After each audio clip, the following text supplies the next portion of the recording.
Hey family, welcome back to my video. Today we will see. What if Naruto had the power of Kurama and ancient silver dragon sealed in him? Before we start, I would like to extend my sincere thanks to the original author of this story for granting us permission to use it in our YouTube video. Your generosity is greatly appreciated. The author's creation and the original stories link in the descriptions. Please do check that first. Now enjoy the video. But before we start, if you want more amazing stuff like this, then be sure to subscribe to our channel and like this video. Also, if possible, share this video with your friends. Now, without wasting any more time, let's begin the story. A bloodline from you both? Naruto asked. Yes, Kyuubi said, we can alter your genetics so you can get one from us both. What would you like? Naruto thought for a couple of minutes. Well, from the dragon. Naruto said, I think one like the Sharingan. Although it would copy bloodline if I want it to, not just everything I see. Plus, if it's a jutsu, it gives me the hand signs and how much chakra it uses. This is so I can get an understanding of it. I don't want to steal someone else's hard work. The dragon smiled at this. This kid was always willing to learn. And from you, Kyuubi, how about on with genjutsu? I think one that can cause actually wounds and be able to break though one event Hisukanami. Sounds like you're trying to find a way to fight an Uchiha, Elion said. Well, Naruto said, if Sasuke does get that strong, or if by chance I run into his brother, I want to be ready with that. Plus, let's face it, my genjutsu sucks. All right, kid, the fox said, it will take a while for us to get these done. About a week or so. In the meantime, train. When we get those swords, we'll teach you some techniques. All right, Naruto said, see you two later. Naruto then woke up to find Sakura watching over him. Hey Sakura, Naruto said, what are you doing here? Well, she said, I felt sorry when you got hurt. I decided to watch you. Thanks, Naruto said. As he got up to leave, Sakura kissed his cheek. That was for saving me, she said as she saw the shocked look on Naruto's face. Naruto and Sakura walked downstairs. When they got there, they found Kakashi sitting at the table reading his little orange book. He got an annoyed look from both Sakura and Tsunami. Hey Kakashi-sensei, Naruto said, can I talk to you later? I have something I need to talk to you about. Okay Naruto, Kakashi said. As dinner started, a little boy with a fisherman's hat came down. He didn't eat, saying he wasn't hungry, and left. Naruto had a feeling that this kid had been through some tough times. He hadn't seen the village, so he didn't really know. After dinner, the silver-haired ninja pulled Naruto to the side and out to the backyard. What is it you needed to talk to me about, Naruto? Well, it's about what happened in the forest, Naruto said. I know about my tenant before you ask, and as it turns out, I have another one. What? Kakashi asked, surprised. Yeah, Naruto said, his name is Elion. He's supposed to be the king of the dragons or something. Anyway, according to them, they gave me their chakra so that I could survive being slashed across the chest by Zabuza back in the forest. Other than these physical changes, I have enhanced senses that are on par with the ninja hounds, and my physical abilities have increased tenfold. Kakashi was currently slack-jawed. He had heard that the influence of such creatures could result changes, but this really took the cake. Anything else, Naruto? The man asked after he regained his composure. Yeah, Naruto said, I'm going to end up getting bloodlines. Naruto, it's good that. He stopped when he had to do a double take. Wait, did you say bloodlines as in more than one bloodline? Yeah, Naruto said, one from the dragon will be able to give me an understanding of moves I see and copy bloodlines. The other gives me some genjutsu abilities, since my own just plain sucks. Kakashi was right now having a moment where he thought that this was just some messed up dream.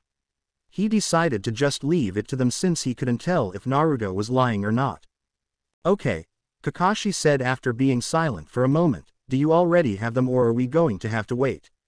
They both said that it would take about a week before I'm able to use them, Naruto said with a tone that said he was a bit upset by it. Until then, could you not tell anyone about it? I don't want Sasuke trying to interrogate me about how I got it. That's understandable, Naruto, Kakashi said. He had been looking forward to training the boy since he had a debt to pay to Obito.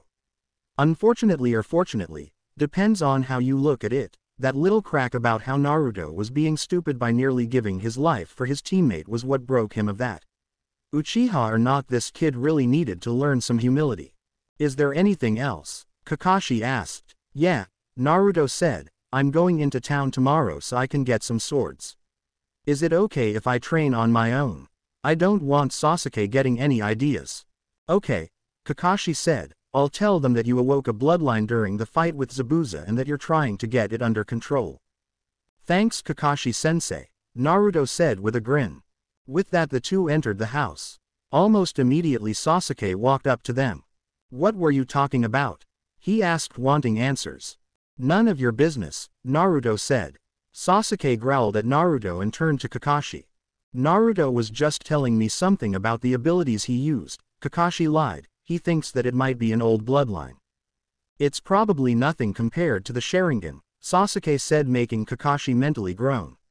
What was I thinking when I wanted to train this kid, he thought. After that and some amazing dessert, which happened to be cake, everyone went to bed. Sasuke was eyeing Naruto though, trying to figure out how he could get power like that. The next day Kakashi was in thought about something. It was noticed by Naruto since they were at the breakfast table. Hey sensei, what is it? Naruto asked. I don't think that Zabuza is dead, he said, making everyone at that knew the name sit up. Tazuna and Tsunami were both a little pale at this. If this guy was really alive, then that could come for them at any time. The boy who was with them, Inari Tazuna's grandson, was nervous also. He had heard about him from Tazuna. He was really nervous. What? Sakura said, but we saw him get carried off by that hunter ninja. How can he be alive? Sakura, Kakashi explained, if that was a hunter ninja then he would have started getting rid of the body as soon as he was able to. So what you're saying is that that was a fake one and was in league with him? Naruto asked. That's what I'm getting at, Naruto, Kakashi said, apparently you're smarter than you let on. Yeah, Naruto said, by the way, do you really think that we can do this on our own? To be quite honest, Naruto, Kakashi said, I don't. Kakashi got up from the table, taking a knife with him and used it to cut the end of his thumb. Then he slammed his open palm onto the ground. Summoning jutsu. There was a puff of smoke and when it cleared it revealed a small pug. Hey Kakashi, the dog said, making the people around him freak out. Pakun, Kakashi said, I need you to go to the Hokage. Tell him that we've run into some trouble and we need Ozmi back up for the mission. Preferably some Anbu. The small dog nodded its head and then vanished in a puff of smoke. So, Kakashi said as the children and adults around him gained their composure, judging by the injuries Naruto gave the swordsman, I'd say it'll be about a week before Zabuza comes after us again. Until that day we train like there is no tomorrow. Everyone nodded at that and got up. They followed the one-eyed wonder before he stopped in an old field. Naruto, he said, I want you to go off on your own. With that bloodline, who knows what will happen. I want you to try the tree climbing exercise. To do this, just concentrate the chakra into the soles of your feet. Then use a kunai to mark how high on the tree you've gotten. If you have any problems, let me know. Naruto nodded at the older man and ran off. Why does that loser get to go train on his own? Sasuke asked. Naruto's new abilities may cause some problems, Kakashi explained. For all we know he might end up blowing up the tree that he uses. Less damage for us, I guess. Sasuke didn't say anything, he just grunted and took out a kunai. Then he ran at the tree and ran up it. He broke the bark on the tree. He grunted as he fell to the ground. Sakura, however, reached the highest branch. Hey Kakashi-sensei, I did it. She yelled. Good job Sakura, Kakashi said, but don't stop. The only reason you go so high is because your chakra reserves are low. Keep at it and you will raise your reserves. If you start to feel exhausted, take a break. You're no use to anyone if you don't have any chakra. The girl nodded. Since she got over Sasuke, she was starting to think more clearly. She decided to stop kidding around and to finally start her training. She jumped down from the branch and started running up again. Meanwhile, Naruto was walking through the town. As he looked around, he felt his anger build up. He couldn't believe that someone would put so much suffering on so many people. In all honesty, it made him sick to his stomach. Calm yourself, Elion said, that pig's time will come. Until then, focus on the matter at hand. Naruto did that. He walked until he found a small store that looked like it had weapons. He walked in to find the place completely devoid of merchandise. The only things there were two small swords on the wall. "Hello," Naruto said, "is anybody here?" An old man walked out and looked at Naruto fearfully. "Please," he said, "don't punish me. It's been a hard time for me. I can't pay this month." "Sorry old man," Naruto said, "I'm not with Gato.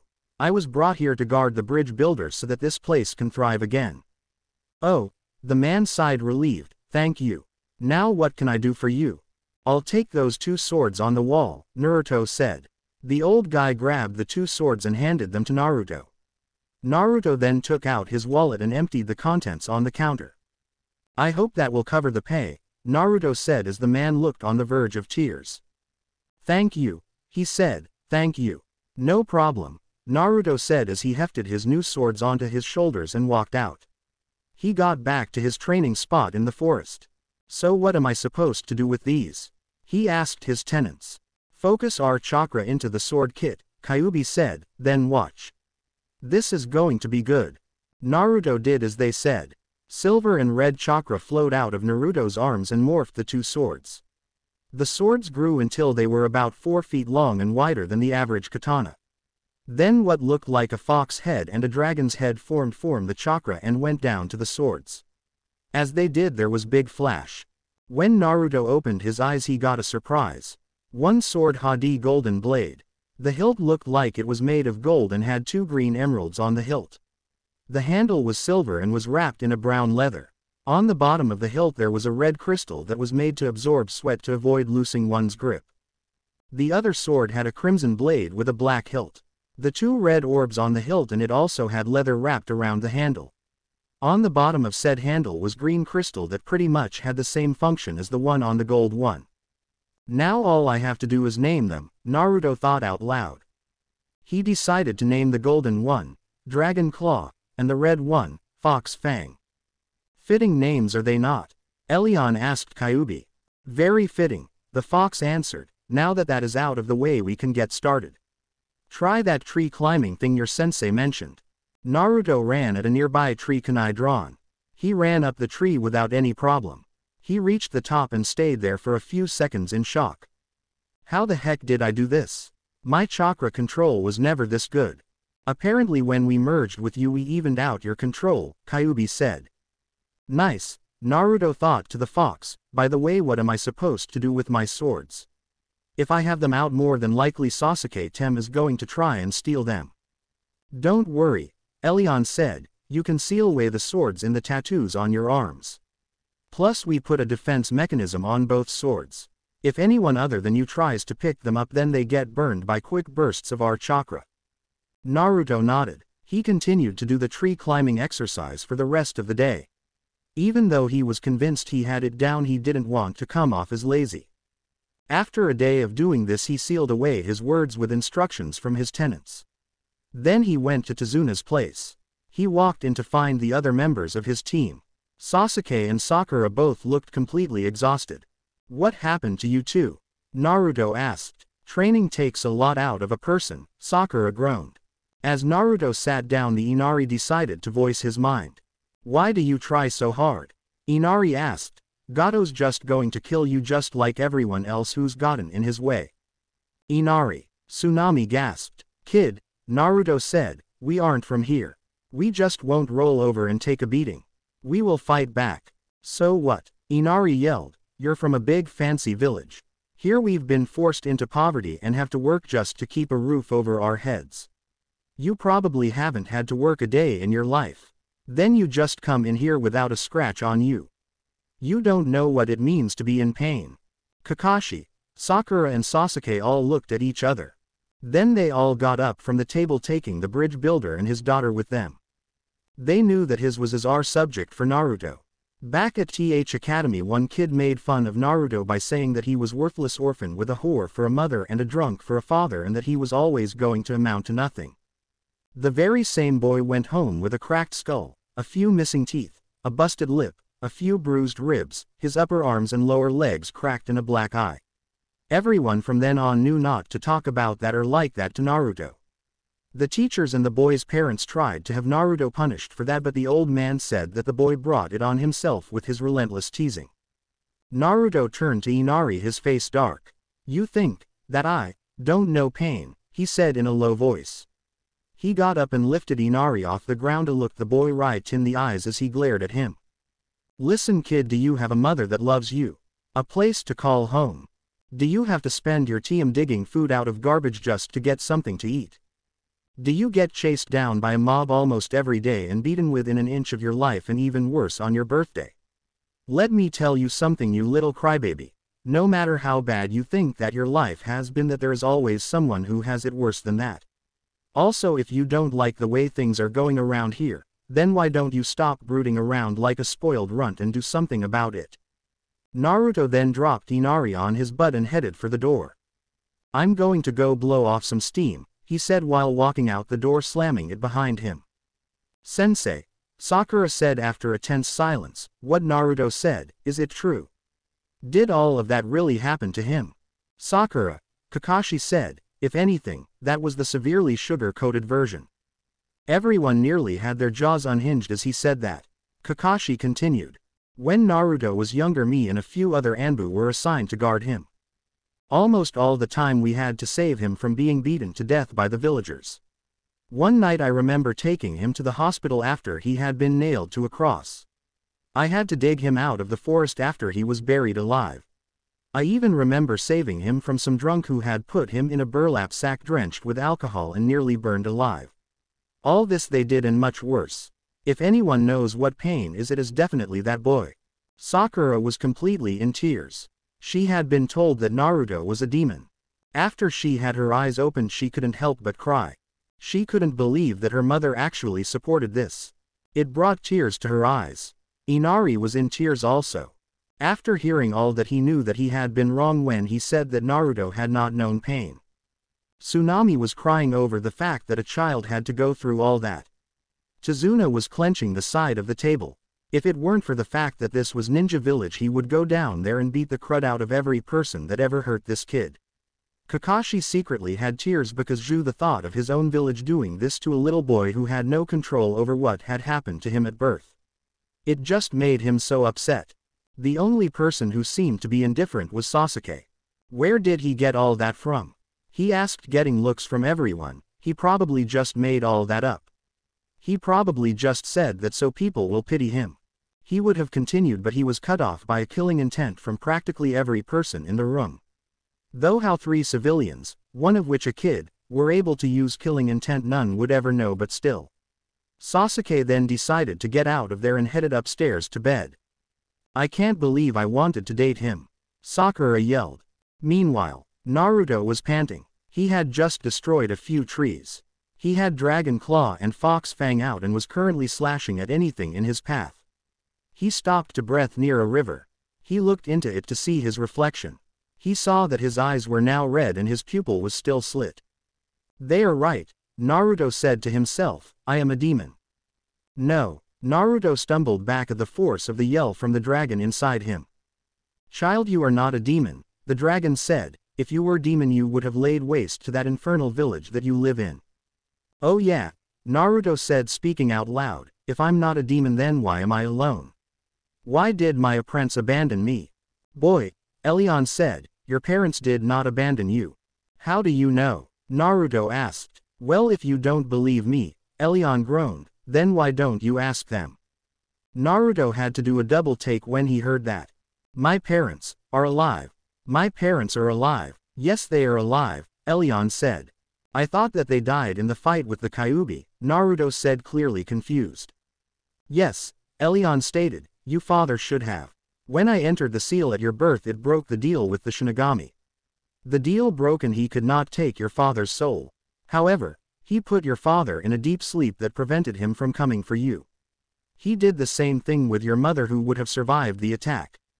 "Oh, so my dad fought the—" Naruto paused for a moment. "Wait a second. Does that mean that my dad was the—" "Yes boy," Kyuubi growled, "your father was the Yondaime." Naruto felt himself get dizzy for a few moments. This was a lot to take in.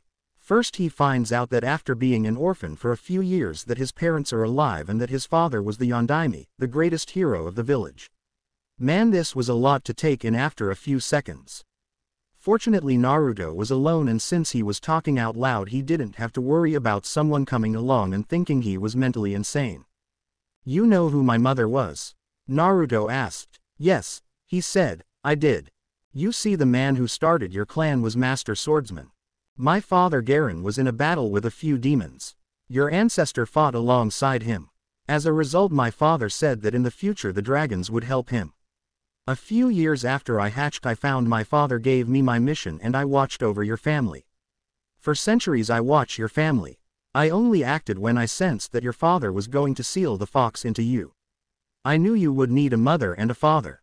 That is why I did what I did. Okay, Naruto said, understanding. So how do I know where to find my parents? If what the death god told me is correct, then they should be in a hospital about a few miles away, the dragon said, but first you might want to get back to your team. They might be starting to get worried. Okay, Naruto said as he ran back to Tsunami's house. As he did, he didn't notice a figure in a hunter mask watching him. What was that all about? She thought. Maybe Zabuza-sama knows something about this. She vanished in a blur.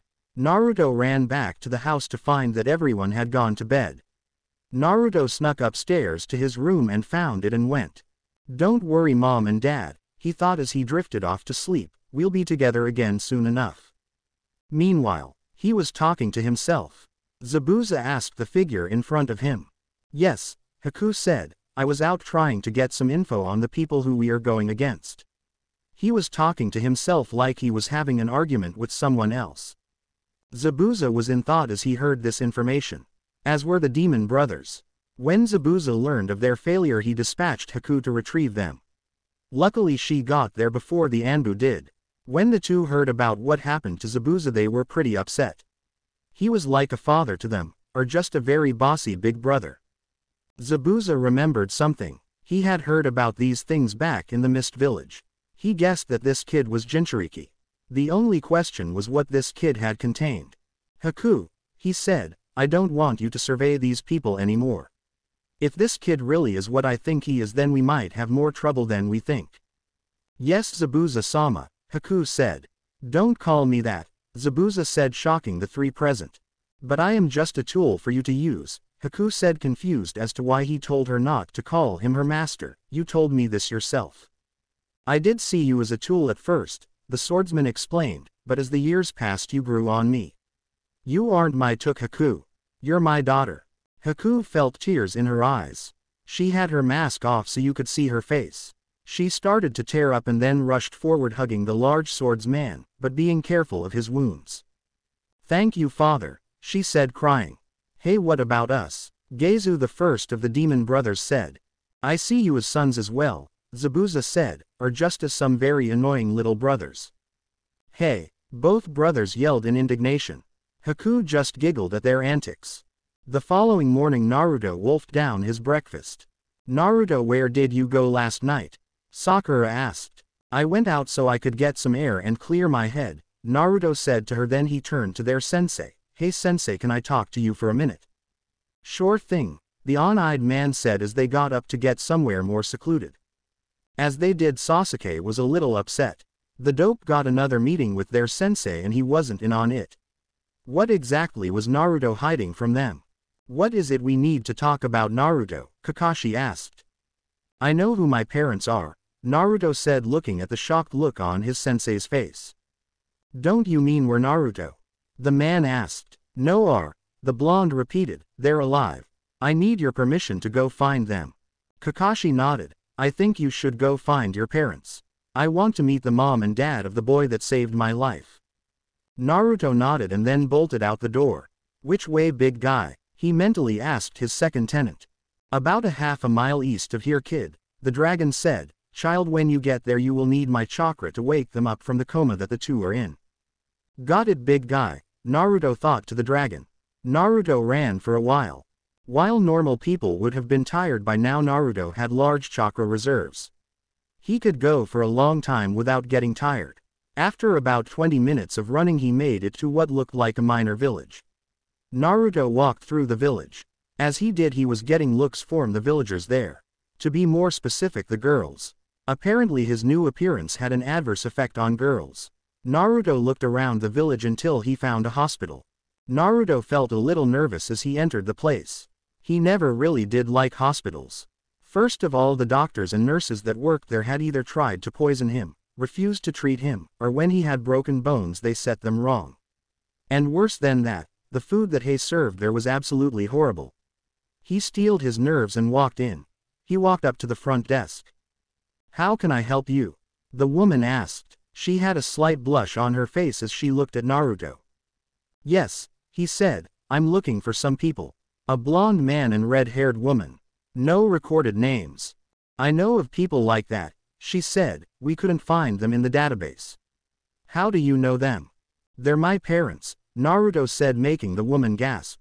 "Right this way," she said, getting up from her desk. The two got into an elevator and went a few floors up. Naruto followed the woman through the halls. Eventually they arrived at a room in the back. As they walked in, a doctor who was checking up on the two coma patients. Naruto looked at the two. They had aged a bit in the 13 years they had been asleep.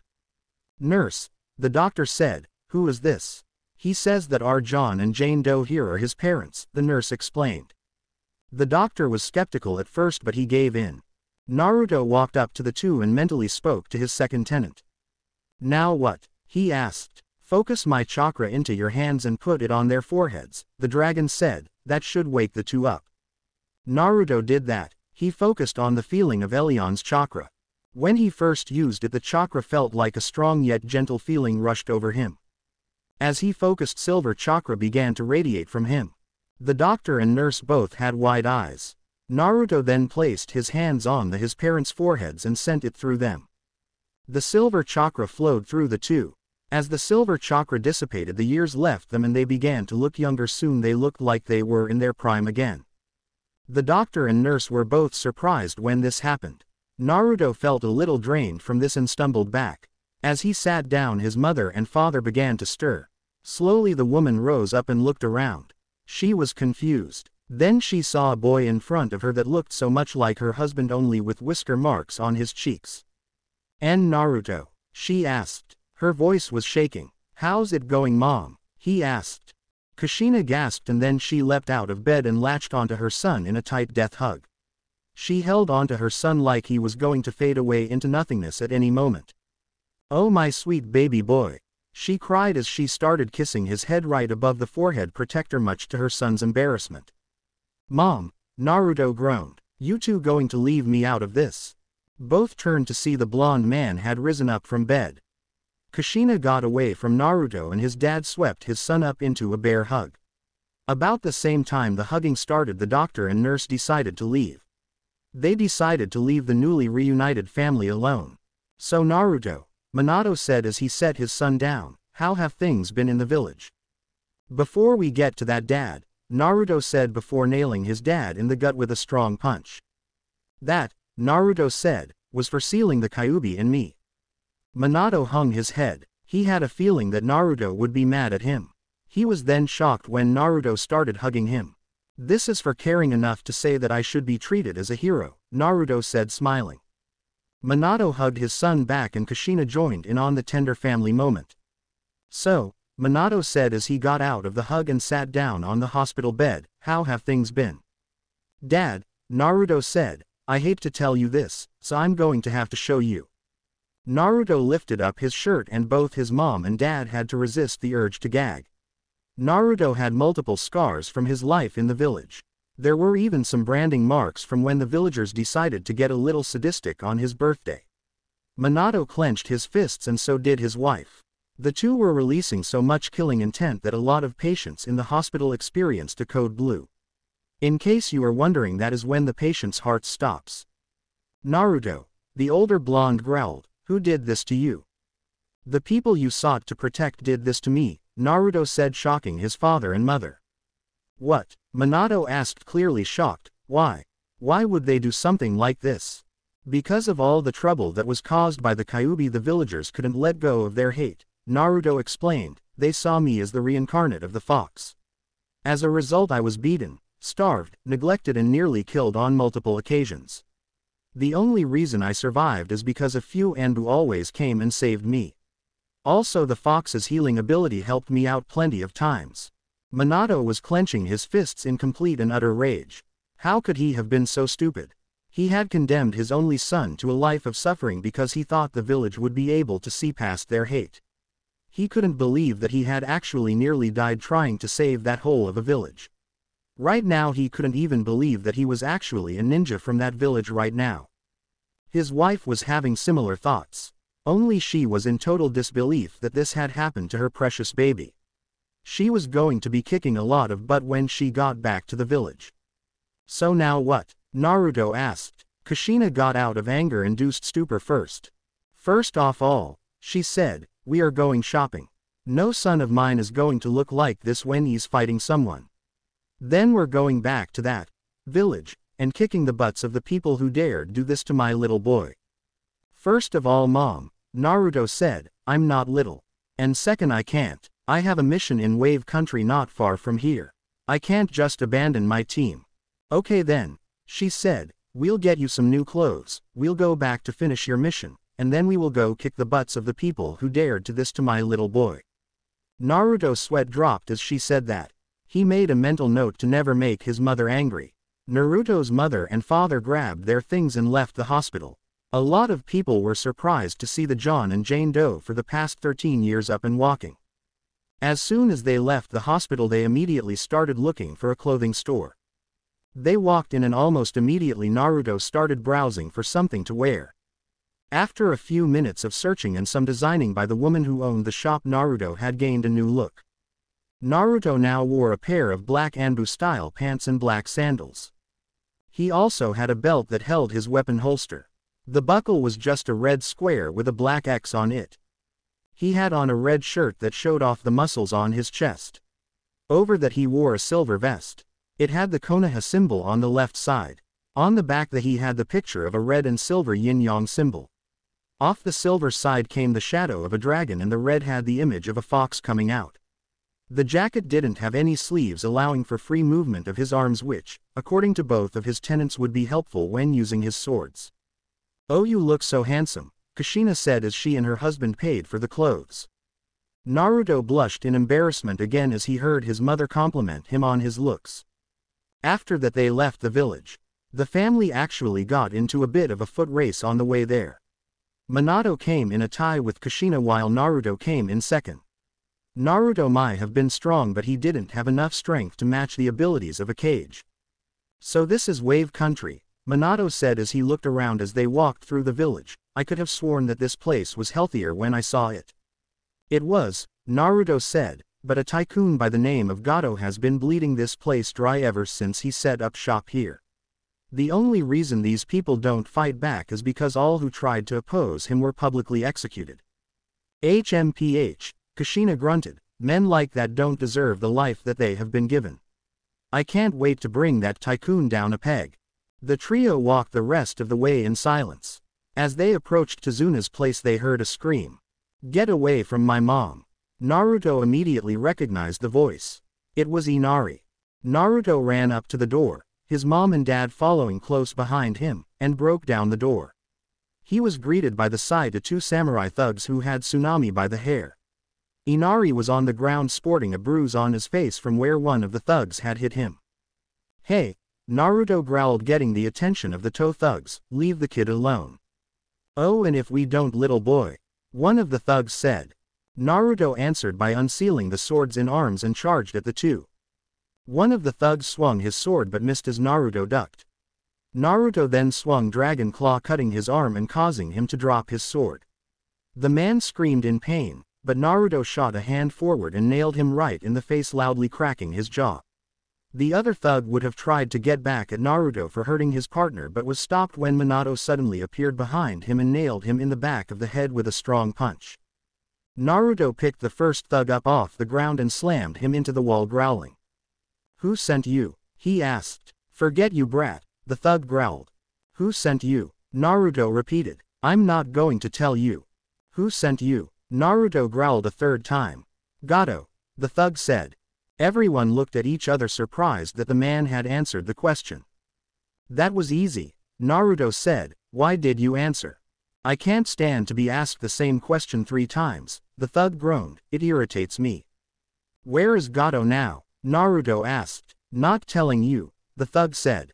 Where is Gato now? Naruto repeated. To be honest, this was really starting to annoy him. The thug just spat in his face.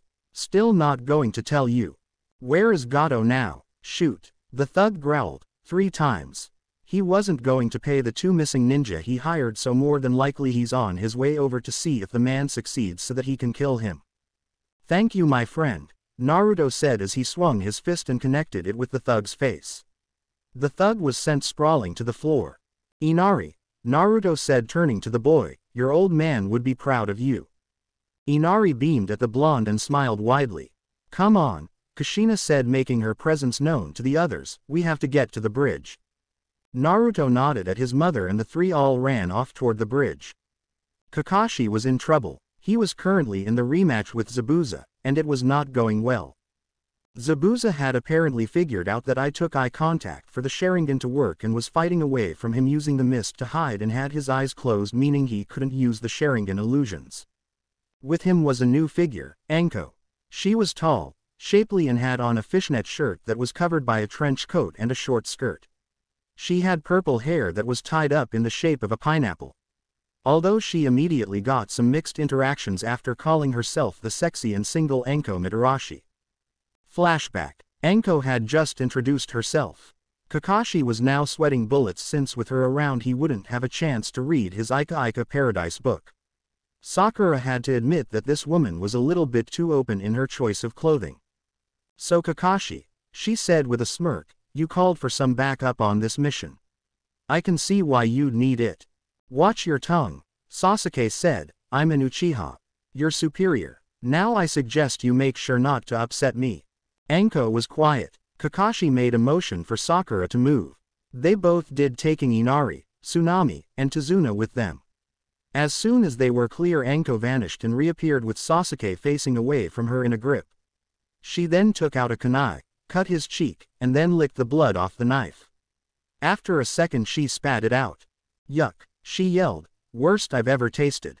Sakura couldn't help but giggle at the fact that her former crush had just been schooled. Anko then turned to Kakashi. Aren't you missing a brat? She asked. In truth, she was really worried for him. A few years ago she had gotten little drunk, and some punks thought that they could have some fun with her.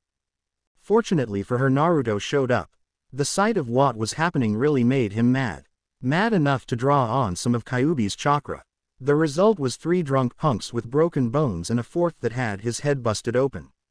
Naruto then ran out into the street and made a commotion, making villagers chase him so that Anko could get home with her dignity intact. The sight that they did that to him, though, angered her. It was what made her Anko Mitarashi. You should sit down, Anko, Kakashi said. This is going to be a really long story.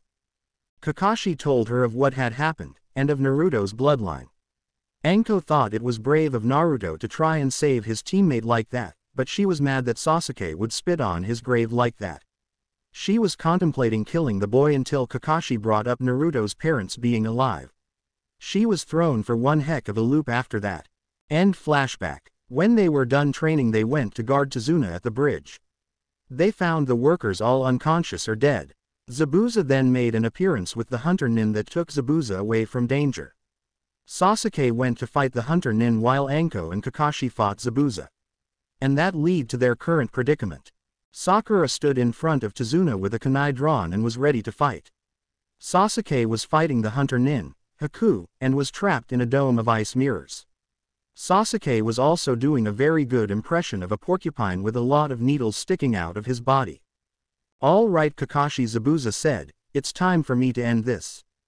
He lifted up his cleaver of a sword, but as he was about to use it, a cry rang out, water style, water bullet. Zabuza managed to jump out of the way before a massive water ball the size of a beach ball slammed into the spot where he was standing. He followed the trajectory of the shot and found a tall red-headed woman standing a few feet away from them. Kakashi and Anko saw her too, and Anko was wide-eyed. Kushina, she asked, receiving a nod from the woman. Kushina, Zabuza asked, as in Kushina Uzumaki. The Red Death and the Bloody Whirlpool. The very same, Kushina said. Oh boy, Zabuza groaned. Haku, finish off that runt. I'm going to need help over here. More than you know, said a voice behind him. Zabuza spun around just in time to meet a fist to the face. He was sent flying back towards Kushina, who brought back her arm, and then sent the man flying another direction with a strong backhand. Zabuza groaned in pain as he rose up. When he saw who hit him, he nearly lost it. He saw a tall blonde man with a white trench coat with red flames on the bottom, and Konoha's yellow flash written in kanji on the back. Oh crud, was all Zabuza was able to get out. Sensei. Kakashi managed to get out himself. Hey there Kakashi, Minato said, I see you have a Sharingan eye. Kakashi had the modesty to look sheepish. He had known that there could be consequences to putting a Sharingan eye in a person who doesn't have an Uchiha's blood. Kakashi promptly ignored that because he knew that he owed Obito. I owed Obito-sensei, Kakashi said, I think this is my way of keeping him alive. Okay, Minato said, but when we get back to Konoha you're getting that thing removed or I will have Kushina carve it out. While this was going on, Anko was having a bit of a fangirl moment. Kushina had been her idol when she was a little girl. Right now she was seeing her in person. If it weren't for the fact that they were currently in a fight with enemies, she would have asked for an autograph. Zabuza was sweating bullets. If these two were who he thought he was, then he was going to be in deep crud. Though he had the demon brothers in hiding a little bit away, he doubted that they would be any help at all. He was currently trying to think of ways that he could get out of here when he saw the blonde kid a few feet away from them. He had to risk it. He had to take this kid hostage. Zabuza vanished and then reappeared behind Naruto with his sword drawn and at the ready. HT put it at Naruto's throat. I can't believe I'm resorting to this, Zabuza muttered before speaking louder, unless you want this run to end up a head shorter, back off and let us go. Kushina and Minato both growled to themselves as they saw their son be taken hostage. Naruto himself was nervous. Before he had managed to beat Zabuza, but that was only with the use of Elion's and Kyuubi's chakra infusion. Without it he was completely toast. Kit, the fox yelled, use the Kitsune Eye. It should detain him enough for you to get away, for at least try something. Naruto got the message and then focused the fox's chakra into his eyes. When he felt his eyes change a bit, he smirked. Hey, he said, Mr. Number Eyebrows. Zabuza looked down as Naruto turned around. Look into my eyes. Naruto's eyes opened to reveal a pair of changed eyes. The whites were now black, the iris was always changing shades of red like a lava lamp, and the pupil was now an orange slit. Zabuza made the mistake of looking into the eyes and was instantly plunged into a massive genjutsu. In the genjutsu, Zabuza was still on the bridge and all the figures had turned to black wisps of smoke. What the heck? Zabuza asked as he looked around. The water under the bridge turned black and started crashing up against the bridge. The entire bridge shook as parts of it broke away from the force of the waves crashing against it. Zabuza was now in panic and decided to run. As he did, he beheld a sight that made his blood run cold. I'm not good at describing scenes like this, let me know if it's any good. He saw the bodies of Haku and the demon brothers. They were covered in blood and horribly mangled. Then there was a dark laughing. It started out low and then it burst out into a boisterous laugh. The bridge beneath him shook and parts broke off in front of and behind him. Soon he was only standing on a platform. He looked around and the black water rose up. The sky flashed with lightning. The water began to rise, forming a large monster. It stood about 10 stories high. It had 4 massive arms with clawed fingers. The claws were actually made of ice. It had 4 large glowing eyes, if you could call them that seemed to stare into your soul. Zabuza was paralyzed with fear as he saw the massive monster. He then realized this was some sort of messed up genjutsu. He put his hands together and yelled Kai. Nothing happened. The monster rose one of its arms and swung down. Zabuza jumped back, but wound up with a massive slash mark on his chest. At that moment the genjutsu let up. Zabuza looked around and saw everything as it was before. The only difference was the gash he now had on his chest. He looked forward to see the blonde kid now standing in front of him with a golden sword with blood on the edge of the blade. You little, Zabuza groaned as he felt pain in his chest, what did you do to me? It was a genjutsu that I made with my bloodline, Naruto explained. It looks like it's multi-layered too. That's a handy feature. Zabuza narrowed his eyes at this punk. He had been hurt by a little kid twice now. He was never going to be able to live this down from anyone who was watching. He felt something tug his arm and looked to see Haku kneeling beside him helping him up. So the so-called demon of the mist is just a baby demon, said a snide voice. Everyone turned to see a short pudgy man wearing a tux, sunglasses, and holding a cane. Behind him was practically an army of mercenaries. You never planned on paying us, did you? Zabuza asked. Nope, Gato said. You missing ninja are a real pain sometimes. When you do your job I just take care of you and turn in your head so I can profit off it. Kakashi, Zabuza said, it doesn't seem like we're enemies anymore. Do me a favor and help me kill this little runt. I plan on, Kakashi said, cracking his knuckles. At that moment the villagers, led by Inari, arrived on the bridge with a bunch of makeshift weapon. I don't think so, you corporate fat cat, Inari said. He had heard his grandfather call him that. That was probably one of the few times that he was sober. Kill them all, Gato yelled to his mercenaries, but leave some of the women. I could use some more entertainment. There was tense silence that was broken by a lot of killing intent. Most of it coming from Naruto and his father. Minato was mad that this guy said that he was going to use his wife as a plaything. You can be that really made him mad. Naruto was seething that someone would dare do something so foul and despicable as this. He felt his anger reach critical levels. Inside of him the two monsters were also quite angry. Kyuubi may have been a demon, but even he wouldn't go so low as to do something like this. Elion, well, he was a noble monster. To him this was one of the most heinous crimes a person could commit. Naruto, the dragon growled, I want you to call on my power. Show them the true meaning of divine wrath. The mercenaries were about to start charging when Naruto started to radiate silver chakra. Naruto's eyes were previously closed. When he opened them his eyes were now completely gold. He snarled, showing his teeth sharpening to points. His nails grew to claws. Slowly his skin began to harden. It wasn't noticeable, but it was hardening like dragon scales. The silver chakra flew up and formed a ghost of Elion. The dragon image threw back its head and roared angrily. The chakra focused on Naruto and gave him a chakra cloak. The cloak formed a dragon's tail on the small of his back and a pair of dragon wings on his shoulder blades.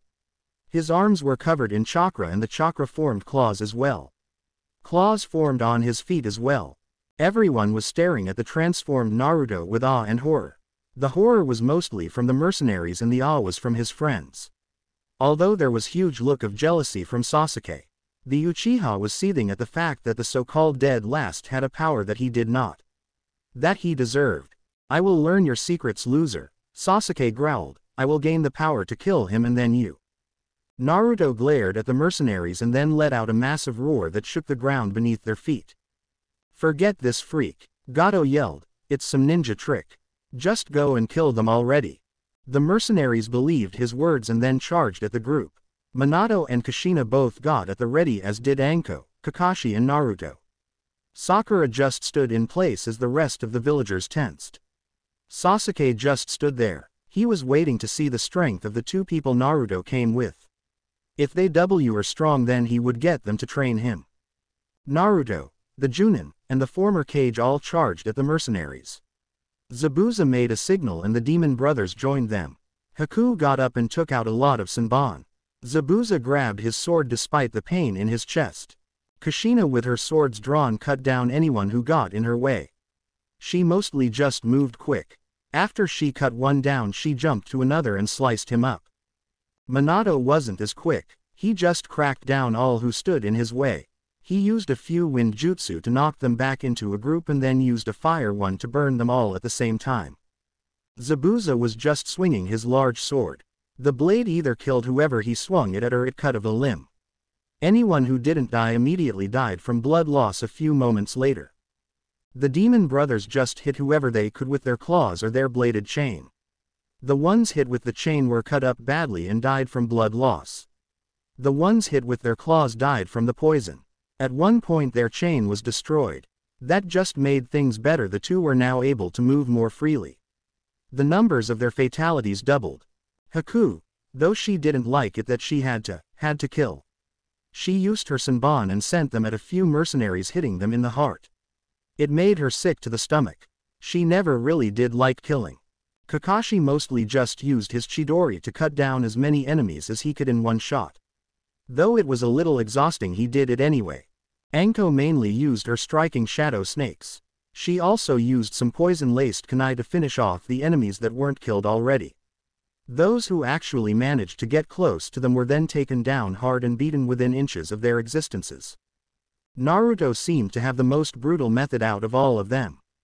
The chakra claws on his hands tore through each mercenary like a hot knife through butter. Naruto's chakra tail hit each one like a hard whip and practically tore through the mercenaries as well. One mercenary actually tried throwing a spear at the blonde. Naruto just ducked his head back. He glared at the mercenary with ice-cold eyes. Naruto then took a deep breath and shot out a massive burst of flame from his mouth.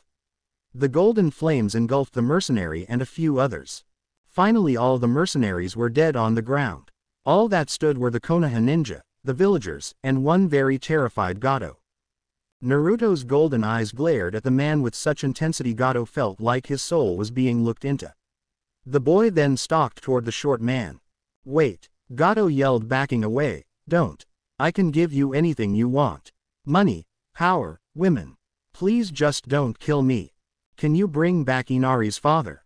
Naruto asked, his voice taking on a rather vicious tone. "Can you bring back all the people you've killed?" Gato just remained silent at the teen's feet. "I thought not."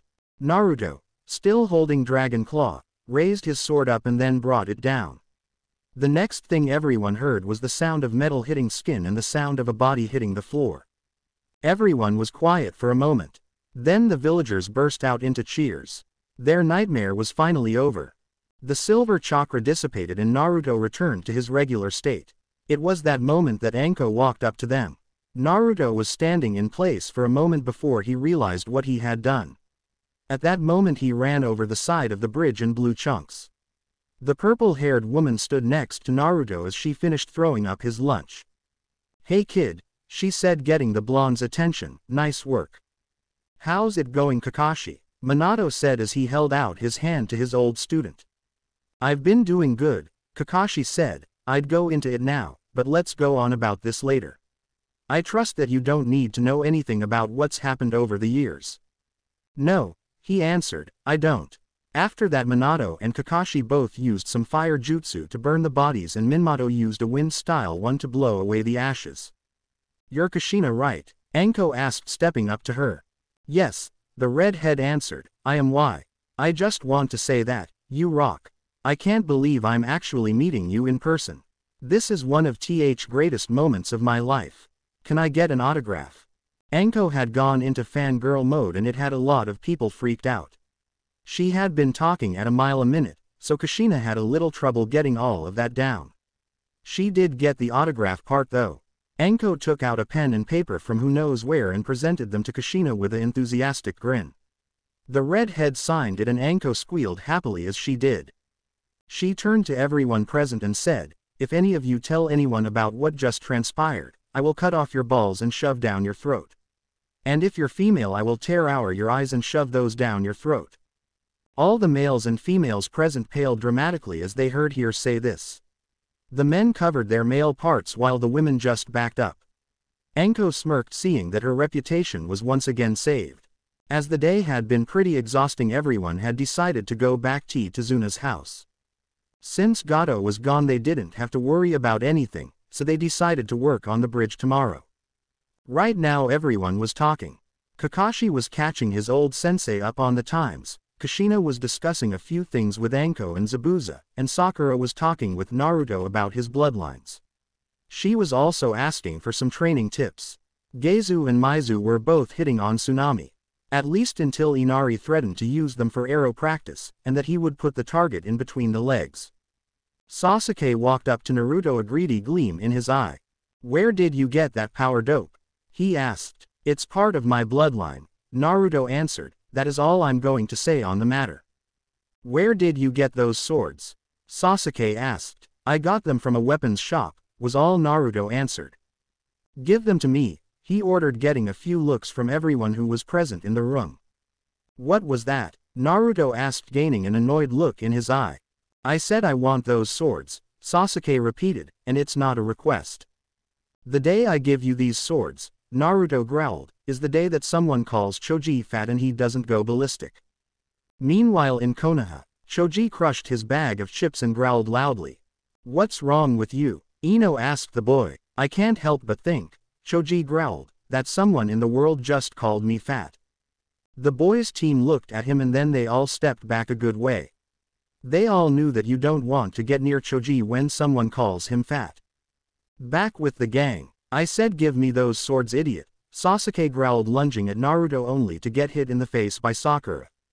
Everyone stared at her in shock at what the fangirl just did. She looked around and said, when the guy you have a crush on spits on someone who saves your life, the crush tends to die. The next few days were basically uneventful. Luckily the punch to Sasuke's jaw broke it, so no one had to listen to him complain.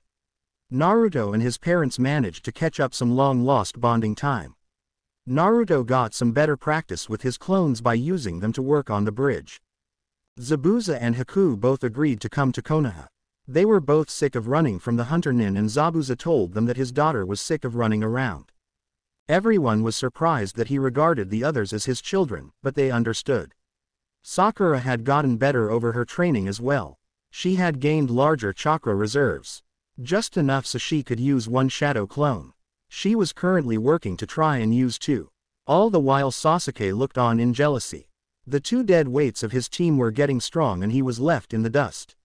He would make them pay for trying to show him, and Uchiha, up.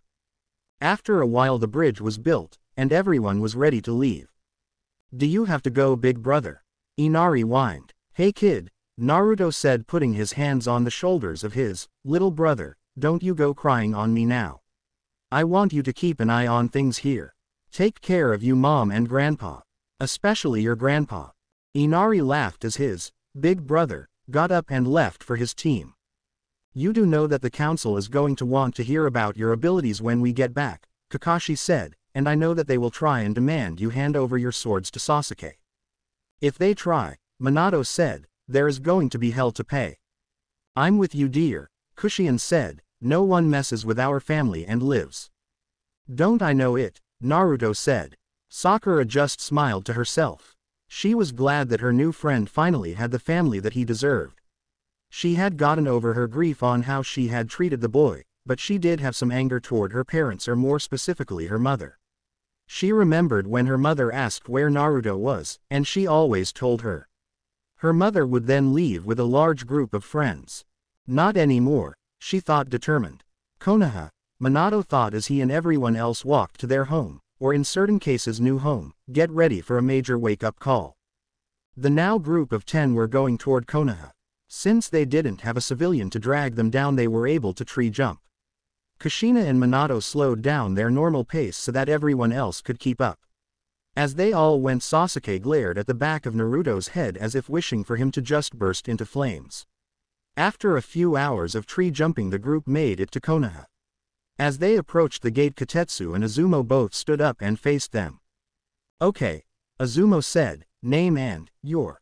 He trailed off when he saw the fourth Hokage walking with the group. He actually felt his jaw drop when he saw a few missing ninja and someone whose rank he didn't even know. It fell even further when he saw the red-haired girl that the fourth always hung out with when he was alive. Hello boys, Kushina said as they got closer. Izumo and Kotetsu were both snapped out of their respective stupors when they saw that they were right in front of them. They both regained their composures. Names and your business, Kotetsu said. He made a brief glance at Kushina, which got him a glare from Minato. Kakashi Hatake, Kakashi stated, and his team returning from a mission with a group of former ninja from Konoha and a group who wants to join our ranks. The two nodded as it seemed to check out, as Kushina was the one holding Zabuza's sword and the demon brother's claws were being held by Naruto. The two let them pass and they headed right for the Hokage's office. As they walked in, Kakashi walked up to the secretary. Excuse me, Kakashi said politely, we're here to see the Hokage. Yes, he's expecting you, she said. As they walked past, she gave Naruto a dirty Look, she was then give two looks that put hers to shame when Kushina and Minato both glared at her. As she saw the two, the woman looked pale. Then she reached under the desk, pulled out a bottle of sake, went to the nearby window, and poured it all out. Then she put her right hand over her chest and started praying to her god that she would never go anywhere near the stuff. The team entered and Naruto could have sworn he saw a flash of orange before the Hokage looked at them. Team 7, Anko, welcome back, the Hokage greeted. He scanned the group. He saw the missing ninja, but he didn't see his Minato or Kushina. They decided that they would have a little word with him when the team left. Kakashi, the Hokage said sternly, would you mind telling me why there are 3 missing nin and an unknown standing with you in my office, and why Naruto has had a slight change in appearance? Not at all, sir, Kakashi said. You see, we first saw the demon brothers on our way to Wave. Sasuke managed to detain them and we got information out of them saying that man named Gato had hired them to take out our current client Tazuna. We found out from his why they were after him. A while down the road we had our encounter with Zabuza here. During that encounter Naruto died. The Hokage jumped out of his seat when he heard that, but Kakashi motioned for him to stop and that he would explain. Kakashi continued, after his so-called death Naruto seemed to unlock a powerful bloodline. This enabled him to heal, to change physically like he is now, and then kick Zabuza's eyebrow less butt. Zabuza glared at Kakashi while the others stifled laughs. After that we continued to Wave where we continued to guard him. We encountered Zabuza on the bridge a week later. During that encounter we met 2 other characters who would like to have a little word with you when this is over. Anyway, Naruto showed up with these 2 characters and we managed to beat Zabuza, who showed up with his daughter here. He motioned to Haku. After we beat them Gato showed up and he said a few things that got under all of our skins. Basically we charged in, killed a whole lot of mercenaries, and finally Naruto killed Gato. The Hokage stiffened when he heard that. What happened when Naruto killed Gato? He asked, hoping he would have to do anything to his surrogate grandson.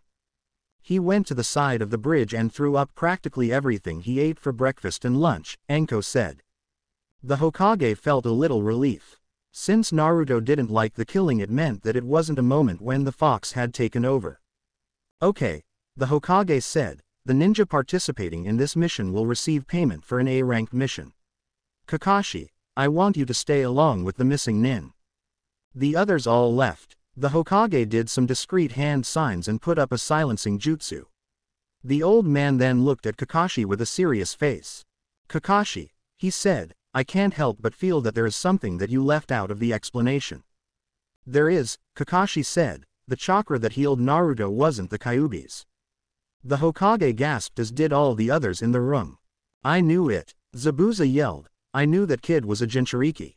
You knew too, San, Haku asked. When you said the kid was talking to himself I guessed, Zabuza explained, plus that chakra he used in our first encounter was nowhere near being human. Yes, Kakashi said, turning to the Hokage. Anyway, it turns out Naruto has a second tenant. This one being a dragon by the name of Elion. That is pretty much what saved him. A dragon? Sarutobi asked. Yes, the silver-haired man explained. In addition, Naruto gained 2 bloodlines. As he heard, the Hokage heart gave out for a few seconds. He could tell because the area around his vision became dark for a second. He breathed heavily to gain his senses and bearings. What are they exactly? The Hokage asked. Well, Kakashi explained, the first he calls the Dragon's Eye. It allows he to get a basic understanding of a technique and to copy bloodlines. I think Naruto will only use that last part as a last resort. The second he calls the Kitsune Eye. It allows him to cast powerful genjutsu and even see through them. The Hokage was currently drooling over the fact that Naruto had these abilities. Kakashi continued. He also came into possession of 2 swords that work well with Kyuubi's and Elion's chakra. I don't know what he calls them, but he knows how to basically use them. He doesn't use them much though. The Hokage looked at Kakashi and nodded. Now, the Hokage said, moving on. What are these missing nin doing here? After our final confrontation, the Junin sensei explained, they decided to come with us. Zabuza was sick of running and he decided to let the demon brothers come as well as his adopted daughter Haku. What are your skills? The old fire shadow asked. Well, Zabuza said, I'm very strong in the use of a sword and the demon brothers here are about Chunin in power and very good at sneak attacks. Haku has a bloodline that allows her to use ice and she's about Chunin in strength. The old man was quiet for a minute. He was considering the pros and cons of this. The village could use some more assassins. He thought for a minute and then came to a decision. All right, the old man said after a few minutes, Haku will be given the rank of Chunin, but the demon brothers will be on a 3-week probation and Zabuza on 5-week probation. All the while they will be under watch. At the end of their probation the demon brothers will receive the rank of Chunin and Zabuza the rank of Junin. Agreed. Agreed, they four said. Good, the old man said smiling, now send in those two who wanted to have a word with me. Yes sir, Kakashi said while walking out the door, and good luck. The old man was about to ask why when Minato and Kushina made their entrance. The old man grinned as they walked in, but his face grew worried when he saw the angry looks on their faces. Old man, Minato said with an angered look on his face, we need to talk. Meanwhile, Naruto was making his way to his apartment. He was currently having a pleasant conversation with Sakura. They were both giving each other ideas for training. Naruto suddenly stopped. Naruto, Sakura asked, what is it? Naruto sniffed the air for a minute then he growled slightly. He shot off and in the direction of the smell. Naruto had smelt something foul. When he did something kicked in and he tried to find the source of the stink. What kicked in was an old instinct. Since Naruto now had some of the fox in him he had some fox instincts. Luckily he didn't have the one that told him to dominate mates while they were in heat. He did however have one that made him have to fight other males for dominance. And right now he was smelling someone who was a threat to that. He followed the scent for a few minutes before he came across the source of the smell. He looked down at teammate. The scent was coming off of Kiba. Kiba was chatting idly with his teammate when he smelt something. He looked over to see Naruto. Bye guys, Kiba said, I have something to take care of. He motioned for Naruto to follow him and he did. The two ran until they found a training ground. The two then faced each other. You should back down Kiba, Naruto growled, before you get hurt. No way dead last, Kiba said, I'm going to beat you down. Akamaru, Kiba's dog, jumped down and was about to enter the fight until Naruto focused his chakra and his eyes turned red with black slits. Akamaru whimpered and backed away. Naruto smirked and let more of the fox's chakra course through him. His nails grew sharper and his teeth sharpened to a point. His whisker marks became slightly darker. He wasn't using enough to radiate the chakra. He was just using enough to make himself look more feral. Your dog knows when to back down, Naruto growled, I'm giving you one last chance. Kiba just activated his family jutsu. His nails grew sharper and he got a more feral appearance. The two glared at each other and then charged at one another. Kiba swung his claws and Naruto ducked. He brought a strong uppercut to Kiba's jaw sending him back. Kiba regained his bearings and growled loudly. He charged at Naruto and spun like a drill. Tunneling Fang. Naruto jumped to the side to avoid it. Naruto sent a strong punch to the side of Kiba's head. The Inuzuka was sent flying a few feet. He slammed into a tree. He growled as he got up and shook his head. He roared in anger and Naruto roared right back. The two charged at each other again. Just as they were about to hit each other again a green blur shot out of nowhere. The green blur appeared in between Kiba and Naruto. It was a guy with an ugly bowl haircut, large eyes and eyebrows, a green jumpsuit with orange leg warmers, and bandaged wrapped around his arms and hands. He shot out both arms and caught Kiba's clawed hand. He managed to catch Naruto's punch but he grimaced as he did. Stop this, the boy yelled, it is most unyouthful for comrades to fight. Back off punk, Kiba snarled, this is a fight to show who's the leader of the pack, so back off.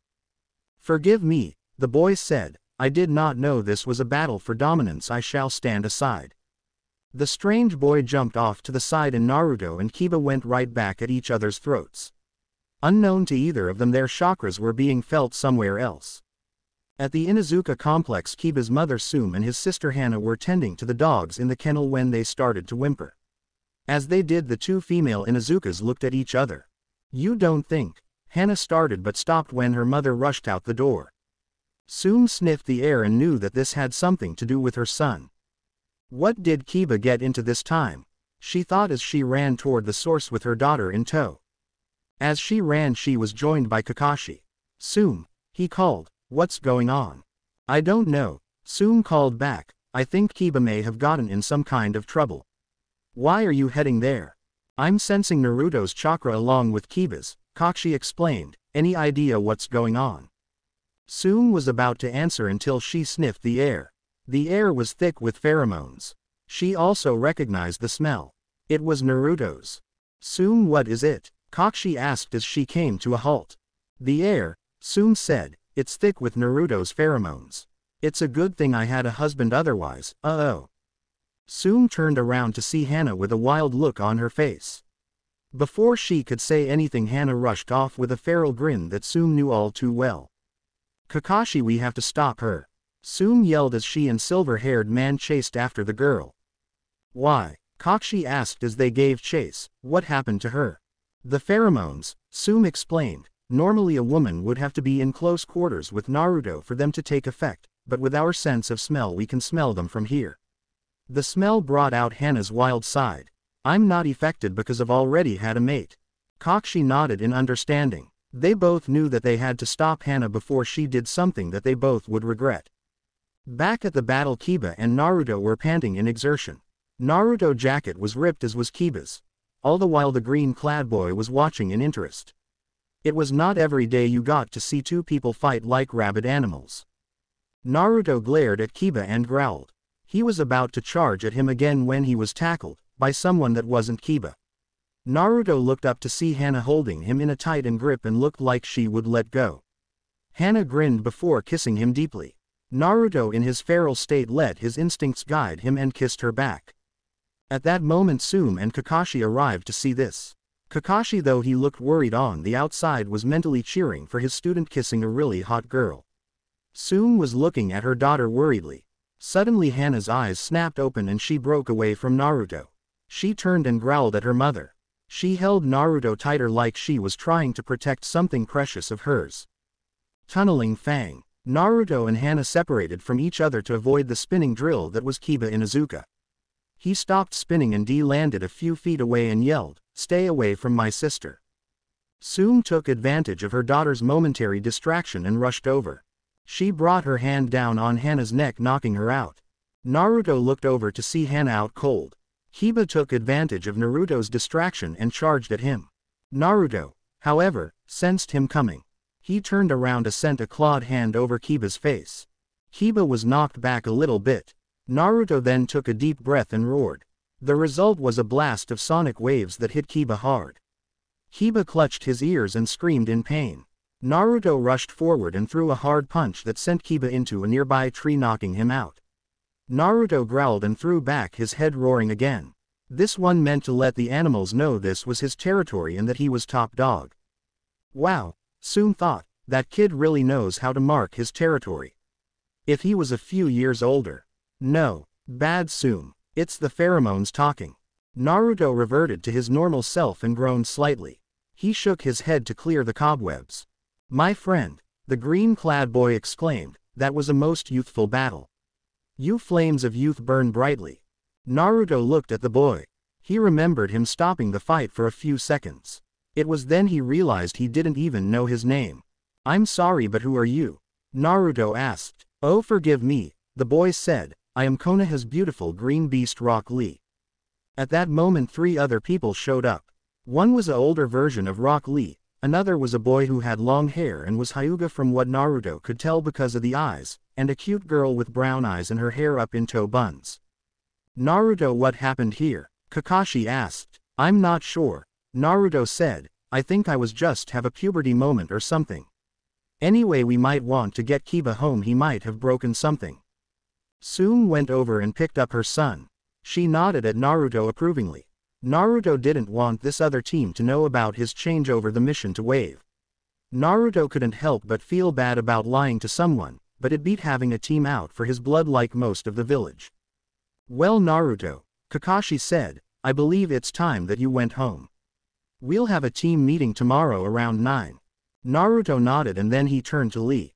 "Nice meeting you, Lee," Naruto said, and he turned to Lee's team. "Nice to meet you too," he added, giving a wink to 1010. The bun-haired girl couldn't help but blush as he winked at her. Naruto turned around and walked home. As he walked home he noticed some people were looking at him, but not in the same you discussed freak way. Some were looking at him in interest and some of the girls had a heart in their eyes. Naruto made it home without incident. As soon as he got home he opened up a thing of instant ramen. When he did, Elion spoke up. "Child, if you want to grow strong you will have to eat other foods," said the dragon. "I can't really do that since the other stores won't sell me anything other than the filthy junk that should be in the trash can right now," Naruto said, feeling dejected. "Maybe you should try hanging into another form and shop in that.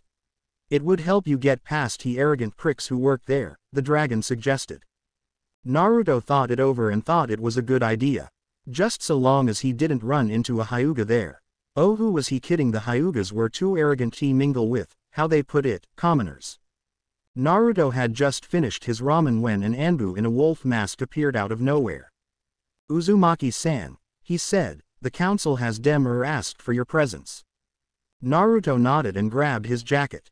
He then ran out the door for the Hokage Tower where the council chambers were located. Meanwhile in the council room Kakashi along with his team, Zabuza, Haku, and the demon brothers all stood waiting for Naruto. Naruto arrived a few minutes later. "What's going on?" Naruto asked. The others just shrugged their shoulders. One of the civilian council members stood up. "We're here," he said, "because you have tainted out village by brining these missing nin here." "Why have you done this, boy?" "Well," Naruto said, "as the old man probably already told you, they came here for a place to stay. I mean, they do have a few things that they could contribute to the village." "And what could they contribute?" the same councilman asked. "Why don't they tell you?" Naruto asked. "Gladly," Zabuza said, "I have incredible skill in swordsmanship. I can also teach a new generation of sword fighters the silent killing technique. The demon brothers here have skill in assassination and a basic knowledge of poisons." The council was quiet for a moment. They were considering the pros and cons of this like the Hokage had been doing before. They knew that this man would make a good teacher for the Uchiha and with skill like that they could kill the demon child. Then their eyes fell on Haku. "What can she do?" a pink-haired councilwoman asked. "She," Zabuza said, starting to get a bad feeling, "has an incredible aim and has a bloodline that give her the ability to control ice." The council perked up at this. They could always use a new bloodline. Plus if they could get her to breed with the Uchiha then they could get a stronger Uchiha clan. The demon had just brought their dreams closer to being fulfilled. "We propose," the pink-haired councilwoman began, "that Zabuza and the demon brothers teach the Uchiha all that they know and that the young girl be betrothed to the Uchiha and become his wife when he turns 16. "Motion denied," the Hokage said, shocking the council. "What do you mean, denied?" the pink-haired woman screeched, making everyone cover their ears in pain. "Did I really sound like that?" Sakura thought as she heard her mother yell. "I mean," Sarutobi said, "I'm the one in charge and I call the shots. Not some civilian pricks who've let a little bit of power go right to their heads." The civilian council all paled as they heard this. If the Hokage got all his power back then they would never be able to get their hands on the demon brat. The Hokage sank back in his chair as he thought about what brought on this change in him. Flashback. Sarutobi was currently pinned to the wall by the throat, being glared at by Minato and Kushina, or in this case a very, very angry mother and father. "You," Minato said in a deadly whisper, "have 6 seconds to tell me why no one carried out my so-called dying wish or I will paint this office with your body parts." Sarutobi gulped loudly despite the fact his throat was currently being crushed. He told them why he hadn't done a good job of protecting their son. It was mostly the fault of the council because the shinobi clans had always tried to adopt Naruto. It was the civilian council that kept him from letting Naruto have a family. When he finished, the two parents had to restrain themselves from both releasing a monster load of killing intent and going down and killing every last one of the civilian council members. "Old man," Minato growled, "only few people know of our existence. The next time the council tries to pull something, let us know and we'll let them know that we are alive and well. Also, you need to grow a backbone. You can't let these civilian punks push you around like that. The next time they do something, take charge and show them who's boss." With those words Minato dropped the old man and he and his wife vanished in a sudden shushin. They are right, the old man thought, I'm the Hokage around here and it's high time I acted like it. End flashback. Hokage-sama, be reasonable, said a councilwoman, they can help the Uchiha grow stronger. Enough, the old man growled, I don't care. We are not having them teach the Uchiha and we aren't marrying the girl to him either. And before you say anything, we aren't putting the girl under the CRA either. I'm with you on that, Zabuza growled, I'm not having my daughter turned into a breeding machine for a bunch of greedy old farts. On another note, said Hiashi, not liking this part, we have received complaints from the Uchiha that he was denied weaponry from the Uzumaki boy. Secretly Hiashi had sent some Hyuga to protect Naruto when he was a boy. He knew Naruto was Minato's son. Minato had introduced him to his wife Hitomi before he died. He owed the man and he knew that protecting his son was the way to do it. What's he whining about now? Naruto asked. He said that you stole a pair of swords from him, Sume said. She knew that that was a complete and total load of crud. I have weapons in my possession, yes, Naruto said, but I did not take them from him. They were given to me by some allies of mine. May we see them? Asked a man who was completely wrapped up in bandages. Naruto shrugged and unsealed the swords in his arm. As the red and gold blades came into view, everyone was in shock at the workmanship of the two swords. Zabuza admired them since he didn't get the chance to earlier. Kakashi, Sakura, Haku, the demon brothers, and pretty much all the shinobi clan heads gazed at the beauty of the weapons, and Sasuke, he just looked at them greedily along with civilian council. Child, the bandaged man said, it is obvious that you have stolen those swords from the Uchiha. You are to return them to him immediately. Not on your life, you mummified weirdo, Naruto growled. This made the civilian council glare, the shinobi council hide snickers, and pretty much everyone else laugh, except Sasuke, who was glaring at Naruto for denying him weapons. The pink-haired woman looked at Sakura with a shocked look on her face.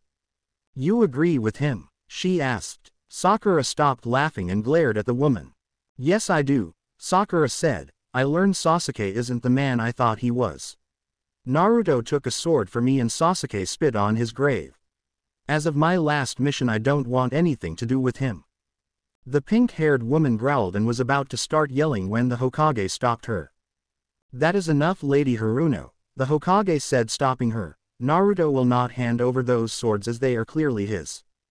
The civilian council was seething and so was Sasuke. If he won't give me those swords, I'll take them, Sasuke yelled. Sasuke ran across the council room and tried to make a grab for Naruto's swords. He managed to grab onto Dragon Claw's handle, but as he did he felt his hand burn as silver chakra flared around the handle. Sasuke yelled out in pain as his hand burned and he stepped back. His hand was now red and had a scorch mark on his palm. He could still use his hand, but it would be a while before he could use his fist. What was that, loser? Sasuke asked through gritted teeth. That, Naruto said, was a security measure. If anyone other than me touches my swords, they get burned. Elion sent Naruto a little more information regarding it. And that was a low setting, so unless you want your entire hand burned off, I suggest you not do that again. Sasuke glared at the boy as if a glare would make him submit. Man, this guy is a total imbecile. Now that that is out of the way, Naruto said, can I go home now? Go ahead, Naruto, the old fire shadow said. I'm sorry that we wasted all of your time. They all nodded. The ninja summoned left. The council got up to leave but was stopped by the Hokage. Before you go, Sarutobi said, there are some people who would like to speak to you. The doors opened and everyone nearly had heart failure at what they saw. Minato and Kushina both stepped into the room and looked at Council. The Shinobi Council looked a little relieved while the Civilian Council looked about ready to wet themselves. It's high time we had a little talk, Minato said in a dangerous voice. As he said that, the door closed and outside an Anbu put up a silencing barrier, so no one could hear what was going on. Yondaime-sama, the Haruno councilwoman cried, I knew you would come back to kill the demon and rid our village of its taint. The next thing the woman knew, her head was grabbed by a very angry Minato and her skull was slammed down on the desk she was sitting at. There was now a Haruno forehead-sized hole in said table with the pink-haired woman's head stuck in it. Yondaime-sama, A councilman said, "What are you doing?" "No one," Minato growled. "No one calls my son a demon." Son. Koharu stuttered. "Yes," Minato growled, "my son. The one you've hurt, neglected, and tried to kill is the son of your savior." "There is no way," another councilman yelled. "There is no way that demon child is the son of." The man was cut off when Kushina appeared in front of him and swung her sword, cutting off his head. She glared at the civilian council with a very angry glare. "Does anyone else have anything to say about our child?" she asked with a very threatening voice. The council paled. Sume heard what she said and laughed out loud. "Yes." She turned to Shikaku Nara. "I told you they got married." "Pay up." "Troublesome." Shikaku groaned as he handed her some Ryo. "You were betting on my love life." Kushina yelled. Sume grinned. She and Kushina became quick friends when she bashed in a pervert's head who tried to feel her up. Kushina instantly became one of the first girls of the pervert's bane, a group of women who couldn't stand perverts and would hurt them if they ever tried anything on anyone. "Well, it was obvious you two were together," Sume said. "I mean, you two did spend a lot of time together. Mr. Lazy Bones over here didn't believe you were together. We made a bet to see if you two were. Of course the Kyuubi attack kept us from find out just that. The only reason I remembered was because I don't get cheated out of money. Anyway," Minato said, getting everyone's attention, "what I want to know is why the hell you didn't go through with my dying wish and see Naruto as hero like he was supposed to be seen." "He needed to learn its place," an arrogant councilman said. "A demon should be at our feet like the whipped dog it was supposed to be. He would have regretted his decision if his head was suddenly ripped from its shoulders." Minato, now gripping the man's head, threw it to the side. "Well," Minato said, "I think you should know a few things about a Jinchuriki.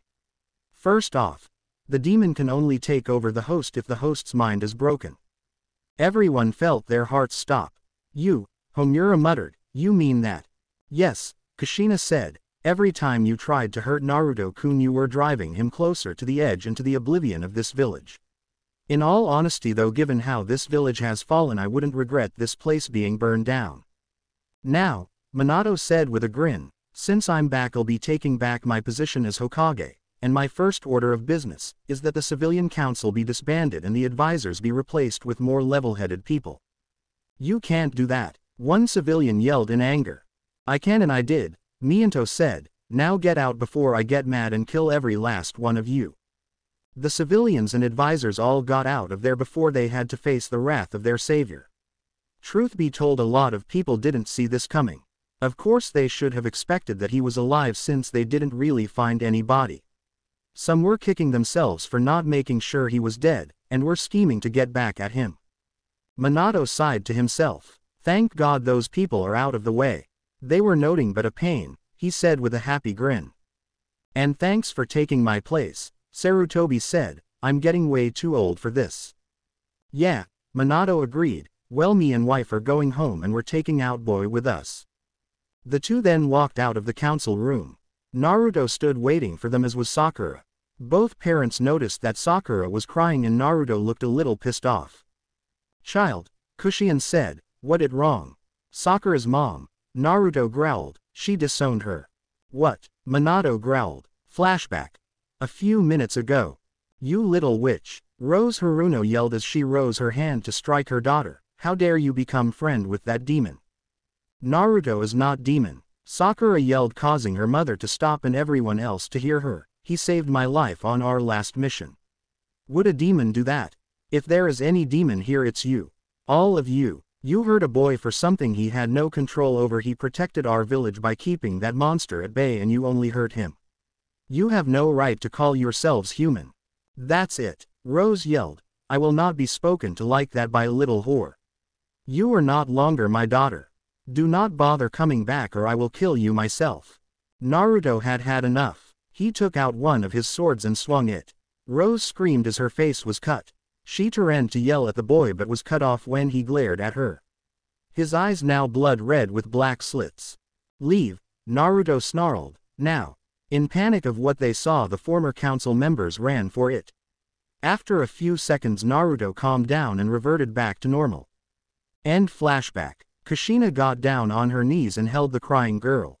"It's okay, child. She said soothingly, "You are welcome to stay with us."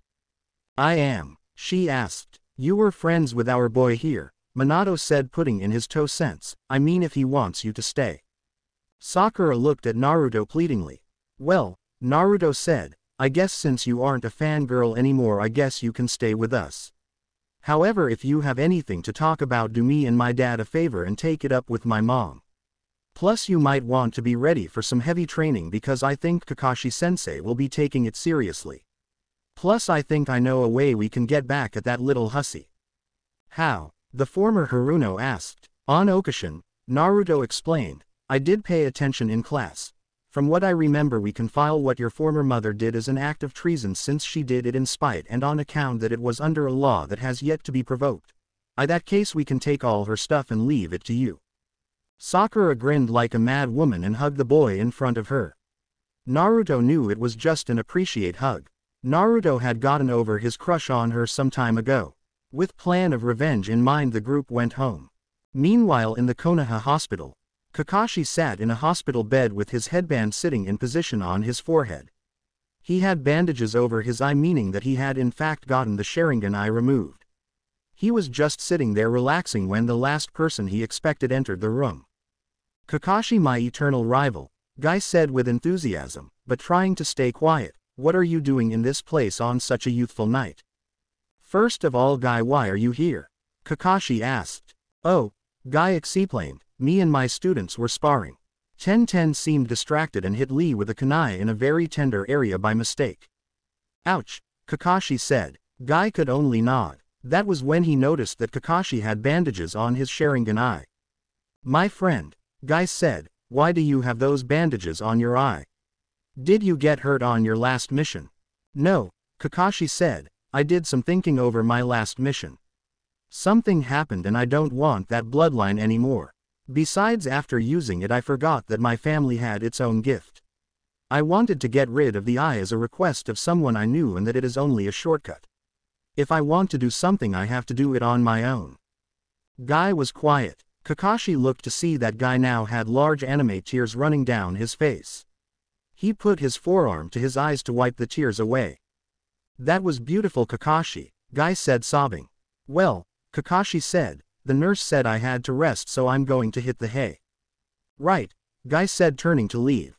"Oh, and Guy," Kakashi said as his eternal rival left, "I was wondering if we could spar tomorrow. I'm trying to work my strength back up to when I was an Anbu captain." Guy looked at his self-proclaimed eternal rival and grinned. He gave him a thumbs up and said, "You go it, my eternal rival." Kakashi I smiled and laid his head back down as Guy left and turned out the lights. Kakashi closed his good eye and went to sleep. Meanwhile, with the Namikaze family and Sakura, the family and recently no-named Sakura were both walking through the Shinobi district. Minato found a large vacant lot. He walked to the center of it where there was a large red spiral symbol. Minato cut his thumb and then smeared some blood in the center of the spiral. The ground beneath everyone shook. Then out of the ground rose a massive complex as big as the Hyuga complex. There was quick tour of the place and Naruto was surprised to find out that everything was as fresh as the day they were put in. "How is it that everything works?" Naruto asked his father. "Well," Minato explained, "I put up some preservation seals around the place in case I had to hide things. To be honest, I have a lot of powerful jutsu here and a lot of people would have wanted to get their hands on them." Naruto nodded, understanding his father's logic. The group then went upstairs and found the bedrooms. Naruto got his own, as did Sakura. Minato and Kushina were sharing one. Though Naruto might not have been one of the smartest of people, he could understand what it meant when two older people wanted to share a room. Luckily, Minato had silent seals all over the house. The next day, Naruto rose up to the smell of cooking bacon. He immediately got up, changed into some clothes and ran downstairs. It was pretty much the same outfit he wore during his mission in Wave. Naruto ran down to the kitchen to find his mother cooking breakfast and his father already wolfing down a stack of pancakes. Sakura was also wolfing down food, which was unlike her. "Who are you and what have you done with Sakura?" Naruto asked, getting the girl to giggle. "The only reason I was on a diet," Sakura said, after she swallowed her food, "was to try and look good for Sasuke. After my crush on him died I realized that it was just plain stupid. Naruto nodded in understanding. Kushina set down a big thing of pancakes at his seat and motioned for him. Naruto sat down, poured on a little syrup, and ate like a pig. After breakfast the Phalean guest went out back to get a little bit of training in to try and work off some of their breakfast. Plus just because Kakashi-sensei was going to be 2 hours late doesn't mean that they should have to wait that long for their training to start. Naruto and Sakura were sparring and Minato and Kushina were both watching them. Sakura had gotten better in the art of taijutsu.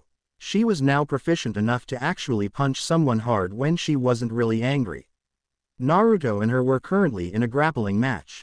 Then something weird happened. Sakura started to radiate a different type of chakra. Her body gave off a brownish glow and his eyes turned from green to brown. Then she lifted Naruto up and then threw him across the courtyard. I mean literally across the courtyard. From the middle of it to the other wall. Oh man. Sorry Naruto. Sakura yelled as she ran over to check on her friend. What was that? Naruto asked in a dazed voice. He had big swirls for eyes at the moment and was currently a little out of it. I don't know, Sakura said. While we were fighting I felt something I drew on it and I don't know. Boy, Elion said, I think I know what happened. Ask the girl if you can have a look at her back. Naruto was surprised as he heard this. Minato and Kushina were both helping their son stand. Sakura, Naruto said, I know how this is going to sound but, can I take a look at your back? What? Sakura yelled. Hey, Naruto yelled, one of my tenants thinks he might know what it is you just did. The night before Naruto had told Sakura that he had another tenant and that is what saved his life. To be honest Sakura was pretty shocked, but she was happy that that is what saved her new friend on the wave mission. Sakura growled at the boy slightly. She turned around and lifted the back of her battle kimono up. As she did Minato, Kushina, and Naruto gasped. On Sakura's back right below her shoulders was what looked like the tattoo of a large falcon. The bird was in a circle of chains and there was the kanji for earth in the upper left corner. Sakura, Naruto asked, when did you get a tattoo? I don't have a tattoo, Sakura said. Minato pulled them inside, and pulled her in front of a mirror and Sakura saw the mark. So Naruto, Kushina said as Sakura was contemplating what the mark meant, what is that? Let me ask, Naruto said. That, Elion explained, is the mark of the falcons. A long time ago they were one of the strongest summons. They were the only ones who were able to use not only the elements of earth, fire, water, lightning, and wind, but the sub-elements metal, ice, wood, boil, steam, poison, storm and lava. During their years there was a war between the summons after it they vanished. It was said that one day a human would be marked as the one who would summon them. Apparently this girl is the one. Unfortunately it looks like the seal is blocked. From what I can tell it's also limited her chakra capacity. Naruto relayed all the information to his parents and Sakura. Everyone was in complete shock. This seal had blocked the strength she should have right now. I'll see if I can get rid of this, Minato said, that is if she wants to be rid of it. Sakura nodded. She wanted rid of the seal that was suppressing her strength. Minato cracked his knuckles and placed his hands on Sakura's back along with a piece of paper. Then he focused chakra into his hands. Slowly the chains on the tattoo receded onto the paper and left. Sakura felt something wither her be set free. Sakura groaned as her hair changed from pink to red. Sakura fell to the ground in a heap when Minato took his hands off of her back. Naruto went to help his friend up. Naruto was shocked to find that the Sakura's eyes now had a bluish ring around her eyes. You all right? Naruto asked. Yeah, she said, I'm fine. Naruto grinned at her then he looked at the clock and started to panic. Kakashi's going to be at the training ground in a few minutes. He yelled. Sakura's eyes were wide now. She knew that she was always hard on him when he was late. She didn't want to get the same treatment. Sorry, Mom and Dad, Naruto said as Sakura got up, we got to go now bye. The two shot out like rockets leaving behind a major dust trail. They also left Naruto and Sakura shaped holes in the door since they didn't open the door. The two parents just stared at the hole the two teenagers made in their door. I'm not fixing that, they both said at the same time. Meanwhile at Training Ground 7, Sasuke had been waiting for about 2 hours for both his teammates and his sensei. Sasuke was kind of annoyed.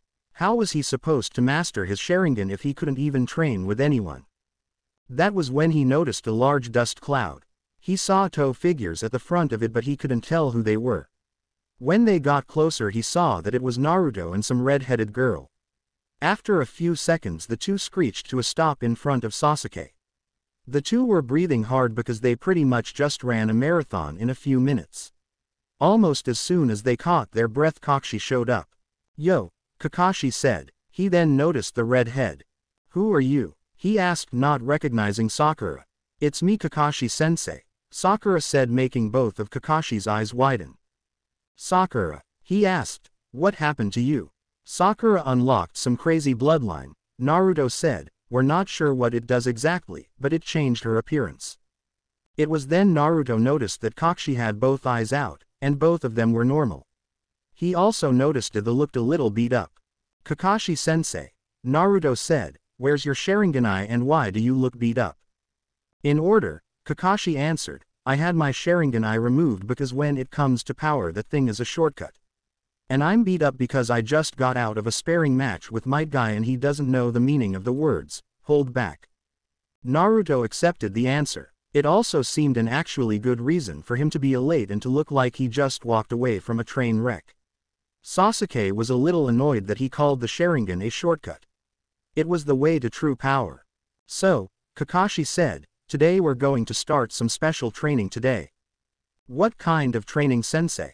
Naruto asked, getting a little excited, but not jumping around like he normally did. During his training with Elion and Kyuubi on the wave mission, they had managed to breaking him of some of those habits. "Elemental training," Kakashi answered, taking out a few pieces of paper. "These," he explained, "is Chakra paper. If you focus chakra into it, the paper will react, allowing you to know your elemental affinity. Earth turns it to dust, lightning causes it to crumple, fire ignites it, water soaks it, and wine splits it in half." He gave a piece of it to Sasuke and he focused chakra into it. The paper crumpled up and then caught fire. Afraid that he would get burned, Sasuke dropped it. "Two affinities," Kakashi said, impressive. Kakashi was going to train Sasuke, but he wasn't going to obsess about it. He was going to train the other two just as much. He was still mad at Sasuke for what happened over the mission. He told Sarutobi and said that the Uchiha would get a mental exam in a few days. If Sasuke didn't come back sane, he was dropped from the program. "Your turn, Sakura," Kakashi said, handing her a piece of the paper. Sakura focused her chakra and there was one heck of a reaction.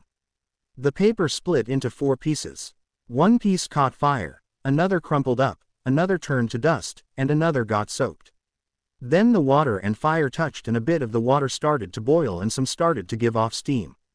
Some of the earth and water mixed and formed wood, while the earth and fire mixed and formed a metal and a small amount of lava. Some of the water froze and some turned purple.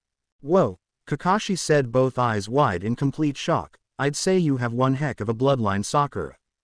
Sakura could only nod dumbly. Though she already knew that her new abilities gave her this kind of power, she couldn't comprehend what kind of power she could have when she was older. Sasuke was looking at her with a greedy look in his eye. With that kind of power he could use her. Naruto noticed Sasuke's look and leveled a vicious glare at the last Uchiha. "Okay Naruto, your turn." Kakashi handed Naruto some of the paper. Naruto focused and there was a very strange reaction. The paper split into 6 sections. One caught fire, another grew damp, another turned to dust, another crumpled up, one part turned black, and the last part gave off a slight glow. Everyone was staring at the paper with looks of complete and total shock. "Naruto," Kakashi said, "it looks like your bloodline gave you some strong affinities too. Though I've never heard of a light affinity. Maybe you should go to your mother about this." "I think I should," Naruto answered, then asked mentally, "Elion, did either of you have anything to do with this?" "Yes," the dragon said, "during the merge the fox gave you the abilities of the 5 main elements and the dark element. You can control the sub-elements too. The light element came from me. From what I can tell, your mother and father can teach you some of the main and sub-elemental jutsu, and so can your sensei." We'll teach you the light and dark techniques. Naruto nodded, understanding the answers. Well, Kakashi said, taking some scrolls from out of who knows where, these jutsu are basic ones. When you master these, I'll give you some more of them. Sasuke took a scroll on a fire and lightning jutsu. What he didn't know was that these were relatively weak ones. They were fire style, fire spin, and lightning style, thunderbolt. Yes, I got those from Pokemon, but they aren't really that strong. Kakashi gave Sakura 5 main element jutsu. She got fire style, fireball jutsu, earth style, earth shaker, water style, water bullet, lightning style, thunderball, and wind style, great breakthrough. Naruto got 5 main element jutsu as well. He got fire style, flame grenade, water style, water dragon, earth style, arms of Gaia, lightning style, storm shock, and wind style, great tornado. All 3 went to separate parts of the training ground to practice. Sakura did a few Chara control exercises first before she started practicing. She did those for a little bit, rested, and then started on her techniques. Sasuke just started on his jutsu immediately. He was also planning on going to the council to try and get Sakura to marry him so that she could bear him strong children with that bloodline of hers. Oh, poor psychotic, self-obsessed, misguided fool. Naruto decided to see if he could try to understand his jutsu first. It was one thing to know a jutsu and it was another to master it. Another thing that Kyuubi, Elion and Naruto's parents did was make him a bit smarter. He wasn't on Shikamaru's level, but he was smart enough to know that he can't just jump into a fight fist swinging and expect to win. After a few hours after training with the new jutsu, everyone went home. Naruto was walking home with Sakura. The two were currently chatting with each other about jutsu they had learned. Meanwhile, at Training Ground 8, Kurenai was not having a good day at the moment. She was currently dealing with a very angry Kiba who was going on about some humiliation he had and that some punk had put his hands on his sister. She was slightly mad as Hana was one of her friends. Hinata was close by trying to comfort her sensei who was on her last rope because of Kiba's anger at whoever it was who beat. Suddenly Kiba stopped ranting and sniffed the air. Akamaru sniffed too. The small dog then started barking at its master as if telling him not to do something that he would ultimately regret. Kiba of course didn't listen. The dog user took off in search of whoever had gotten his fur in a knot. Kurenai, Shino, and Hinata ran after the boy. They both knew that he could be very brash. If they didn't stop him now, then they would have to deal with whatever trouble he was going to cause. They ran after Kiba for a few minutes before Kiba grinned in a feral manner as he had found who he was looking for. The rest of his team stopped and saw that the guy he was after was Naruto. Kurenai was surprised that Naruto was the one who got Kiba's fur ruffled like that. Shino was contemplating why Kiba was so mad at him, and Hinata was blushing up a storm at Naruto's new look. Kurenai was silently looking at the boy herself, though she was never going to admit it.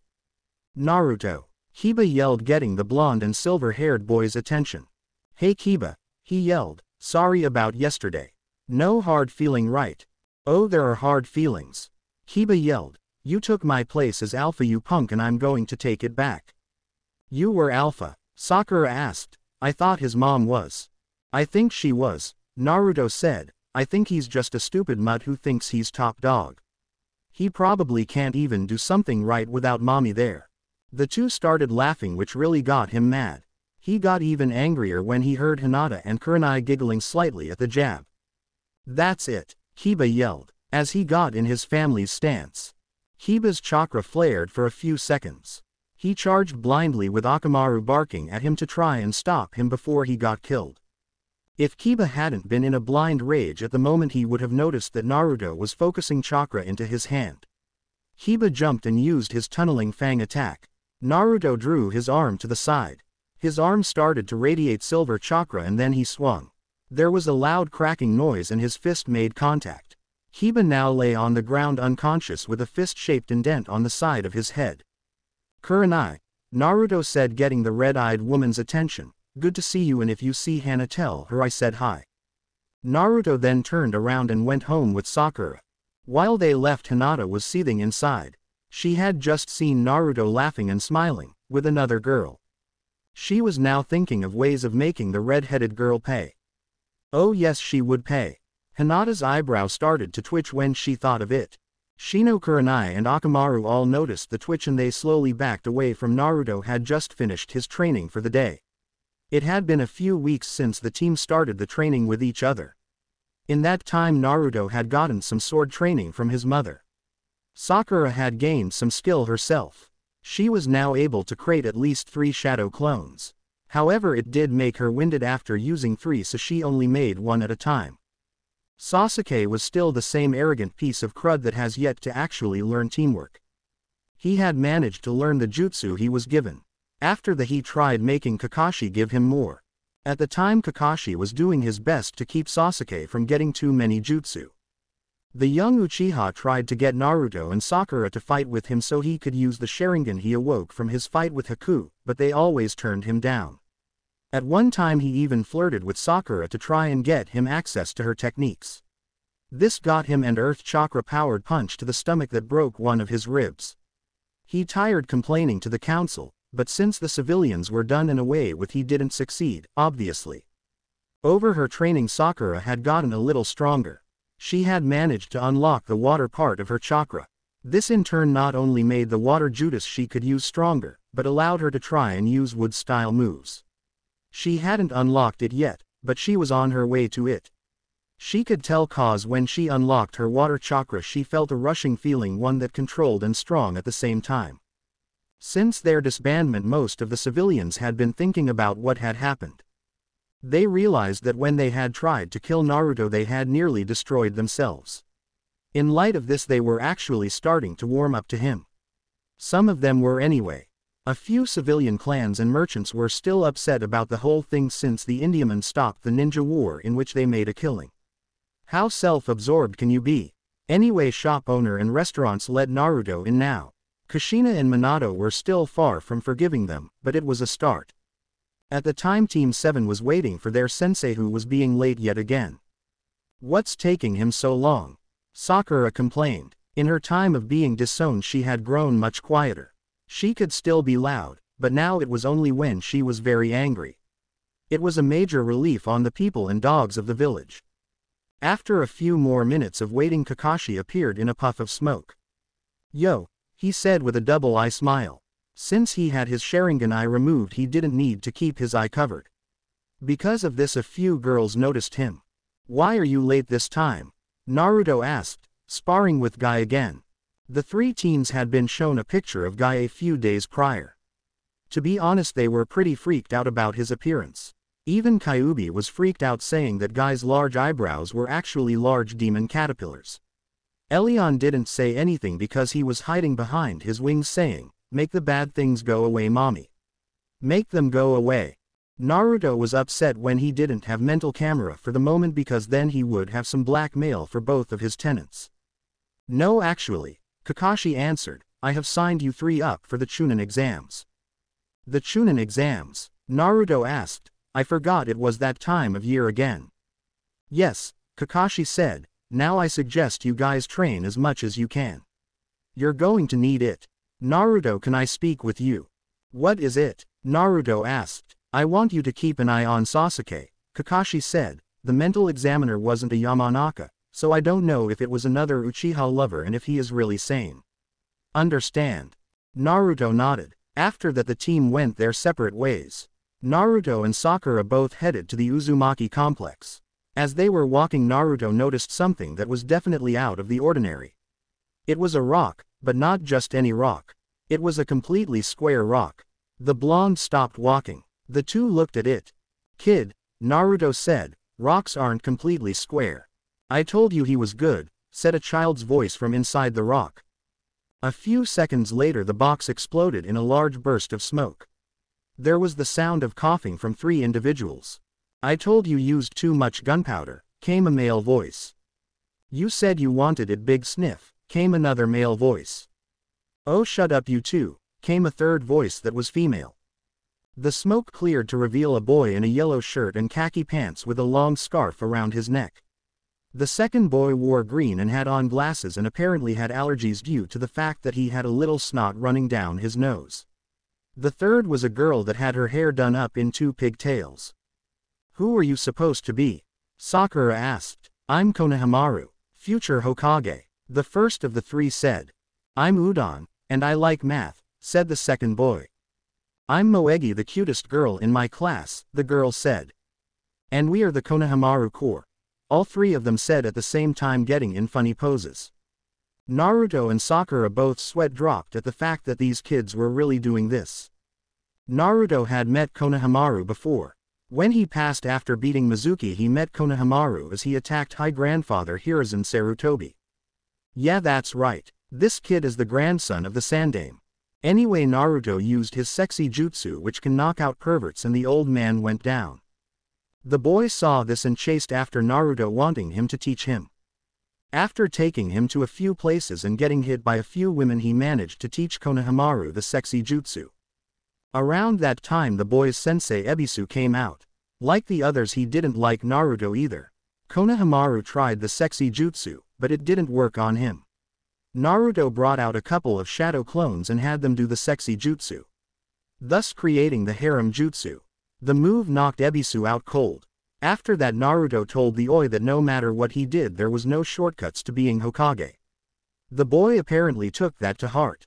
Hey boss, Konohamaru said, breaking Naruto from his thoughts, is this your girlfriend? No kid, Naruto said, she's just a friend of mine. Good, the boy said, cause you could do better.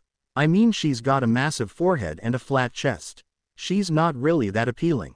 Unfortunately for the Sandame's grandson, Sakura had yet to improve her temper. What did you say? Sakura asked in a sickly sweet voice that a lot of people feared. Kids, Naruto whispered, run. The three kids then ran for their lives with an angry Sakura hot on their tail. Naruto ran after them because he knew Sakura would kill him, grandson of the Sandame or not. The chase was uneventful except for at the end when Konohamaru ran into some. Ow! The person groaned. Watch where you're going, you little brat. Said person was a guy who was dressed a black suit and a hood that made him look like a cat. He had a large bandaged pack on his back. Another thing about him that stuck out was the fact that his face was covered in war paint. With him was a blonde. She wore a battle kimono and had a large battle fan on her back. Her hair was done up in 4 tails. Maybe I should teach you to watch where you're going, the boy said, lifting Konohamaru up by the neck. Kankuro, the blonde said, knock it off. What if he finds out? Relax, Tamari, Kankuro said, looking at her, he won't find out. Kankuro turned back to the kid to start when he suddenly felt a sudden flash of killing intent. He found the source to be a blonde standing across from him. I suggest you put the boy down, Naruto growled. Oh yeah, Kankuro said, or what? That, Naruto said, pointing over Kankuro's shoulder. I'm not going to fall for that, Kankuro said smugly. Then he heard a gasp. He turned around to see a second blonde that looked exactly like the one in front of him. His had a golden sword to Temari's neck. Kankuro did the smart thing and put the kid down. At that moment the blonde in front of him disappeared in a puff of smoke. A clone, Kankuro thought. The blonde put his sword up, sealing it in the dragon tattoo on his arm. Now, Naruto said, before this goes any further, Sasuke, get out of the tree. That goes for the redhead who smells like sand and blood too. Sasuke jumped out of the tree. He was swiftly followed by a redhead in brown and black with a gourd on his back and the kanji for love over his eye. Kankuro, the boy growled, you area disgrace to our village. But Gaara, Kankuro said, it wasn't my fault, this guy. Shut up, Gaara growled, or I'll kill you myself. Gaara turned his attention to Team 7. You, he said, what is your name? Sasuke Uchiha, Sasuke said, he is unimportant. He was shut up by a blast of killing intent from the redhead. You do not interest me, Gaara snarled at the Uchiha who was close to wetting himself. Naruto Uzumaki, Naruto said. Kit, Kyuubi said, I recognize this guy's chakra. He has the Aikibi held inside of him. Yes, Elion spoke, I can sense the demonic chakra coming from the boy. Hey buddy, Naruto called out, I can tell there's something different about you. What do you mean? Gaara asked. Simple, Naruto said, you're like me. A cage that hold a monster. Gaara and the other sand ninja's eyes widened. Which one do you hold? Gaara asked. Number 9, Naruto said, plus an extra. Kankuro, Tamari, Gaara called, we need to go. Baki-sensei is waiting. They turned to leave. Hold on. Naruto called out, you know me and him, but I don't know you. My name is Gaara Subaku, Gaara said, these are my siblings Tamari and Kankuro. Siblings, Naruto said, didn't know that seeing as one of you is a redhead the other is a blonde and another is a makeup-wearing, S&M freak. It's war paint, Kankuro growled, and I'm not into that. Yeah, Naruto said, I take it you guys are here for the Chunin exams. We are, Gaara said, I look forward to fighting you Uzumaki. As do I Gaara, Naruto said crossing his arms. The three sand nin then walked away. Naruto narrowed his eyes as he watched his opponent and fellow Jinchuriki leave. Come on Sakura, Naruto said, let's get out of here. Later on, Naruto, Sakura, and Sasuke arrived at the Tower Academy. It was here that the first part of the Chunin exams would be held. Never thought we would be here again, Sakura said. Me neither, Naruto said, the last time I was here we were all just a bunch of students. I pity the people who have to sit through Iruka's lectures. At the same time, Achu, you okay Iruka? Asked Kakashi as he heard the scarred Chunin sneeze. I'm not sure, Iruka said, but I think that Naruto just said something about me. I'll find out about that later. With Naruto and the group, Team 7 walked through the halls of their old stomping grounds. After going up the stairs they found themselves in a hall where there were a bunch of other genin teams. All of them were joined around the same room. Let us in already, yelled a voice that was familiar to Naruto. The blonde and his team walked forward until they saw who it was. Naruto was surprised to see that I was the bun-haired girl from a few days earlier. He also saw the Hyuga boy and the green-suited kid who tried to get in the middle of his and Kiba's fight. Sorry little girl, one of guards at the door said, but we're doing you a favor by not letting you in. You won't last a second in this exam. Naruto had a feeling that this wasn't as it seemed. When he was sure no one was looking he activated his Kitsune Eye. He saw that this was in fact a trick. They were on the second floor not the third. Naruto had to resist the urge to grin like a madman. This was a good way to get rid of some of the competition. All they had to do was, hey, drop the genjutsu, we're on the second floor not the third. Son of a. Naruto walked up behind Sasuke and then bashed him over the head. You moron, Naruto growled, this was made to get rid of some of the competition. Now we got even more of 'em to deal with thanks to your monumental incompetence, while I didn't even know I knew that word. As they left a Hyuga started to approach them, but was stopped by Lee. Neji, he said, I don't think that challenging them would be a good idea. Especially the blonde-haired one. Why's that? Neji asked. He was the dead last this year and the year before that. I don't think that is the case anymore, Lee said. I witnessed a fight between him and the Inuzuka heir. I stopped them from fighting by halting one of their punches. And, Neji asked as the bun-haired girl approached them. If he had put more strength in his fist, Lee said, he would have broken my arm. Neji stopped as he heard that Lee had almost lost his arm due to the so-called dead last. Neji shook it from his head. It was Naruto's fate to be the dead last. No matter how hard he trained he could not defy his fate. Man, this guy is a prick. Team 7 made their way to the real exam room. As they approached they were stopped by Kakashi. Glad you two could come, Kakashi said. I see you got past that little first part. Yeah, Naruto said. Unfortunately King Imbecile over here blabbed about it and caused a whole bunch of other people to continue along with us. Ouch, Kakashi said. Anyway, I want you three to go in there and knock these guys all the way back to the academy. Or in the case of the people from the other villages, knock them back to their village. The three then entered. They were surprised that the room was filled with so many people. They only had a moment of silence though. Sasuke-kun. Sasuke saw Ino Yamanaka, a platinum blonde with sky blue eyes, heading for him. The boy ducked just in time for Ino to miss him. She was heading straight for Naruto, who quickly did a substitution with Sasuke, and the Uchiha heir was tackled by his fangirl. Oh Sasuke-kun, the fangirl said, I missed you so much. You don't know how much of a pain it has been being on Team the FA.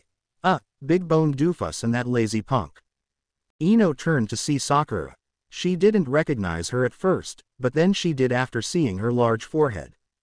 "Hey there, forehead," Ino said. "I don't know what you think you're doing dyeing your hair, but it won't help you win against me." To everyone's surprise, Sakura just smiled sweetly at Ino. "Hey Ino," she said, "you mind if I talk to you later?" Sakura isn't going to fight Ino, Choji asked. "The end must be near." "Troublesome," said Shikamaru. They were the two Ino was referring to earlier. Choji was a big boned boy with brown hair and swirls on his cheeks. Shikamaru was a skinny boy with black hair done up to look like a pineapple.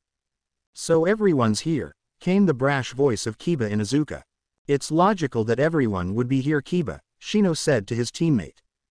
"Hello Naruto," Hinata said to her crush. "Hey Hinata," Naruto said. "Hey, you didn't stutter." "I've been working on it," Hinata said.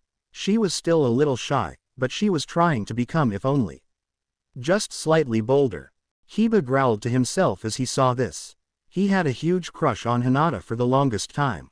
He wanted her, and he was not about to have some dead last punk take his girl away from him. He was about to approach them when a new voice spoke up. "You rookies need to quiet down. You don't want to attract too much attention to yourselves."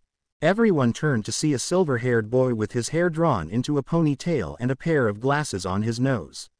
He wore a white shirt with a purple vest. "Who are you supposed to be?" Naruto asked. "My name is Kabuto," the boy said. "You said not to draw attention," Naruto said. "You've probably done this before." "Yeah," Kabuto said. "This is my 7th time doing this." 7 times. Naruto thought. No one takes the exam 7 times. This guy's must be up to something. "I agree, child," Elion spoke. "I think he might be in league with someone. Humans don't normally smell this much of snakes." "Snakes?" asked the Kyuubi. "If it's who I think it is, don't be surprised if I try to take over."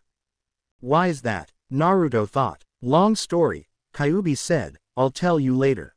"Is there something you want?" Naruto asked. "Actually yes," Kabuto said. "I'm here to give you some pointers." "I don't need help," Sasuke said. "I think he means information," Naruto said, getting a nod from Kabuto. "Yes," Kabuto said, "you're smarter than you look."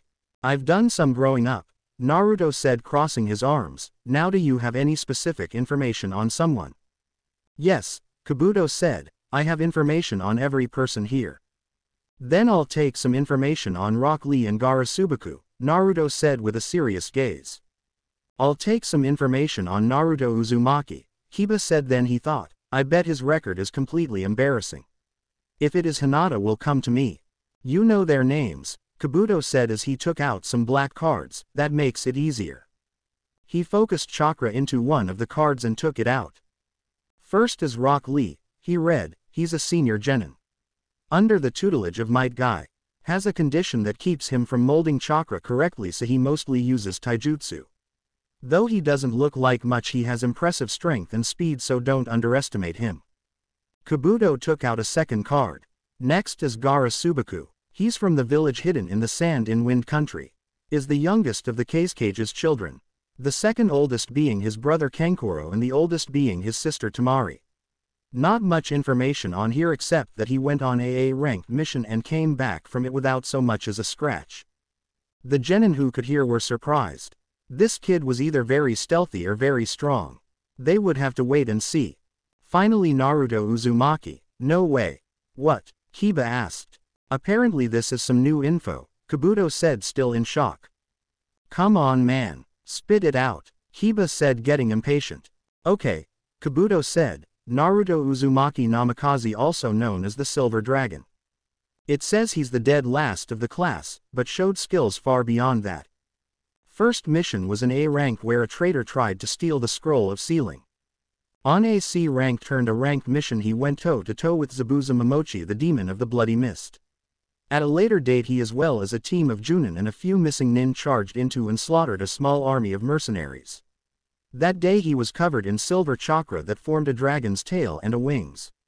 Later convinced Zabuza Momochi and a few other missing nin to join the Leaf. No other information other than that. Everyone was staring at Naruto in shock. Some of them were disbelieving since there was no way a genin could do that. Hiba looked about ready to wet himself from what he heard about the slaughter. Sasuke glared at Naruto for his power. Sakura smiled knowingly. The rest of the Konoha 12 was nervous. A team of Iwa nin were glaring at the boy. Naruto's father had done some major damage in the past to their country. As I write, they were planning their revenge. Buddy, Naruto said, can I see those cards? Kabuto handed them to him.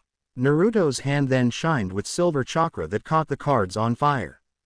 What the hell? Kabuto yelled. You knew too much, Naruto said. Only the Hokage knew about the mission with Mizuki, and second genin aren't allowed to have such information such as mission history, and the fact that I used that silver chakra was confidential. You're lucky I don't report you. Kabuto gulped. He had just lost all his information and this guy was figuring him out. At that moment there was a large plume of smoke and a figure appeared in the front of the room. He was tall, muscular, and had a bandana over his head. All right, you maggots. The man yelled. My name is Ibiki and I'm the proctor for this exam. Everyone sat down and got ready for the exam. As they did, Ibiki spoke to them, telling them the rules behind the exam. Okay, Ibiki said, here are the rules for this part of the exam. You were given at least 9 questions on your test. You have 1 hour to try and answer all the questions. If you are caught cheating in that time, you and your team will immediately be disqualified. At the end of the hour you will be given a 10th question. There are special rules for it, but those will be told at the end of the hour. Everyone looked nervous at that. Sakura and Sasuke slipped angered glares at Naruto. Everyone understand. Good. Now the hour begins, Ibiki said as the clock started to tick. Everyone set to work. Meanwhile, the entire Jonin sat in a lounge while their students took the exam. So Kakashi, Anko asked, what's your team like? Where to begin? The silver-haired Jonin thought. Well, Naruto's grown up some. He's matured and he's gained some impressive skills. Sakura has started to grow up too. She's not the raving fangirl that she used to be and she's started to take her training seriously. Sasuke, I'm not really too thrilled about. In fact, I'm starting to worry about his mental state. Why's that? Kurenai asked. Naruto nearly died on our C rank turned A rank mission trying to save Sakura, Kakashi explained. Sasuke just spat on his grave. After that, Naruto got some swords and Sasuke demanded that he hand them over to him. That boy's arrogance is going to get him killed. I'm with you on that, Asuma said. Dad told me that some familiar faces are back. Wonder what he meant by that. Guess, said a familiar voice.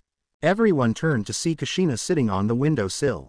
Kushina, Kurenai gasped. Hey there, she said smiling. Glad to see you got rid of that eye, Kakashi.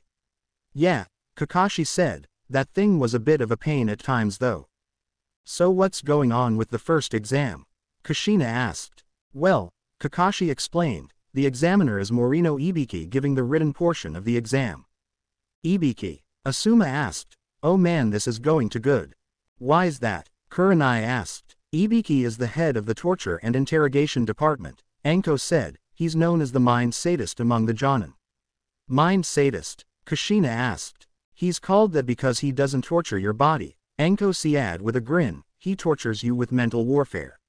Back in the exam room, everyone was taking the test as well as they could. Some teams had already been disqualified for cheating. Some of the Konoha 12 were actually managing to cheat without getting caught. Sasuke was using his Sharingan to copy the pencil movements of a student in front of him. Hiba had Akamru look over the answers of another student and relay the answers to him. Hinata and Neji both used their Byakugan to see the answers of other students. Ten used some nearly invisible wires to move mirrors on the roof to give both her and her teammate Lee answers. Sakura already knew them, as did Temari. Ino switched minds with Sakura and memorized the answers before writing them down. Shikamaru knew the answers and used his shadow possession jutsu to give Choji the answers. Gaara formed a third eye and copied the answers from someone else. Shino had a bug scout the area and gather information. Naruto had Kyuubi and Elion give him answers. At some point at the half-hour mark, Kankuro asked to go to the bathroom. In the bathroom. Okay, he said to the Chunin in the bathroom with him. Tell me the answers starting from number 1. The ninja's face cracked to reveal a wooden face. After Kankuro came back and about 25 minutes later Ibiki stood up and addressed them. All right kiddies, he said, the hour is almost up. Time for the 10th question. Everyone stood on edge as they got ready for the final question. Before I give you the question though, Ibiki said, I should tell you there are a few things regarding it. First of all, you don't have to answer this question. However, if you don't, then you and your team are out of here. Also, you have a chance to back out. Those of you who don't want to continue can leave now. However, if you do, your team. A few people left the room. Not everyone though, the Konoha 12 being one of the groups staying.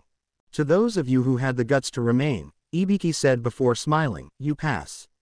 What? Came the reply of some nin who apparently wasn't all that bright. The point behind this test was to see how well you could gather information discreetly, Ibiki said. Those of you who managed to do so without being caught stayed. Those who were got disqualified were caught. The other reason was to see how well you did under pressure. A real ninja never gives up his own team to benefit himself. That's something you have to learn. It's also something that I had to learn. Ibiki removed his bandana. Everyone retched at the sight of the multiple scars and puncture wounds that covered his head. Whoa, Naruto thought, whoever tortured him was a real sadist. I have to agree with you on that one, Kit, Kyuubi said. Ditto, Elion spoke. Now, Ibiki said, putting his headband back on, those of you who passed can wait here until the proctor for the next exam comes in. At that moment the window was busted open and a black thing flew in. It was then sent out in four corners, revealing a banner that read, introducing, the sexy and single Anko Mitarashi. A figure in the smoke became clearer and Naruto recognized her. All right maggots, Anko yelled, the time for kid stuff is over. I am, the sexy and single Anko Mitarashi. Naruto interrupted, you don't have to introduce yourself lady, I already know you, and anyone who doesn't can just read the banner. Anko face faulted and left an imprint of her face on the floor. Everyone couldn't help but snicker. Even Ibiki had the chuckle at that. Anko regained her composure and sauntered over to him and said in a flirty voice, what's wrong? Upset that you woke up alone yesterday? Everyone's eyes widened as they looked at Naruto in shock. A few girls looked jealous and the guys all got nosebleeds. Hinata was seething at the purple-haired woman and was sending a secret glare at her. Naruto didn't know what to say for a moment. Kid, I got a comeback for you, Kyuubi said, then he whispered it. No, Naruto said, looking her in the eye, I'm upset because you never called me back, or stayed for another round. It was Anko's turn to blush. Everyone looked at the blonde like he was nuts. Anko then noticed how many there were. Ibiki, you're losing your touch, she said, there are so many left this time. We have a special group this time around, Anko, Ibiki said. All right then, Anko said, to those of you who passed, follow me to the next exam. Everyone got up and left.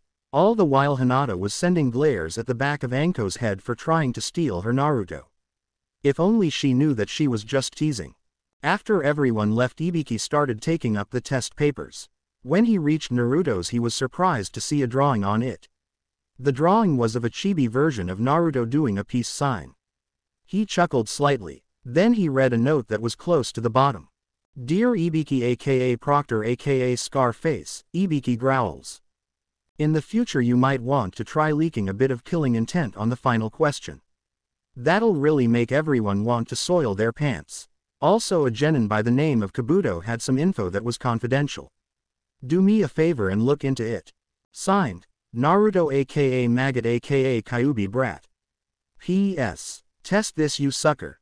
At that moment a small seal at the bottom of the page came undone and large cream pie shot out and nailed Ibiki in the face.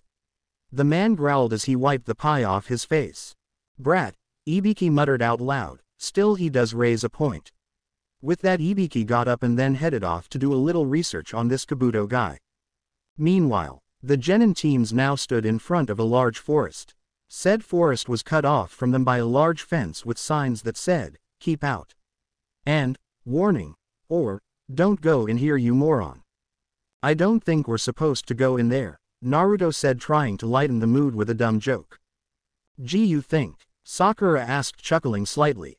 This, Anko said, getting the rookie's attention, is training ground 44, or as the Jonin like to call it, the Forest of Death. Looks like fun, Naruto said with a smirk, making everyone look at him like he's crazy.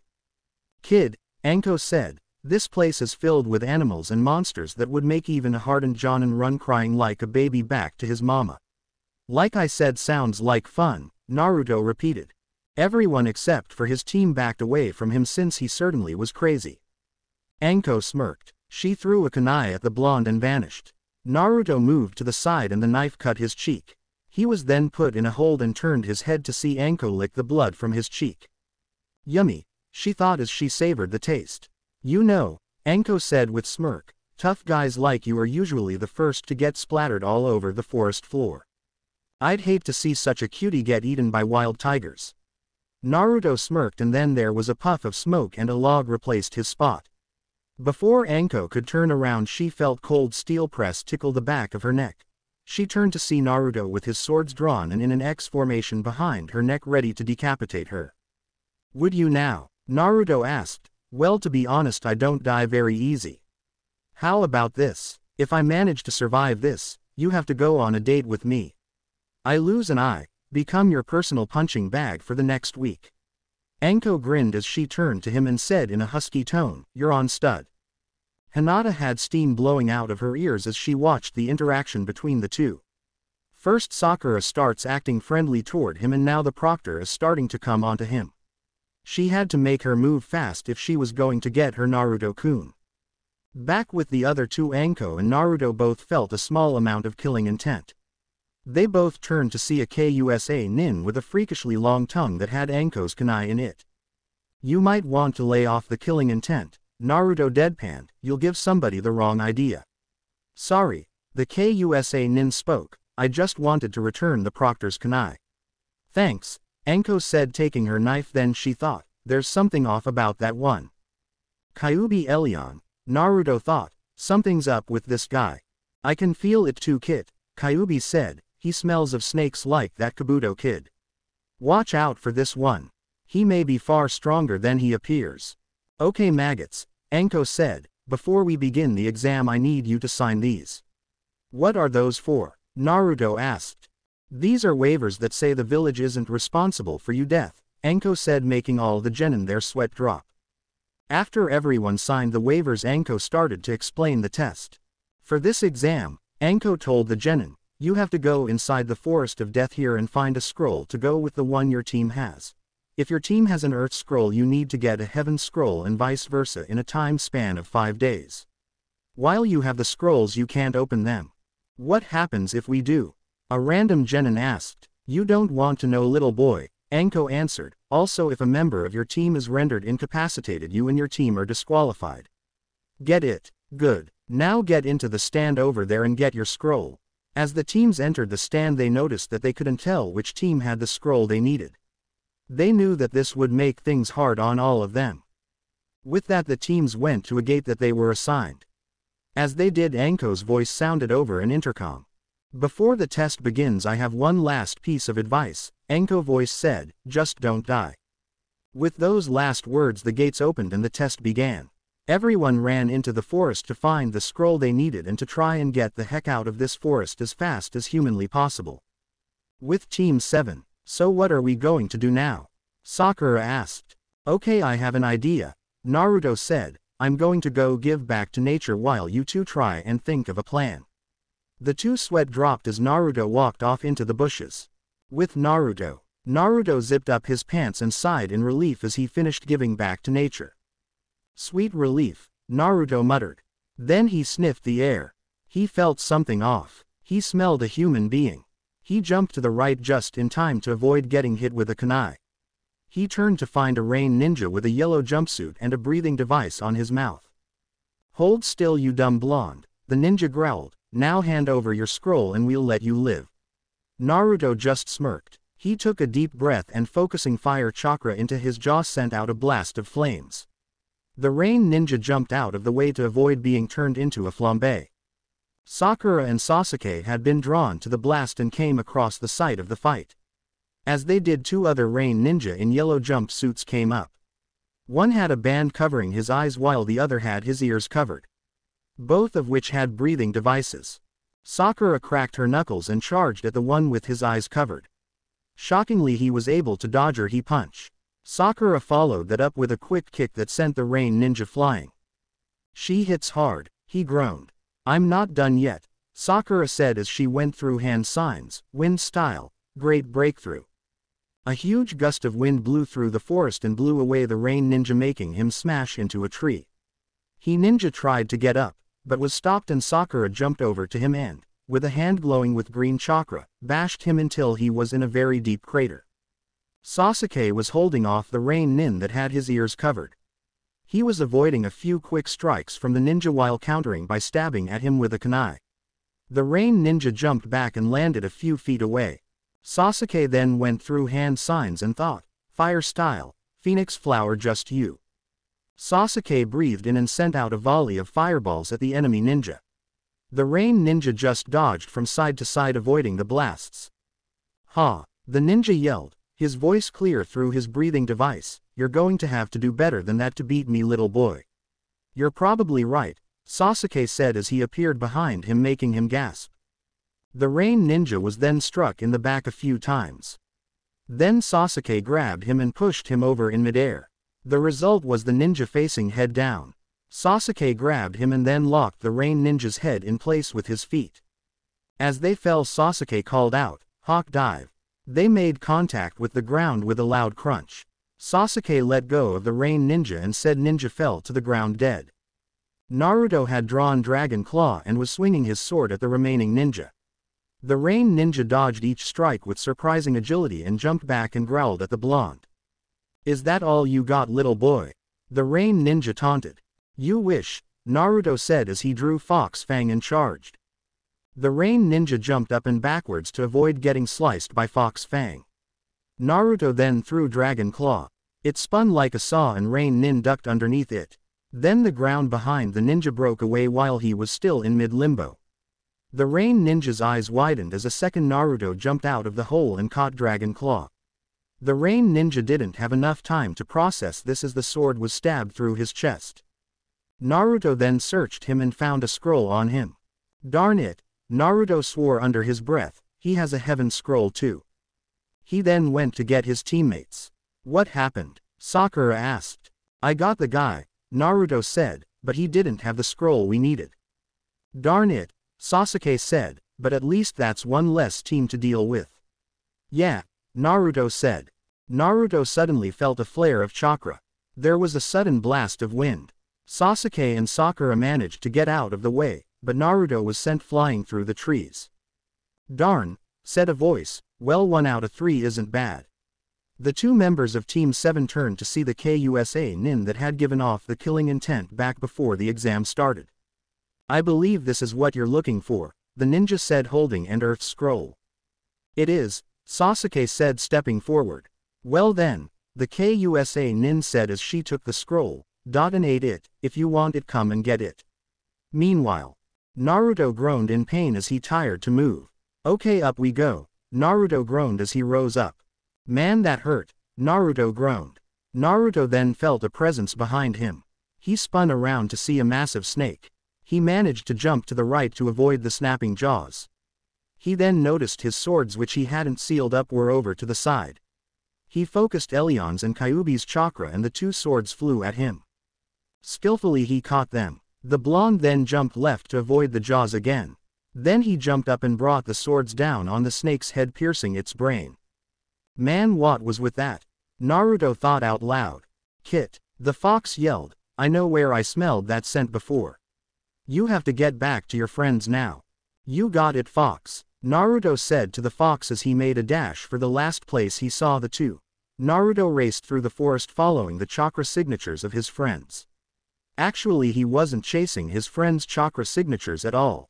He was going for the freakishly large amount of chakra that no genin should have. I mean, seriously, is this guy supposed to be so careless?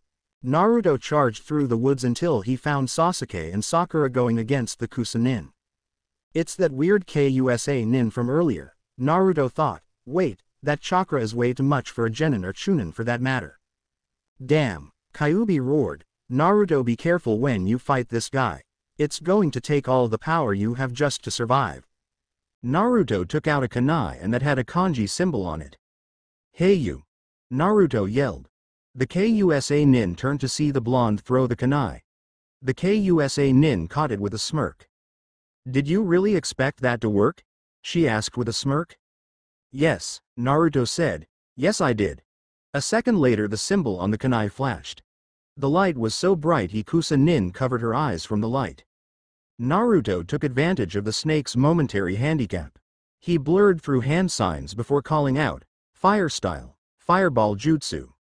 A huge fireball shot from Naruto's mouth and enveloped the ninja. Naruto stood across from the blaze. Then he noticed Sakura and Sasuke on a branch just a little bit below them. He jumped down to his teammates. "Are you guys okay?" Naruto asked. "We're okay, Naruto," Sakura said. "That freak had some nasty killing intent." Sasuke groaned as he got up. "I actually saw the moment of my own death when I looked into her eyes." "Whoa," Naruto said. Note to self. Don't look in the weirdest eyes. "Not bad boy," said a familiar voice. Everyone turned to see the flames had died and the Kusa nin stood up without a scratch, although her skin was burned and her left didn't have any skin, revealing white skin underneath it and a yellow eye with a purple line under it. "Who is this guy?" Naruto whispered. "Kit," the fox growled. "I know this guy. His name is Orochimaru, one of the 3 Sannin. He's the reason you were separated from your parents. He, along with some guy in a spiral orange mask, killed my family and put me in a genjutsu. That's why I attacked." Naruto's eyes widened and then he narrowed them in anger. He snarled with red chakra flowing out of his body. His eyes turned red with slit pupils and his nails lengthened into claws. "Don't bother hiding anymore," Naruto growled out. "I know who you are, Orochimaru of the Sannin." The KUSA nin's eyes widened for a brief second, then returned to normal, and a dark smirk crossed his face for a quick second. She then reached for her face and then peeled off her face, revealing that she was in fact male. "Clever boy," Orochimaru hissed. "Let's see if you've earned your rank in the bingo book." With that the snake man charged, swinging a punch. Naruto ducked to the side, but was caught in the stomach with a knee that sent him flying backwards and into a tree. The blonde then whipped out Dragon Claw. The snake Sannin avoided the first few swings, but was surprised when Naruto focused his chakra and sent out a blast of golden flames from the sword. The snake jumped, avoiding the flames. One of the embers though nicked him and he felt the burning sensation in his leg. He then realized that if he had taken the full blast of that attack he would be barbecued. Static. The picture changes to that of a man sitting behind a large desk with a stack of papers in his hand. On the wall behind him are the words "Fox News 5. We interrupt Dragon Kitsune Night for this special news report," the man said, shuffling through the papers that were in his hands. "Author of story Dragon Kitsune Night, a retake on the story Kitsune Dragon Night, has received complaints that the flames shot from Naruto's sword, Dragon Claw, are a rip-off of the Amaterasu flames of the Mangekyo Sharingan." When confronted, Isam had this to said: "Elion is a dragon of heaven, meaning his flames are strong against demons and people with corrupted souls. And aside from a lot of people in the DC and Marvel universe, there are very few people who are that corrupt." There was the sound of an audience laughing. Then the man then looks at the viewers and says, "We now return you to your regularly scheduled program." Static. Everyone looks around as if confused. Naruto said. "Did anyone else just feel we were covered up by a news guy for a few seconds?" "Yes," Orochimaru said, looking around equally freaked out. Sakura said, shaking her head in disbelief, while Sasuke just stared blankly into space. Naruto then realized that the snake guy was distracted again. The blonde responded by going through hand signs and calling out, "Wind style, great tornado." Orochimaru didn't react in time and was blasted into the side of a tree with a blast of smoke, splinters, and bark. Naruto then ran over to his friends. "You guys okay?" Naruto asked as he knelt down beside his teammates. "Yeah," Sakura said, "we're fine. I think we should get out of here before that white pedophile weirdo wakes up." It was then that said white pedophile weirdo burst from the ground and his neck extended and bit Sasuke on the neck. The man then sank his teeth into Sasuke's neck. The young Uchiha screamed in pain. "What did you do to him?" Sakura yelled as she heard her teammates' screams. "Just a little present," Orochimaru said with a nasty smirk. "Soon he'll seek me out for power." Sakura growled, then charged angrily at the snake Sannin. The snake didn't move since he figured this girl was a fangirl and would be much of a threat. He was given a rude awakening when the girl's fist met his stomach and sent him flying through the trees. Unknowingly, Sakura called on her earth chakra and delivered a punch that was close to being on par with Tsunade's strength. Damn, Orochimaru thought as he rubbed his jaw, I felt like I just got punched in the face by Tsunade. This is probably how Jiraiya felt when Tsunade hit him. Meanwhile, in a casino, a bland woman with a pig sneezed. I hope I'm not catching a cold, she said as she rubbed her nose. At the same time, in a hot spring in Kumo, a white-haired old man sneezed, alerting the women in the hot spring of his presence. Eek! Pervert! One of them cried, which was then followed by screams of agony as the man was beaten within an inch of his life. Back in Konoha in the Forest of Death, Orochimaru rose up from the ground and let out a low snarl. He normally wasn't easily angered, but he had just been humiliated and hurt by two kids. Needless to say, the man was a little pissed off. I'll kill you, he roared as he charged. Naruto growled as he jumped in front of Sakura. As he did, he felt an instinct roll over him. The blonde's blue and slightly silver eyes took on their golden form before he roared, Dragon of Heaven! Breath your golden flames on my enemy. Burn Dragon Fury. As Naruto spoke that phrase, Dragon Claw erupted into golden flames that shined with a holy radiance. When the flames cleared, it showed a new sword in Naruto's grip. This new sword was a deep golden color. Coming off the blade, you could see what looked like light silver flames flickering in the blade. The hilt was made to resemble a white dragon's head with golden eyes, with the blade looking like it was coming out of the dragon's mouth. Orochimaru froze as he felt holy power rising off the blade. Naruto then focused chakra into the newly formed Dragon Fury and swung. The result was a large blast of gold flames erupting from the blade and being sent at the snake Sannin flying. After that, Dragon Fury turned back into Dragon Claw. Naruto examined his sword, then turned to Sakura and said, I think we should get out of here. We need to find some place where Sasuke can heal. Right, Sakura said as she picked up Sasuke and then ran off for someplace that was relatively safe in this forest to rest up. Meanwhile, Orochimaru rose up from the ground with a pained look on his face. The man then shook his head to clear the cobwebs. That boy certainly seems to live up to his reputation, he thought. If it weren't for the Kyuubi, I'd try and take him for my next body. Oh well. At least I got the Uchiha with my mark. I wonder if I could get my hands on that sword of his. Later, Naruto sat next to Sakura as they watched Sasuke sleep. The boy had been out cold ever since that snake Sannin bit him, and the two were starting to get worried for their teammate. Sure, the guy was a complete and total pain in the butt, but he was still their teammate. Like it or not. The two watched him for a while until they actually fell asleep. After a while they woke up again and were happy to see that their friend was still okay and that they weren't being attacked.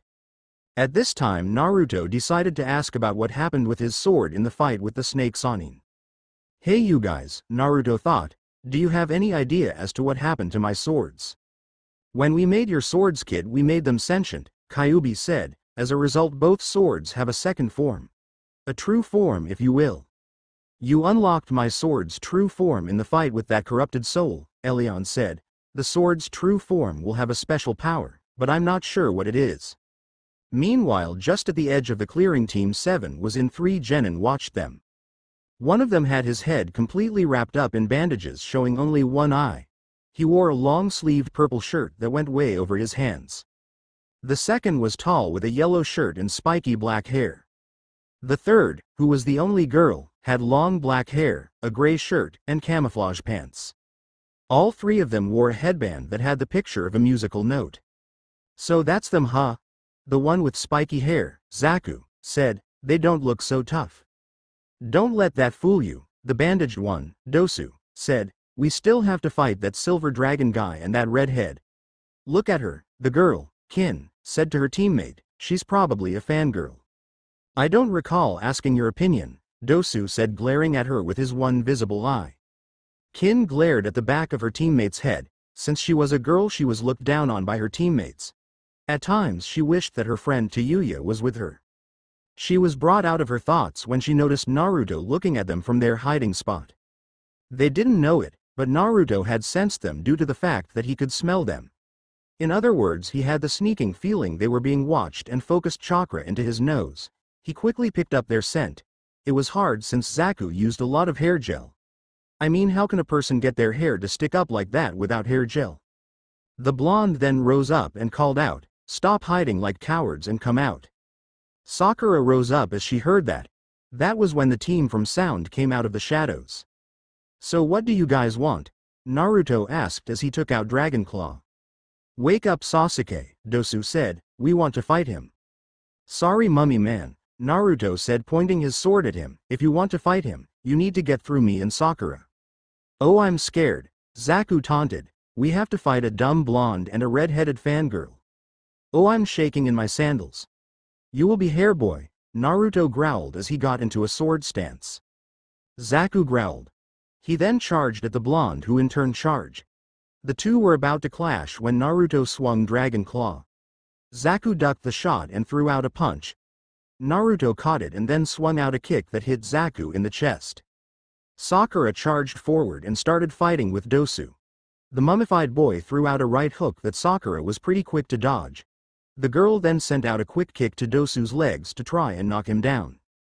The mummified genin jumped over the attack, but he was left vulnerable in mid-air and Sakura sent a quick haymaker to the boy's stomach, sending him rolling. Sakura was then attacked by Kin. The black-haired Kunoichi swung a right hook which Sakura caught. Kin threw another punch which Sakura caught, and then the two stood at a standoff. "Glad to see that there's a Kunoichi that actually takes this job seriously," Kin said as she tried to gain the upper hand. "Yeah," Sakura said, "and I used to be a fangirl." "Really?" Kin asked, surprised.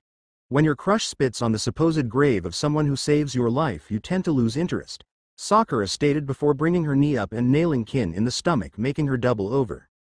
Sakura then focused her earth chakra into her hand and sent Kin flying with a wicked punch to the face with a resounding crack. Naruto and Zaku looked away to see Kin get sent flying into a tree. "Dang," Zaku said, "your friend sure knows how to throw a punch." While making his observation, Zaku made one of the biggest mistakes a ninja can make. He took his eyes off his opponent. Naruto took advantage of this moment and ran forward swinging Dragon Claw.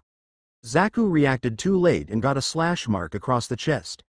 The Sound genin screamed as the blade tore through his flesh. Though it looked bad, it wasn't deep enough to cause damage.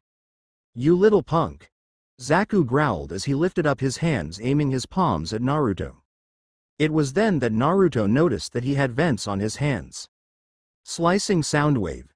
A huge blast of air shot out of Zaku's hands and at Naruto.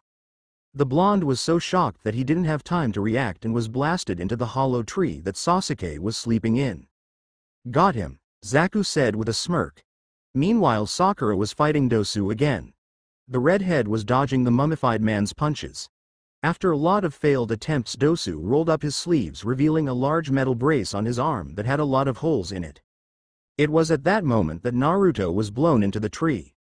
"Naruto!" she cried. Dosu took advantage and charged at her. Sakura blocked the incoming punch. Afterwards, though, she felt woozy. "What was that?" Sakura asked as she tried to regain her balance. "My sound bracer," Dosu said with a smirk behind his bandages. "My bracer allows me to intensify impacts, turning them into a wave of sound.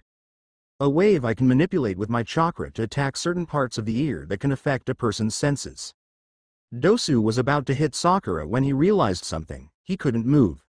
It was then that Sakura noticed Shikamaru was standing there with his shadow extended and connected to Dosu's. "Shadow possession jutsu complete," Shikamaru said with a smirk. At that moment, Choji and Ino came out of the underbrush. "What took you guys so long to come out and help?" Sakura asked. "You knew we were there?" Ino asked, surprised. "Naruto could smell your perfume and Choji's chips," Sakura deadpanned. "He could?" Ino asked. "I thought he was the dead last?" "He's improved, Ino," Sakura said. "Or did you forget about what you heard about the incident in Wave?" The fight would have continued, but Rock Lee showed up along with Ten and Neji. "These guys are popping up like roaches," Dosu said. "Who cares how many of them there are?" Zaku growled. "Let's just blow these guys halfway to Iwa." Zaku pointed his arms out and was about to blow them away when they all felt a large amount of killing intent. Everyone turned to see Sasuke rising up from his spot in the hollow tree. His body was covered in strange markings and he had an aura of purple chakra. "You started a fight," Sasuke said, "and didn't invite me. How rude. All right pal, Zaku said aiming his arm cannons. You want to join the party? Let's go. Zaku. Wait. Dosu yelled to his teammate, but it was too late. Slicing sound wave. Zaku sent a huge blast of air that kicked up a weg blast of dust and dirt when it hit. Blew him away, Zaku said with a smirk. Blew who away? Asked a voice behind him. Zaku spun around to see Sasuke, who had a smirk on his face. Zaku was about to fire off another sound wave when Sasuke punched him in the face, easily knocking him to the ground. Sasuke then flipped Zaku on his back. Sasuke placed his foot between Zaku's shoulder blades and pulled his arms back. You seem pretty proud of these arms, Sasuke said with a sadistic gleam in his eyes. What are you do? Zaku let out a piercing scream as his arms were pulled back. There was a loud sickening crunch as both of his limbs were pulled out of their sockets. The others stood horrified at what Sasuke had just done. The Uchiha though never lost his smirk as he did it. He then dropped Zaku's limp and pained body to the ground. So, Sasuke said, who's next? Orochimaru-sama, Dosu thought, gave him a curse mark. Why would he send us after him then? With that strength we would be as good as dead. Is that it? Does he only see us as cannon fodder? Sasuke was about to run at Dosu, but he was stopped when he felt a large amount of killing intent. The young Uchiha spun around to see Naruto, whose jacket and shirt were now ruined, rising up from the ground where Zaku had blasted him. As he rose, red chakra began to radiate from him. The blonde let out an animalistic growl. His nails lengthened into claws and his whisker marks became darker, making them more visible from a distance. His hair even seemed to become more wild. The blonde then opened his eyes to show that the normally cobalt blue eyes that he had were now crimson with black vertical slits for pupils. So that is it, Lee said as he saw Naruto's features change. What do you mean, Lee? Ten asked. When I first met Naruto he was in a fight with an Inuzuka, Lee explained. At that time his features were more animal-like. Much like the state he is in now. It explains why he was fighting the Inuzuka for dominance. Lee started to get tears in his eyes and said, it is amazing. Naruto's flames of youth are so strong that he is able to form a youthful beast. It is a true inspiration. Everyone heard that and looked at Lee strangely. Though they did admit that it was impressive. Despite that though, the bloodlust from the chakra coupled with Naruto's killing intent was quite unnerving. Sasuke looked shocked, but that faded. So you're able to use something different than the chakra on the bridge, Sasuke said. It doesn't matter.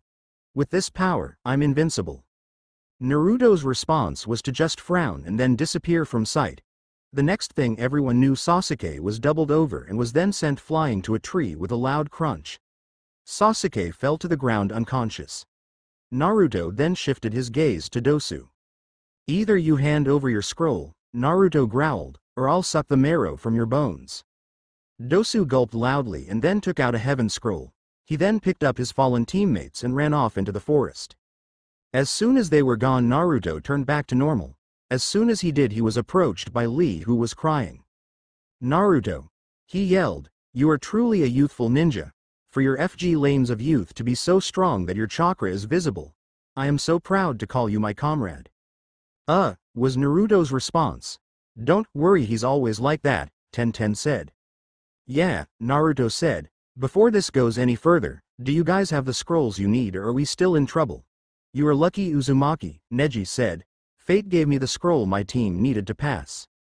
Oh no, Naruto said, not another emo. We have enough problems with Sasuke being like that. Everyone except Sasuke, who's still out cold, chuckled a bit.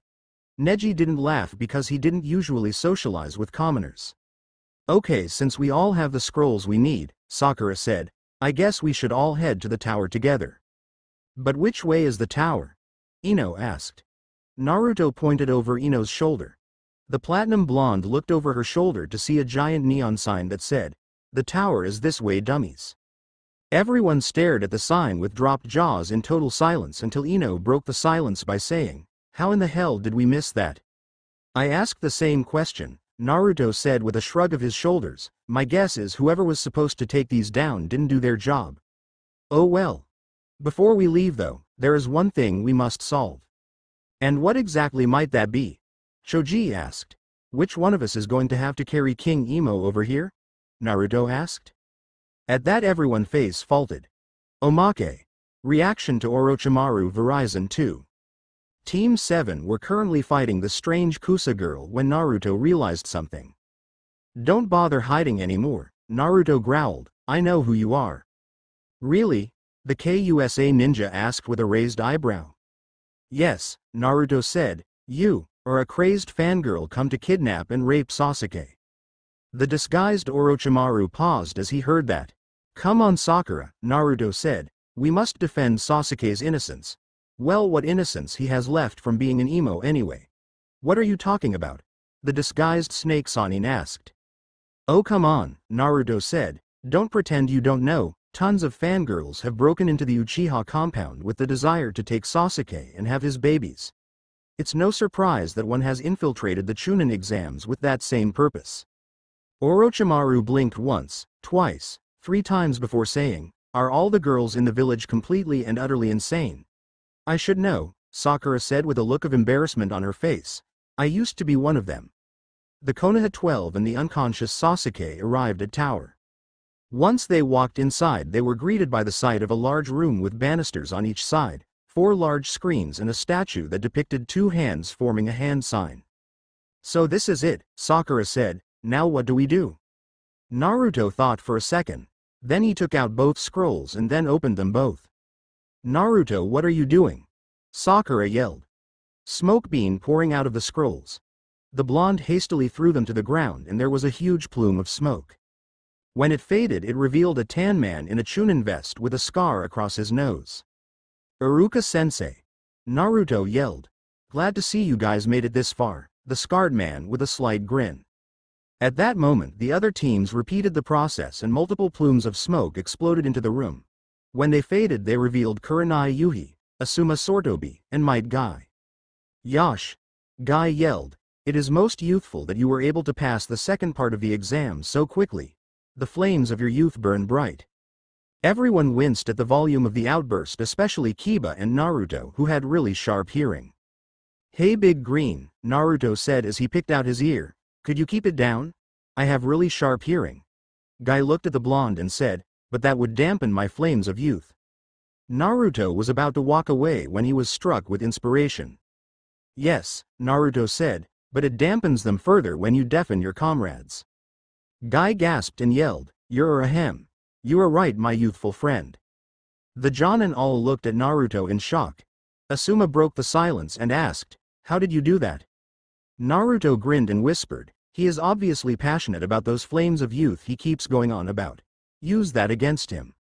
All the Jonin, except Guy because he left to go quietly rant about youth, and Iruka were all slack-jawed and thought, I can't believe we never thought of that. After that everyone left to go relax. How many do you think made it through? Shikimaru asked out of the blue. I don't know, Choji answered. From what I guess we may end up having to fight in preliminary rounds and there are too many left, Naruto said. Everyone looked at him and Shikimaru said, this just got a lot more troublesome. For once everyone actually agreed with him. With that the teams headed for their rooms. As they left though Ino grabbed Sakura and pulled her to the side. Okay spill forehead, Ino said crossing her arms. Why is it you aren't all over Sasuke? Oh, and I saw your roots, how are you a redhead? Sakura grinned before answering, it stated before the exam on our first C-rank mission. As it turns out the client, Tazuna lied about the mission rank. We were attacked by some really powerful ninja, one of which was named Zabuza Momochi. At that Ino put on a thoughtful face, where have I heard that name? Oh, he's that guy who usually walks around with a huge sword on his back, Sakura answered, making the platinum blonde's eyes widen.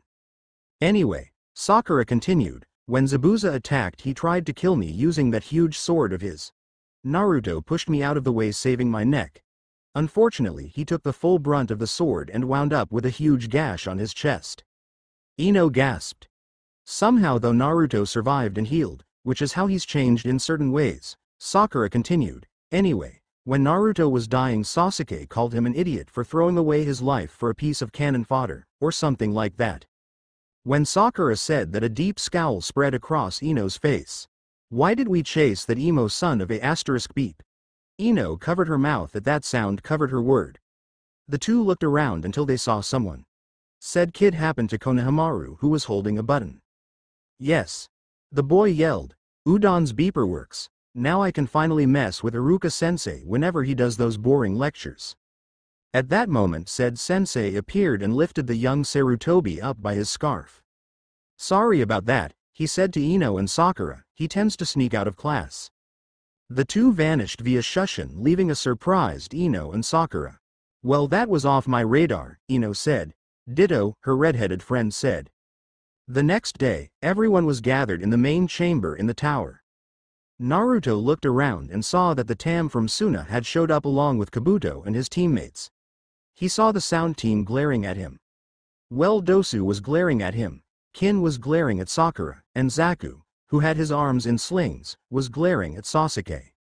Congratulations to all those who made it, Ibiki said. The Hokage would normally be doing this, but since he is busy, and I lost the coin toss, I'll be filling in for him. A few people snickered as they heard that. Now then, Ibiki said, since there are so many left, we'll be having some preliminary rounds. Anyone who wants to back out may feel free to do so. Kabuto raised his hand and drew out. Naruto noticed a nearly undetectable twitch of Ibiki's hand. With Kabuto as he was leaving, Kabuto was smirking as he left the tower.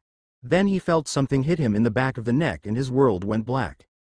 Back inside, now if there are no more interruptions, the scarred man said, we'll begin the preliminary rounds. Someone bring out the really big screen. A large screen rolled out of the wall. The contestants will be picked at random, Ibiki explained. Those that aren't picked will go up to the banister. Understood? Good. The screen then started shuffling through multiple names. The first match was Sasuke against one of Kabuto's teammates. The match was decisively short. Sasuke ran in swinging and found that his opponent was able to drain could drain his chakra from contact. Sasuke came close to using the power of his curse mark, but managed to resist. Sasuke then beat his opponent with a taijutsu move that he copied from Rock Lee, much to said boy and his sensei's anger. Sasuke was taken away to have his curse mark sealed up. The next match featured Kin from the sound team fighting Shikimaru. The sound kunoichi used senbon with bells attached to disorient the young Nara. Fortunately, Shikimaru was able to sneak his shadow possession jutsu over to her by discreetly sending it underneath the ninja wire she had connected to the bells on the senbon. With her possessed, Shikimaru took a shuriken out of his weapons pouch and threw it. Both of them ducked, but Kin, who was closest to the wall, hit her head and was knocked unconscious. Shikimaru was claimed the victor by knockout. The next match was Ten versus Temari. Ten launched multiple weapons at Temari, but they were all deflected by the Suna girl's wind attacks. Ten decided to bust out on her strongest moves, the twin rising dragons. The girl took out 2 scrolls and unsealed a whole lot of weapons. She manipulated each with ninja wire and sent them flying at Temari. The blonde simply opened her and used her wind scythe jutsu. All the weapons were deflected and Ten was hit with a gust of wind that left a lot of gashes on her body. As the body of the Konoha kunoichi fell, Temari was going to let her land on her fan, but saw that her just you had lodged a kunai in her back. Seeing as she didn't want to cripple her, she just caught her and handed her to the medics. The next match was Kankuro against Kabuto's other teammate. Kabuto's teammate revealed that he was able to dislocate his joints to make himself more flexible. He threatened Kankuro that if he didn't forfeit he would snap his neck. Kankuro obviously refused. Kankuro's opponent then snapped his neck, or at least everyone thought he did until he was grabbed by multiple wooden arms. The pack on Kankuro's back then unraveled to reveal the real Kankuro, who was controlling the puppet that Kabuto's teammate had grabbed. Kankuro then turned the tables and made the same threat. The boy refused and then had his neck snapped. The recently made corpse was then taken away. The next match was Sakura versus Ino. This one was interesting. As they made their way down to the arena, the two looked at each other seriously. I understand why you gave up Sasuke, Ino said, but just because we don't go after him anymore doesn't mean that I'm going to go easy on you, forehead. Sakura smirked and said, I wouldn't have it any other way, pig. The two girls then launched themselves at each other. Ino let loose a sloppy punch that Sakura was quick to dodge before she unleashed a vicious right hook. Ino was sent reeling with the blow. The platinum blonde then doubled over due to Sakura's knee getting slammed into her gut. The redhead then lifted Ino off the ground and then threw her like a rag doll. "Is that all you got, little piggy?" Sakura taunted. "You wish," Ino said as she went through hand signs. Mind transfer jutsu. Ino's body fell limp on the ground and Sakura's eyes widened and she clutched her head. In Sakura's mind, Ino grinned as she stood in Sakura's mind. "Easy as pie," Ino said. "All I have to do is get Sakura to forfeit and I'm good to go." Ino looked around and saw what looked like a control panel. She grinned and approached it, but as she reached out for it a strong grip found itself around her wrist. She looked shocked to see Sakura standing over to her side with her wrist in an iron grip. "Get out of my head," Sakura growled. Then a large pure white version of Sakura with the word inner on her forehead appeared and yelled, "Yeah, beat it piggy." The regular Sakura then unleashed a vicious uppercut that knocked the platinum blonde straight out of her mind. In the real world, Ino shot up from the ground while Sakura stopped clutching her head. The redhead then glared at her rival and charged. Ino tried to stop her, but wound up getting a haymaker to the face and a few broken teeth. The platinum blonde sank to the ground out cold. "Glad to see your student has moved on," Kurenai said to Kakashi as the proctor proclaimed Sakura the winner. The silver-haired Jonin nodded and said, "Yeah, I'm glad too. She's much less of a headache since she isn't screaming about Sasuke every 20 minutes. Sakura, who had just joined the two, growled, "I head that sensei." The board shuffled through names until it landed on Kiba Inuzuka and Naruto Uzumaki Namikaze. Naruto grinned and jumped down to the arena. "All right, let's go kick some ass," Kiba yelled, but stopped when Akamaru wouldn't budge. "What are you waiting for, Akamaru?" the dog user asked. Akamaru barked an answer. "What do you mean you don't want to fight?" Naruto was growing impatient and yelled, "Hey dog breath, are you coming down or not?" Kiba turned to Naruto and yelled, "Give me a minute." After a few minutes of arguing, Kiba came down alone. Akamaru was currently up in the stands in Kurenai's arms. "I guess your master was smart," Naruto said with a smirk. "Don't get too cocky," Kiba said. "I'm going to beat you and reclaim my title as Alpha. Then I plan on making Hinata mine." Naruto scoffed and said, "Yeah right dog boy. I highly doubt she's even into you." Kiba snarled, "So what, she'll be mine even if she doesn't want to." As soon as he said that, there was a great deal of killing intent from every woman in the arena. Even Ten and Ino, who were in the medical bay, were unleashing a little killing intent along with the nurses. "Kiba," Naruto said, "I think it's time someone shut your mouth up." The blonde then vanished in a sudden blur and reappeared in front of Kiba, nailing the dog use in the face. Kiba was sent rolling and landed on his back. Naruto appeared in front of him and stomped down on his stomach. Kiba yelled out in pain. The blonde then grabbed Kiba's leg and then threw him into the arena wall. Kiba groaned in pain and fell to his knees. "Kiba," Naruto growled, "I suggest you drop the whole belief that women are merely objects. If you don't, you are going to wind up getting hurt. And by that I mean you're going to get castrated." Kiba spat up some blood and said, "Who cares, all women are pretty much good for is labor and for a man's pleasure." Naruto shook his head and said, "Idiot." The blonde then took a deep breath and let out a loud roar. The sonic waves sent Kiba flying like a rag doll into the wall. Naruto was proclaimed the victor since Kiba couldn't move. "I'll get you dead last," Kiba spat. Naruto just grinned at him and said, "I'd worry less about me and more about you." Kiba was about to question him when the ground started shaking. Then out of the doors to the entrance of the tower burst Sume Inuzuka and Hana Inuzuka, both of which looked really mad. The two then marched up, grabbed Kiba and dragged him away screaming. "I almost feel sorry for the guy," Naruto said. The rest of the matches went without much incident. Well, not really. The first match was uneventful with Shino fighting Zaku. Zaku revealed he could use one and fired off one of his cannons.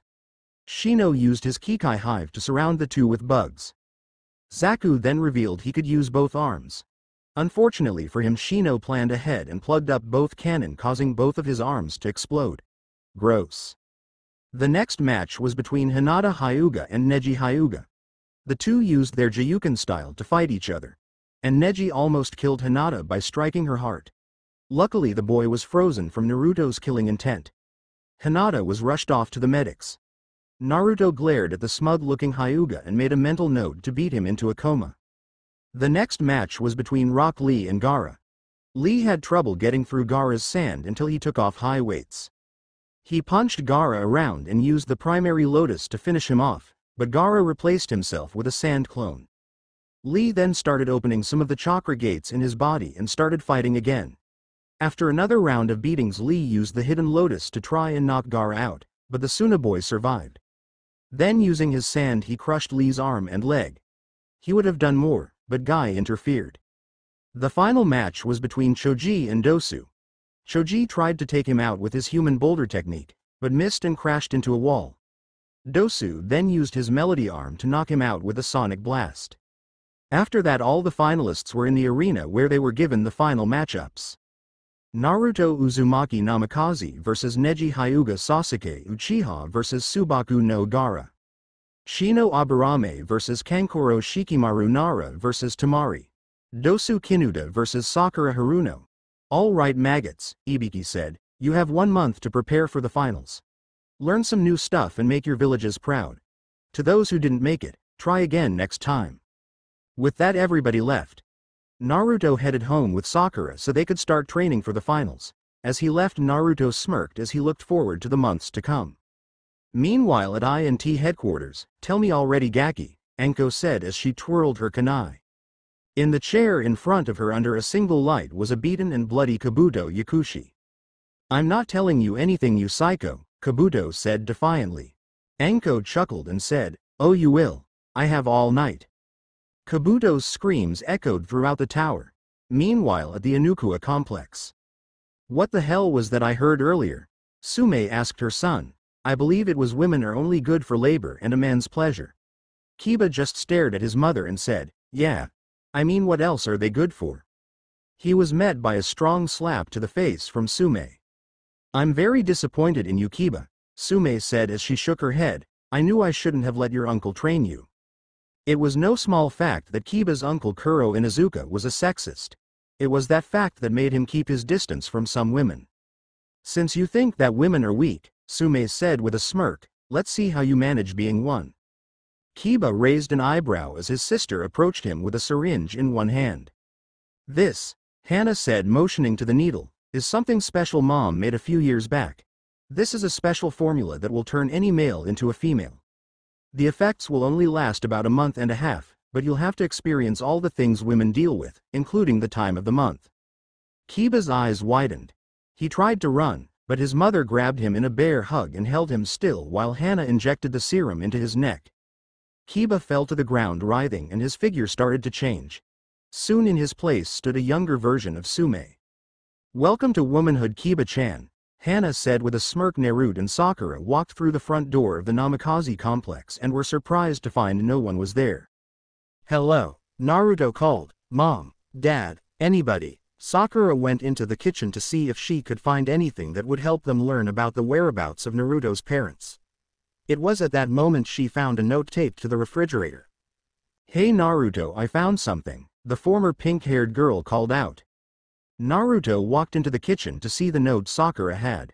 It read, Dear Naruto and Sakura, sorry if we aren't home right now, but we just found out your so-called godfather is in the village and we decided it would be nice if we paid him a visit. In case we don't get home before dinner, there is some chicken in the icebox and leftovers in the fridge. Love, Mom, Kushina and Dad, Minato.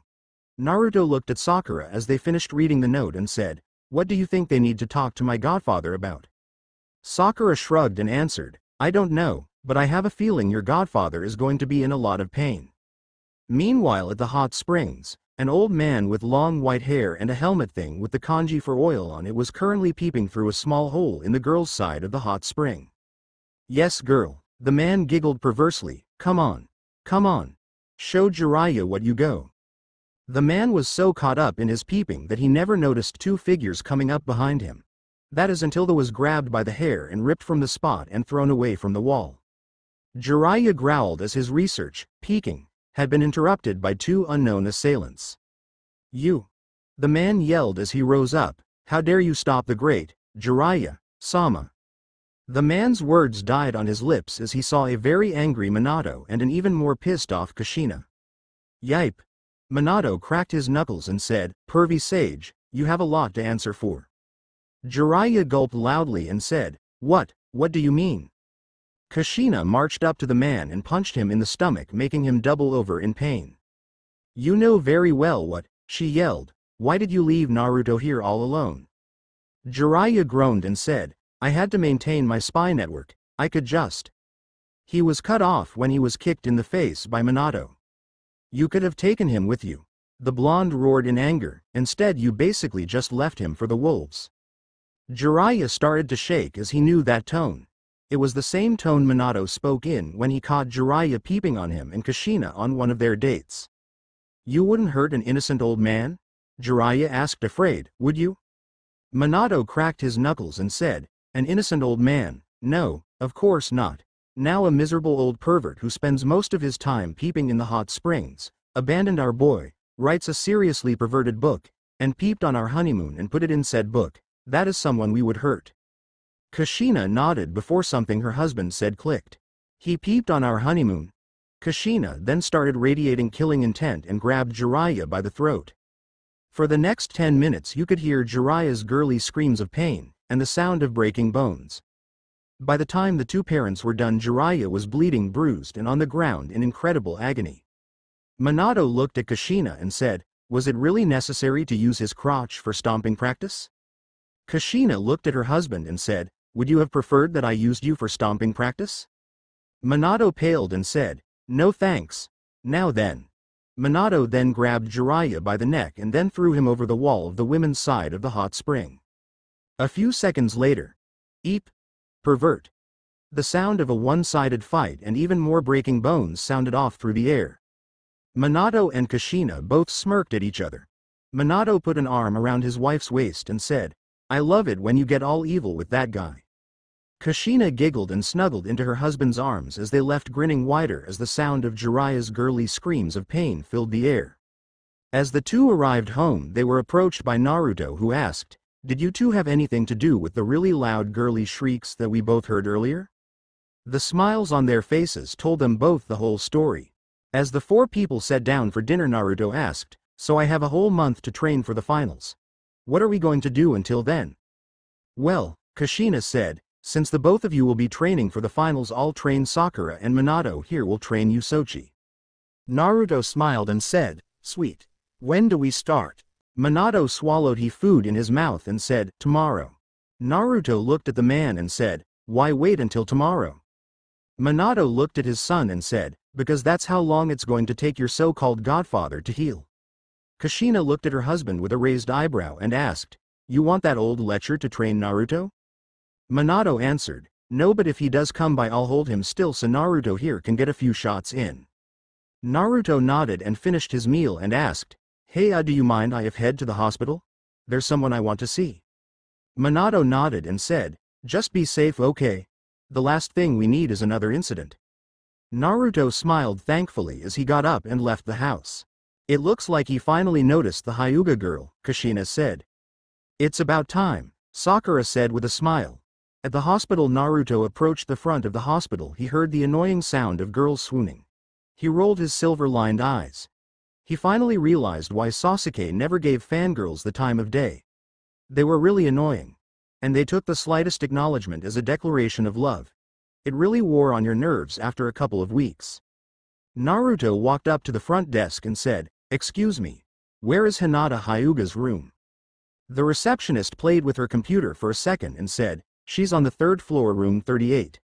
Naruto nodded his thanks and went to the elevator. He waited for a few seconds before the elevator stopped at the 2nd floor. As Naruto made his way to the room, he noticed something in the room. He opened the door to see Hinata lying asleep in the bed. Next to her was her father, Hiashi Hyuga. What shocked Naruto was that the man was visibly upset. Naruto had only seen the man in the council chambers and he seemed stoic, so the angry scowl on his face was something that looked very much out of place. "Lord Hyuga?" Naruto asked as he entered the room.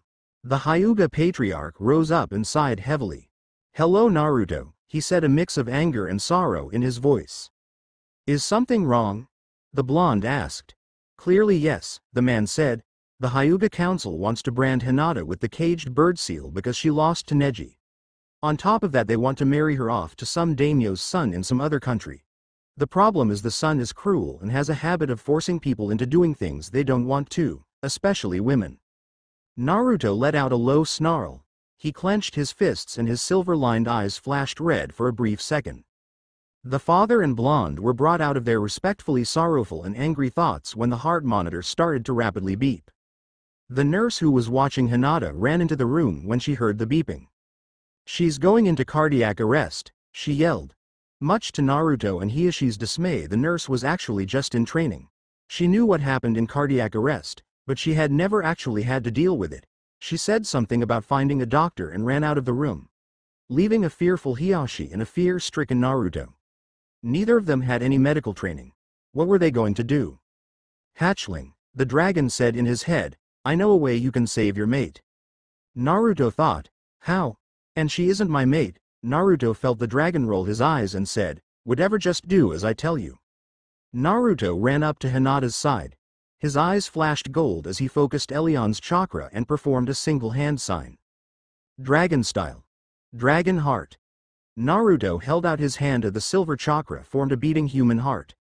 Naruto then placed it on Hinata's chest and pushed it inside. Hinata shook for a moment in the hospital bed before she finally stopped. Her heartbeat returned to normal and she stated to breathe easy. Both Naruto and Hiyoshi breathed a sigh of relief. While they relaxed, Naruto was suddenly hit by inspiration. "Hiyoshi Dono," Naruto said, "I think I know a way that I can save your daughter." The elder Hyuga immediately picked up the boy by the front of his jacket and yelled, "Tell me now." People who lived in Konoha long enough wouldn't have believed that the yell had come from the normally calm and stoic Hiyoshi Hyuga. Naruto got himself out of the man's grip and said, "I'm fighting Neji in the finals. Why don't we make a bet with them over who wins? If I win, they have to drop what they want to do. If I lose, they can marry her off."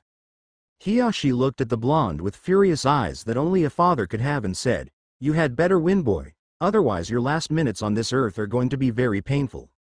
Naruto nodded with a look of fear evident on his face. "Now then," Hiyoshi said, "I'm going to have a word with the head of the hospital about who he hires around here." Naruto knew immediately not to get in the elder man's way, so as soon as he left the room Naruto did so, but went in the opposite direction. As they left, neither of them noticed a slight silver glow come across Hinata's sleeping form. Later at the Namikaze complex, Naruto panted as he crashed through the front door of his house. His father looked at his son like he was crazy and said, "What happened to you?" Naruto breathed loudly and said, "I don't think the civilian council is done trying to get power." The older blonde let out a loud groan of annoyance and asked, "What are those little cockroaches up to now?" Naruto took a calming breath and said, "A bunch of civilian girls cornered me after I left the hospital. They said that they were sent as apologies from certain council members. Apparently they want to try and get the family genes so they can try and become powerful again." Minato slapped his forehead and said, "Those stupid vultures just don't seem to want to give up." Naruto hung his head in annoyance. Naruto then looked up at his father and said, "Where's Mom?" The older blonde shrugged and said, "She took Sakura out for training.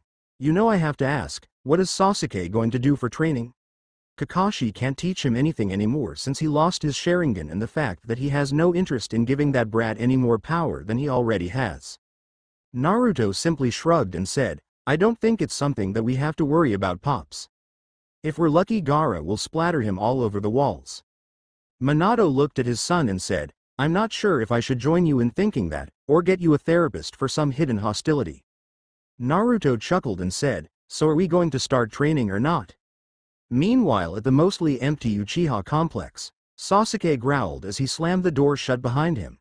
He had gone to Kasha for training, and the man had turned him down. Ever since the wave mission, Kakashi had turned against him.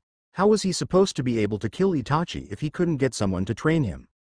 As Sasuke cooled down from his mental ran, he noticed something on the table. It was a large scroll. The Uchiha made his way over to the scroll. He opened it and out popped an assortment of scrolls. The Uchiha smirked as he saw multiple jutsu scrolls among them. Inside was a note that said, "Prove your strength to me, then we'll talk about training." Underneath the words was the picture of a snake. Sasuke smirked as he picked up the first scroll. Meanwhile at the Nara complex, "Do I have to?" the young Nara asked in a complaining voice. "Yes, you do." The voice of his mother Yoshino Nara said, "You will start training for the finals right now." The Nara groaned and said, "What a drag." He was then picked up by his mother and dragged off. Meanwhile, in some apartment, "Shouldn't you be coming up with some strategy?" Kankoro asked Tamari. The Wind Mistress huffed and said, "I won't need one to beat that lazy punk." Gaara's eyes simply twitched in annoyance as he heard his siblings argue. In some other apartment, Dosu glared out of the window deep in thought. "I have a chance to prove myself and I have to go against some pink-haired little witch," he mentally growled. "I'll prove myself, Orochimaru. I'll prove I'm more than just a pawn." Meanwhile, at some random training ground, Sakura panted as her knees buckled beneath her. She looked up at Kushina, who had a smug look on her face. "Come on, Sakura-chan," the redhead said, "we haven't even finished with the warm-up yet." Sakura groaned and panted, "You forget, sensei, I'm not an Uzumaki, so I'm not a stamina freak, like everyone else in your clan." Kushina gave a sickly sweet smile and said, "That's no excuse for it." The pink-haired girl looked at her teacher and said, "This is punishment for being mean to Naruto for all those years, isn't it?" Kushina smirked and said, "Maybe. Cut. Okay, sorry for this one being short, people. Okay, Hinata is going to go through changes, Naruto and the others are about to start training, and Sakura is being punished for her treatment of Naruto. Okay, Naruto will be learning new skills as will Sakura, and I'm basically not going into details about their training. However, there will be a cool entrance like in the original. Okay, next time the finals begin. Omake. Naruto meet Jiraiya." Naruto sighed in relief. He had just lost those stalker fangirls from before and was breathing easy when he heard perverted giggling. He looked around and saw a white-haired man over by the hot springs. Naruto glared at the man and yelled, "Hey, old man! Stop looking in the hot springs." Immediately, killing intent flooded the air as a lot of pissed-off women burst from the springs and then beat the tar out of the old man. When they were done, they returned to the springs and locked the door. Naruto walked over to the downed old man and poked him with a stick. He poked half a dozen times before the man jumped up and yelled, "Stop doing that, you brat! And why did you have to go and ruin my research?" Naruto glared at him and said, "Hey, I'm not the old pervert peeping in the hot springs." The man glared at Naruto and said, "I am no mere pervert boy. I am a super pervert." Killing intent. Naruto stepped back as the angry women beat the tar out of the old man again. The old man lay still, then jumped up like nothing had happened. Naruto looked at the old man and questioned, "What kind of research are you doing anyway?" The old man grinned and said, "I am a novelist. I am known as a great author from country to country. I am the writer of the great book Ichaichah Paradise." An incredible amount of killing intent flooded the area. The women were so furious they broke down the wall. In the sussed storm, Naruto decided to make the old man really hurt. He quickly transformed into a little kid who was holding a copy of the perverted novel. He pretended to look through some pages and threw it down on the ground. "What kind of book is this?" he asked in a childlike voice. Unfortunately for Jiraiya, the women noticed, and, even though some of the women were shinobi, they fell for the trick. At the front of the group was Kurenai, who yelled, "You! How dare you try to corrupt a young boy with this trash?" The worst beating of the old man's life came next. Was then put in a genjutsu that made his worst fear of all time. What made it worse was that the top members of the APA, or Anti-Pervert Association, had its top members there, which consisted of Enko Midarashi, Hana Inuzuka, Yugo Uzukai, and Sume Inuzuka. The old man was submitted to the hospital with snake bites on a personal area, claw and bite marks, sword wounds, and was chanting, "It's just a genjutsu," over and over again. The month for training went by very quickly. Needless to say, the pair were pretty glad when the end of the month came. The training that they had been through was insane. Kushina had basically driven Sakura into the ground while they trained. The young Kunoichi had to run multiple laps, do a great deal of push-ups and other physical exercises just for a warm-up. After that, the pair got down to stamina and taijutsu training. While training, Sakura learned a great deal of water jutsu, which went along well with the water affinity she woke up during the time of training. Sakura had also taken to wearing weights while training to help her. She was progressing quickly, but she was only able to reach about 20 or so pounds on each leg. Naruto's training hadn't been much better. His father, who had taken the place of his godfather in his training, had him learning jutsu left and right. Naruto was able to learn some for all of the main elements, but he wasn't able to learn any for light and dark jutsu. Elion and Kyuubi said that they would teach him a few of those when he became Chunin. Naruto started learning the Rasengan as well. Needless to say, Naruto was surprised that the powerful technique that his father had invented was incomplete. The Namikaze heir took it on himself to complete his father's work. When Naruto asked about the Hirishin, he was told he would have to wait until after he became a Jonin to learn it. While training, he also learned a few jutsu from Elion called Dragon Release and Fox Release from Kyuubi. He only learned 2 from each of them, but they were special. Currently at the arena, Naruto and Sakura stood with their fellow combatants. While the others didn't really change their looks, Naruto and Sakura did. Naruto now wore a pair of black cargo pants with black sandals and a white shirt. Over the shirt he had a trench coat that was pure white to go with his shirt. On the back it had written in gold Dragon of Konoha, while in red was written, Fire Fox.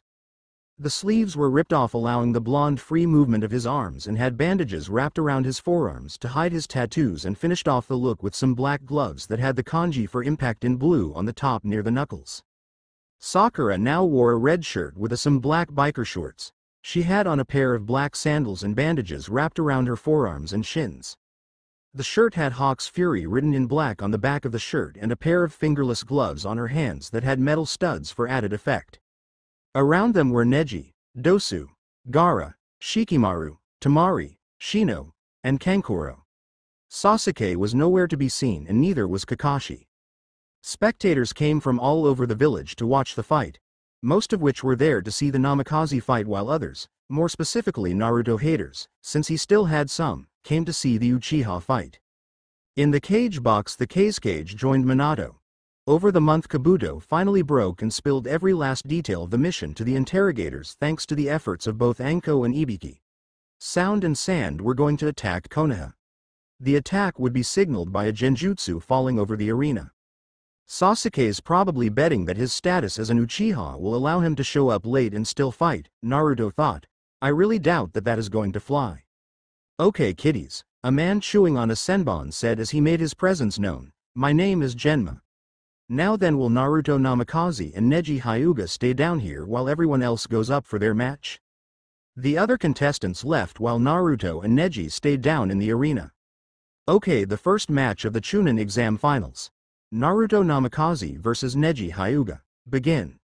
Silence. The pair stared down at each other. You should give up now, boy, Neji said, glaring down at Naruto. Fate has decreed that I shall be the victor. You may have gotten stronger, but you were and always will be a failure. When Neji didn't hear a reply, he took it as understanding. He saw red, however, when he looked at Naruto to see him asleep while standing up. Neji glared at the boy and roared, "Wake up!" Naruto snapped awake and said, "Who? What? When? Oh, sorry about that. What were you saying?" Neji rolled his eyes and said, "I was just saying that." Wham! Neji's speech was broken off when Naruto slammed his fist into the white-eyed boy's jaw. There was a slight crunch signifying that the blow had cracked a tooth or two. Neji stumbled back before having a knee slammed into his stomach and was then kicked in the head, making the boy roll across the ground. Neji rose up from the ground and looked at Naruto, who was just standing there with a bored expression on his face. "Dude, I don't want to hear any of your 'fate controls everything' speech," Naruto said. "What are you trying to do, bore everyone in the stadium to death? Just skip the annoying monologue and get to fighting already." Neji spat out some blood from his mouth before getting a Jiyuken stance. Naruto got into a stance of his own, to be specific, the hummingbird-style stance. The pair launched at each other. Neji aimed a strike at Naruto's shoulder. The blonde avoided the attack and slammed a strike into Neji's forearm. The young Hyuga cried out in pain before crying out even louder when Naruto stomped down on his foot. Neji was then doubled over, yet again, by a punch to the stomach. Naruto drew back one arm and unleashed a brutal right hook that knocked Neji off his feet and sent him rolling again. How can this be happening? Neji thought in pain as he rose up from the ground. Fate has declared me the winner in this fight. Why is this failure beating me? Neji growled his anger as his Byakugan flashed and the veins around his eyes pulsed. The boy glared at Naruto before charging. Naruto himself charged and ducked backwards to avoid a strike to the chest. Neji then sent a few more strikes that Naruto dodged. A few, however, managed to connect. Naruto gasped out as the strikes cut off his chakra before a sudden kick nailed him in the chest, knocking him away. Naruto grinned and said, "I have to say, Neji, you're better than I thought you were." Neji smirked and said, "I told you before, fate declared me the winner when we were pitted against each other." Naruto shook his head and said, "Fate doesn't control everything, Neji. If fate ruled the world, I would be a carcass right now." Neji stared at Naruto before returning to his original stance. "I don't care your reasons to defy fate," Neji said. "You're within my divination." Naruto knew that term because his father had told him about some of the moves that the Hyuga used since he had plenty of fights with them before. Neji charged at Naruto with the intent of sealing off all of his chakra points. Naruto prepared himself. Got to time it just right, Naruto thought. Neji unleashed his attack. Now, Naruto caught both of Neji's hands. Everyone, especially the Hyuga clan members, stared on in shock. Naruto smirked at the shocked look on the Hyuga prodigy's face. That shock turned to pain as Naruto started to apply pressure to the boy's arms. Neji fell to his knees, a pained grimace on his face. "I told you that I was going to make you pay for what you did to Hinata-chan," Naruto snarled, "and I always keep my word." Naruto then twisted Neji's left arm to the point of breaking before unleashed a vicious roundhouse kick. Neji rolled to the side before catching himself. Naruto charged at the long-haired boy, drawing back his left fist as the kanji symbol on his glove glowed a slight blue. Impact. The fist slammed into Neji's chest. The Hyuga prodigy immediately screamed in agony as the fist made contact with his chest. There was a freakishly loud crack signifying that bones had been broken in the impact. Neji stumbled back, clutching his chest in agony before he fell over, blacking out from the pain. Genma went over to the fallen prodigy. After checking to make sure that the boy would live, he announced, "Winner of the first match, Naruto Uzumaki Namikaze." The crowd roared in approval. Naruto grinned as the sounds of the people's praise reached his ears. Naruto walked up to the fighter's box where he was greeted by Sakura. "Nice one, Naruto," she said as she high-fived the boy. "Troublesome Naruto," Shikimaru said, "but way to kick that guy all around the arena." Naruto grinned and gave the boy a thumbs up. In the stands, two Chunin looked at each other. "I have to admit that was impressive," Katetsu said. "He managed to beat Neji in taijutsu, which is something in itself." Azumo nodded before adding, "On top of that, he showed maturity by not letting his emotions get the better of him, and some sense by not revealing all of his skills at once." Back in the ring, Genma announced, "Will Subaku no Gaara and Sasuke Uchiha please come down to the arena?" Gaara appeared in a swirl of sand. After a few minutes, Sasuke didn't show. Gaara growled with his sleepy eyes narrowing as a sign of impatience. His sand in his gourd was whirling around, itching to get out. After a few more minutes, Genma called out, "Sasuke Uchiha, if you are not here in 3 minutes, you will be disqualified." After 3 minutes, Genma said, "Due to his inability to show himself, Sasuke Uchiha is hereby." At that moment, a huge swirl of leaves appeared in the arena. When it cleared, it showed Sasuke and Kakashi, who had his nose in his book. "Are we late?" Kakashi asked, though if one looked hard enough you could see that he was annoyed himself. "Yeah," Genma answered. "I was about to disqualify your student here. Now then, if there are no more interruptions, let the second match between Subaku no Gaara and Sasuke Uchiha begin." Kakashi and Genma immediately got out of the way. Gaara formed a clone out of the sand in his gourd. Sasuke smirked before vanishing from sight, and the clone burst in a shower of sand. Gaara's eyes widened in shock before his eyes hardened. He was just as fast as the boy he fought during the preliminaries. Up in the stands, the crutch using Lee and Guy looked down at the arena in anger as they immediately recognized the style as Lee's. Lee was furious because he had worked for years on that style, and Sasuke had stolen it. Guy was angry for similar reasons. For a while it continued like Lee's fight during the preliminaries. Sasuke would attack, Gaara's sand would defend, and Sasuke would attack again, this time getting through. At last Gaara formed a large ball of sand around him. Sasuke tried to attack the dome, and only succeeded in hurting his knuckles. Sasuke grinned at his chance to show off and jumped backwards before he went through 3 hand signs. The guy glared at Kakashi. When he did, he noticed Kakashi had an angry look on his face himself. I should have known he was watching, Kakashi growled. What do you mean my eternal rival? Guy asked. Kakashi hung his head and said, while I was off training with my Chidori without my Sharingan Sasuke must have copied it while I wasn't paying 8 nanograms attention, stupid. Slowly a ball of lightning formed in Sasuke's hand. The Uchiha survivor charged at the dome of chakra. The drew back his arm and unleashed the assassination technique. The attack pierced the dome, but just as it did, tendrils of sand wrapped around the boy's arm and twisted. Sasuke screamed in pain as his arm was broken. The boy was then thrown away by the sand ninja. Sasuke Uchiha is unable to continue, Genma said, reappearing in the arena. The winner is Subaku no Gaara. Some people jeered at the match. This wasn't because of the Suna boy, it was because that a lot of people had bet on the Uchiha winning the match and had just lost a whole lot of money. Gaara glared down at his fallen opponent. Normally, Gaara would slaughter his opponents. This time though was different. He knew from his senses that the Uzumaki boy in the arena was much stronger. His mother wouldn't have to suffer the horrible taste of such unworthy blood. In the stands, Kotetsu and Izumo shook their heads. Strong, yes, but arrogant and stupid, Kotetsu said. I'm with you on that one, Izumo said, using an assassination technique in a match, and using when the target is clearly hidden. This guy must really think he's king of the world. Kotetsu shook his head and said, I don't think this kid is going to make Chunin anytime soon unless he gets rid of the huge stick he has shoved up his butt.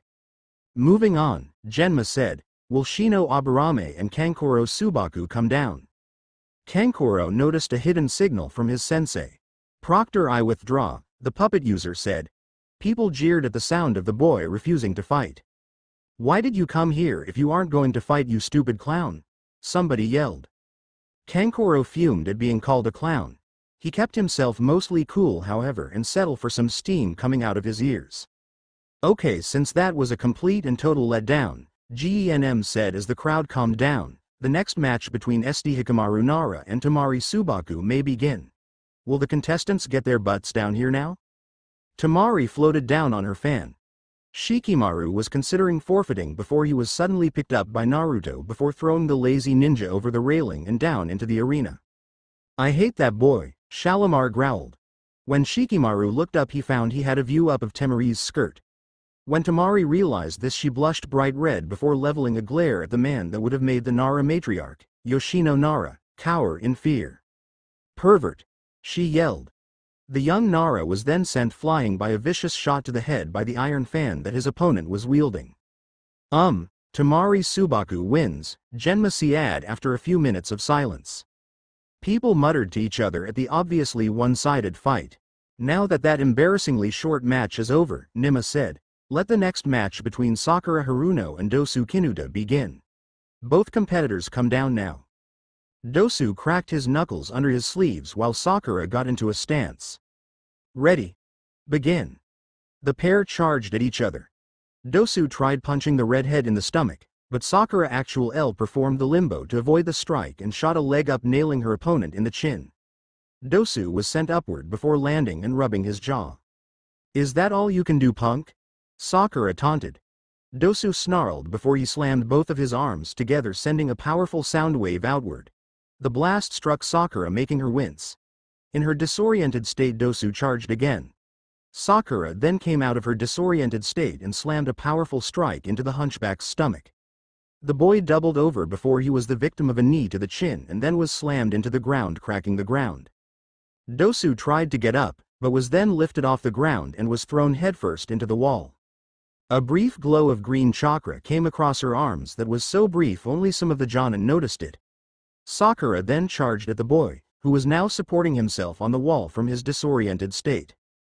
Fury of the Banshee. Sakura unleashed a fury of earth chakra-powered punches that made loud cracks on impact. Dosu found himself being pushed deeper and deeper into the wall, with more and more of his bones being broken. Finally the wall couldn't take any more of the beating and gave way. Dosu lay amongst the rubble, his one visible eye wide and blank. Multiple bruises covered his face and a few blots of blood was on his clothes. Winner. Sakura Haruno. The crowd cheered, finally getting another good fight. A few people cursed, seeing as they were betting on the girl losing since she was known to be a fangirl in the past.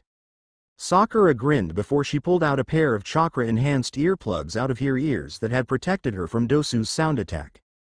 As she entered the booth, she was greeted by Naruto. "Sakura, remind me not to get on your bad side anymore," Naruto said. "By the way, awesome job out there." Sakura smiled and said, "Thanks, Naruto." In the side, Gaara was glaring at Naruto. He felt the power that kid actually had. He was looking forward to match. In the medical wing, Sasuke watched in anger as he saw his formerly weak female teammate decimate her opponent. He became even angrier when he saw the replay of Naruto's match and the vicious beating he had given Neji. He was infuriated when his impressive, yet embarrassingly short match was shown. "All right everybody," Genma announced, "we'll be taking a 10-minute break before we continue." With that, the contestants went to the food court to get something to eat. While the two members of Team 7 and the final member of Team 8 sat waiting for their food, they were approached by the rest of a team's and smaller version of Sume. Naruto narrowed his eyes and asked, "Kiba?" The woman huffed. "So this is the punishment you had to be put through," Naruto said with a grin. The woman huffed until she was slapped over the back of the head by Hana, who appeared out of nowhere. "So," Shino said, managing to keep a straight face under his coat, said, "How many times has a pervert tried to hit on you?" The female Kiba huffed and turned away when Hana said, "About 453 times. All of them by civilians." The female Kiba hung her head. "Now then," Hana said, "come on Kiba-chan, we have some stuff to take care of." With that, the two left. The rest of the team stayed and started to talk about stuff. Hinata enjoyed her talking with Naruto. To his surprise, she didn't blush or stutter as often around him as he did. Naruto also noticed that her normally white eyes had a bit of a silver tint to them. After the 10 minutes were just about up, the group headed back. As they did, Naruto stopped Gaara. "Hey Sandman," Naruto said, "I got a proposition for you." Gaara turned to the boy and asked, "What could you possibly have to offer me?" Naruto grinned and answered, "A powerful opponent who can help you prove your existence." Gaara froze at that moment and asked, "Who?" Naruto grinned and said, "During the finals, most likely in our match, a man named Orochimaru will try to attack the village. In case you don't know, he is an S-rank criminal and one of the Sannin. Surely an S-rank ninja would be able to help you prove how powerful you are." Gaara grinned like a madman and said, "Yes, that powerful blood would prove my existence." Naruto grinned and said, "Just hold off until a genjutsu falls around the crowd, then strike." Gaara normally wouldn't take too kindly to following orders, but if it meant fighting a powerful adversary, then he didn't really care. After the conversation, the pair went to the fighter's box. "Okay people," Genma announced, "the next match of the Chunin exams will now begin. Will Naruto, Uzumaki, Namikaze and Subaku no Gaara come down to the arena now?" The pair went down to the arena. "Are you ready to die, Namikaze?" Gaara asked, trying to keep up appearances. Naruto cracked his knuckles before saying, "I'm not going to die now, but you are going to knocked around like a rag doll, you oversized sandbag." Gaara glared at the silver-highlighted blonde for the insult. "Ready. Begin." Just as the match between the two was about to start, white feathers started to rain down on the arena. Civilians fell asleep while ninja veterans and other shinobi managed to fight off the effects. Gaara grinned insanely as he knew the time to prove himself had come at last. As the genjutsu fell, all the Konoha shinobi broke through it and brandished their weapons. Immediately, sand and sound shinobi descended on the crowd. "You might as well give up," a sand shunin said to a civilian. "You should give up, punk," the civilian said before he was covered in smoke, revealing himself to be an Anbu. Plenty of other civilians did the same, revealing multiple Anbu. Back in the cage's booth, 4 sound Jonin had risen up and set up a huge box around the top of the arena, trapping the disguised Minato and Orochimaru inside of it. "You may have prepared for my invasion, old man," Orochimaru said, "but on this day you will die."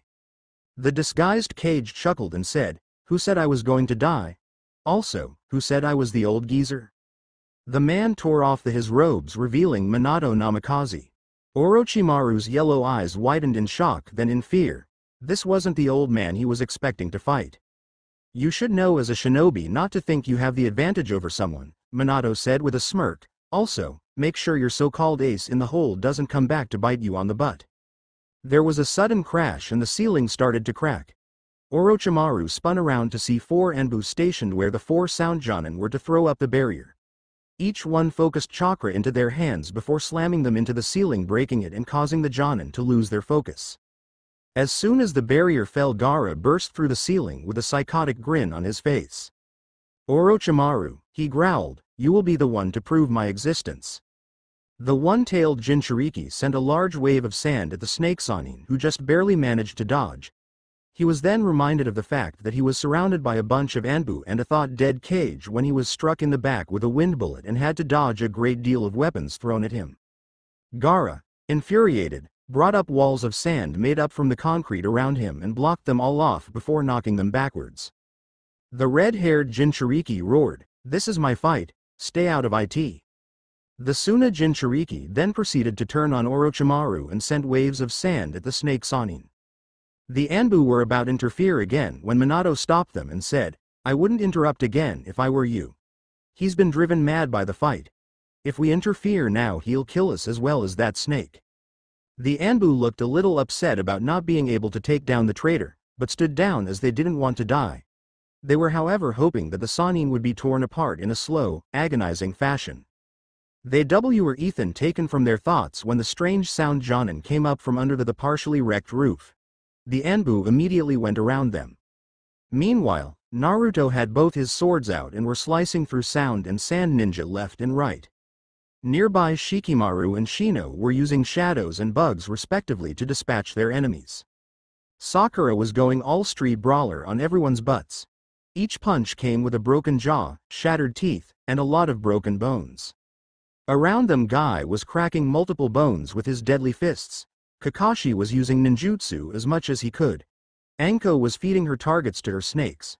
Kurenai was trapping as many as she could in deadly illusions, and Asuma was slicing through target after target using his trench knives. As this was going on, civilians were being shipped off to a safe area deep within the Hokage mountain. One of the people being shipped off was Sasuke Uchiha. As he was carried off by medics, the last Uchiha stared angrily and jealously at Sakura and Naruto showing off their powers. On the other side of the village, Kushina and a team of Anbu stood above the dead bodies of a bunch of sound ninja that were part of a large summoning circle. After that, they decided to head back into the village and start tearing up invaders.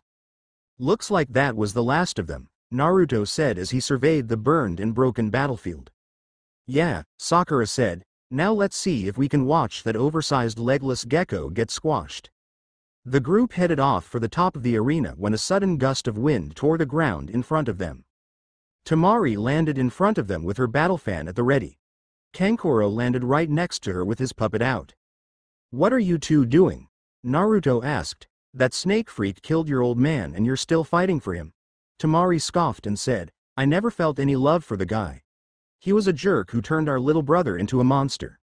On top of that, he practically ignored his other two kids and probably would have tried selling me to a brothel if I lost my worth on the battlefield." Sakura cracked her knuckles and said, "Reasons aside, we can't let you get in the way." Temari smirked and mocked, "You may have taken down that mummy freak, but I'm on a different level." Sakura got into a stance and said, "We'll see." Shino faced Kankuro and said, "Go. I never got to compete in my match against this one." Naruto nodded and said, "Go." Naruto and Shikimaru nodded at their friends and jumped off to join the Yondaime and watch the slaughter that would be Orochimaru's death. On top of the stadium, Orochimaru's luck seemed to be running out faster and faster by the seconds. He had tried using a fire jutsu to hurt the sand Jinchuriki, but that only served to make things worse as he just reformed himself with his sand and he was starting to look like a miniature Shukaku from the left side only. The snake Sannin tried using a seal called the three-pronged seal to try and lock away the one-tailed demon's chakra, but he made the mistake of trying for the seal on the stomach.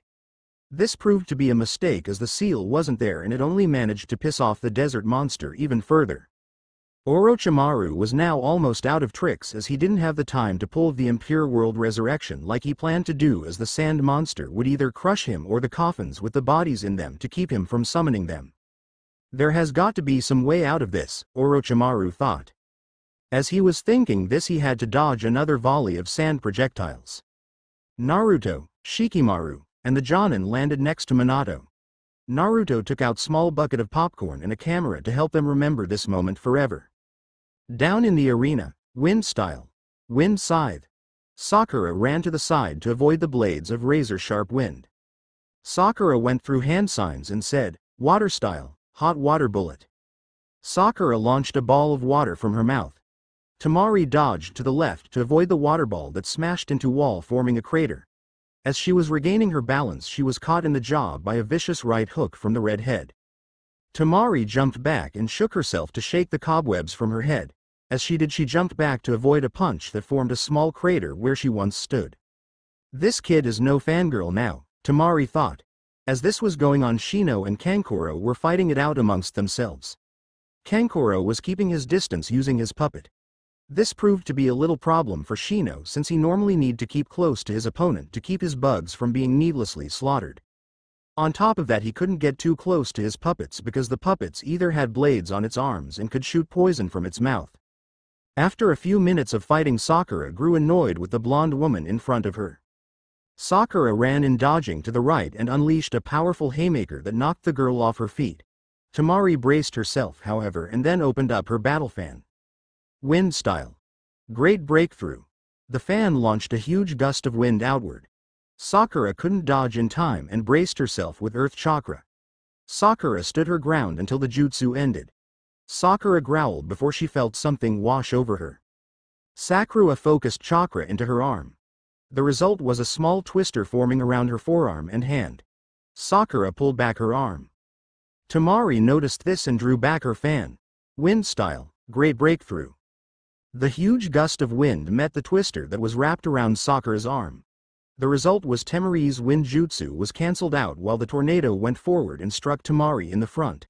The blonde pigtailed woman was launched backwards hard and then crashing into the opposite wall with a crater forming in the wall.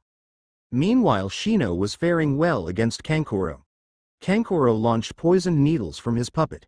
Shino dodged the projectiles and sent out a few bugs. The next thing Kankuro knew, he couldn't control his puppet. He quickly realized the chakra strings he used to control said puppet had been eaten. He quickly reformed them and had his puppet launch a ball that exploded in poison smoke. Kankuro smirked as he saw Shino fall to one knee. It was at that moment he felt his strength waver. He fell down to one knee and gasped in shock. He looked down to see a few of Shino's bugs crawling off him. "How?" the puppet user asked. "You didn't even get close to me." Shino looked at his opponent and said, "The female of the Kikai species is a very interesting specimen. She's able to emit a scent that attracts the warrior Kikai, which are the ones to drink chakra." Kankuro felt realization dawn on him just as he started to lose consciousness. Sakura saw her friend double over and quickly ran over to the boy and performed a minor medical jutsu that Kushina had taught him over the month of training. Back with Orochimaru versus Gaara, Gaara was growing steadily more annoyed. This was not the fight that he had been promised. So far the Snake Sanin had only dodged and had barely done anything to try and beat him. If anything, he was just running away like a coward. "I grow tired of this farce," Gaara roared. "Time to die, Orochimaru." The Sand Jinchuriki shot out a deformed hand and grabbed Orochimaru's arm. There was a sickening crack that signified that the man's arm was destroyed. Gaara sent out his sand. Since this so-called great warrior had wasted his time, he was going to make him suffer. Sand wrapped around Orochimaru's arm and leg before growling, "Sand burial." The sand crushed Orochimaru's arm and leg. The worst part for Orochimaru was that since the sand was enhanced by the Shukaku's chakra, the wound wouldn't regenerate. On top of that, he hadn't gained a new body, so he could try doing that. Sand puncture. Gaara formed large spikes with his sand before sending them out and then pinning Orochimaru to the ground and making him scream out in agony. Finally, Gaara's sand went outward and started grinding up the materials of the tile and the cement in the roof before it went flying upwards. Sand waterfall burial. The great fall of sand then crushed Orochimaru's body into the roof before sending it downward and crashing into the ground below the arena. Gaara then flooded the ground below and covered the whole thing before focusing the sand as hard as he could. Great sand burial. The resulting implosion of pressurized earth. Cracks formed in the ground as the massive amounts of sand crushed the Konoha trader into the ground. All that was left of Orochimaru in the sand was a large pile of red mess and gore. As this happened, Anko suddenly cried out in pain as he clutched her neck. The Kurenai crouched down next to her friend and moved her hand. The curse seal on her neck burned before it turned red and faded away. As the pain ceased, Anko fell to her knees as she felt a darkness in her soul and a great weight on her heart leave. She had to fight back tears of happiness. It's gone. My curse is gone. As this was happening, Sasuke clutched his neck as he felt his curse seal burn. The mark burned before it slowly faded away. Instead of joy at having the seal removed, the Uchiha felt his rage burning inside of him. The mark is gone. Someone stole my power. I needed that power. Back with the others, Gaara roared as he faced the others around him. He finally glared at Naruto. You promised me a powerful adversary. Naruto chuckled and said, I really thought he would put up more of a fight. I didn't expect him to be a complete and total coward. My bad. Gaara snarled and said, well then, let's hope you are more of a fighter. Just as Gaara was about to charge, Naruto quickly went through an unrecognizable set of hand sign. Dragon release. Dragon fire stream. Naruto fire a large blast of pure white flames from his maw. The white-hot flames covered Gaara. The good thing was that the flames were enhanced by Elion's chakra and burned Gaara's sand into glass. Hit it pops. Minato then charged forward with his hand outstretched and shoved his hands forward with all 5 of his fingers covered in chakra. 5-pronged seal. Minato slammed his hand into Gaara's chest right over the heart. Gaara stumbled before the chakra-enhanced sand slowly fell off him and then fell off to the side out cold, and with the Shukaku's chakra suppressed, he fell asleep for the first time in years. Naruto smirked as he looked down at the bloody remains of Orochimaru. Are you sure Kabuto won't break out and try to avenge his master? Naruto asked. No, Ibiki, who just joined them, said with a smirk. He didn't survive the last day of torture. His heart gave out right after he broke. At that moment, Kushina landed next to them with a bag of popcorn. Okay, let's see the... She stopped when she was Gaara out cold. The woman pouted and whined, oh man, I missed it. Naruto said, don't worry mom. I recorded the whole fight. Now we can watch it over and over and over again. Now then, I suggest we get the people here looked at in case people got hurt badly. With that, everyone set off to do their job. It had been a few weeks since the invasion and the slaughter of one Orochimaru. Since then, word had gotten out that the Yondaime was alive and well. Surprisingly, Iwa didn't want Santo attack them. Apparently they had learned from the war not to piss this guy off. If they did, it would be the third great shinobi war all over again. When things started to die down, Minato ordered Jiraiya to find Suonde. To make things interesting, he told the old toad sage that his books would be banned forever and that protection seals would be put up around the hot springs should he fail the mission. As of yet, the old pervert is still searching for his former teammate. While this was going on, Minato had managed to give out 2 promotions, both of which to Sakura Haruno and Naruto Uzumaki Namikaze.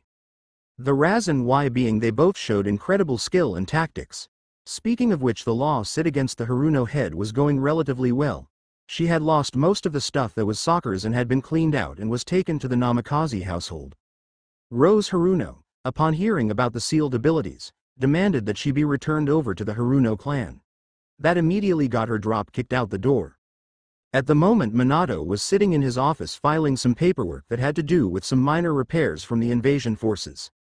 Another good thing about his civilian council being disbanded was the fact that there was a lot less paperwork. Now he didn't have to use shadow clones like before. Just as he stamped the approved seal on the last sheet, a Chunin burst through the door. Yondaime-sama, the man yelled, there are some people here to see you, sir. Minato looked confused before the door opened, revealing 4 rather beautiful women. The first was the oldest. She had dark green eyes with long blonde hair done up in a long ponytail. She wore a black anbu shirt and long pants with bandages around the ankles and shins with sandals. On her belt was a large broadsword that was made of silver metal and had an image of a flower etched into the blade. The other 3 were about 13. The first had black hair and blue eyes. She had on a red shirt with long black pants and sandals. She had on some shin guards under her pant legs.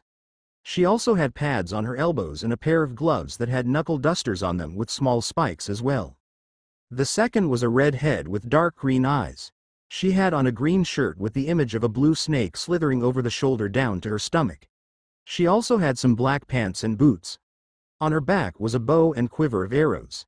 She also had a few throwing knives on her belt that had a rose for a buckle. The third was a blonde with blue eyes.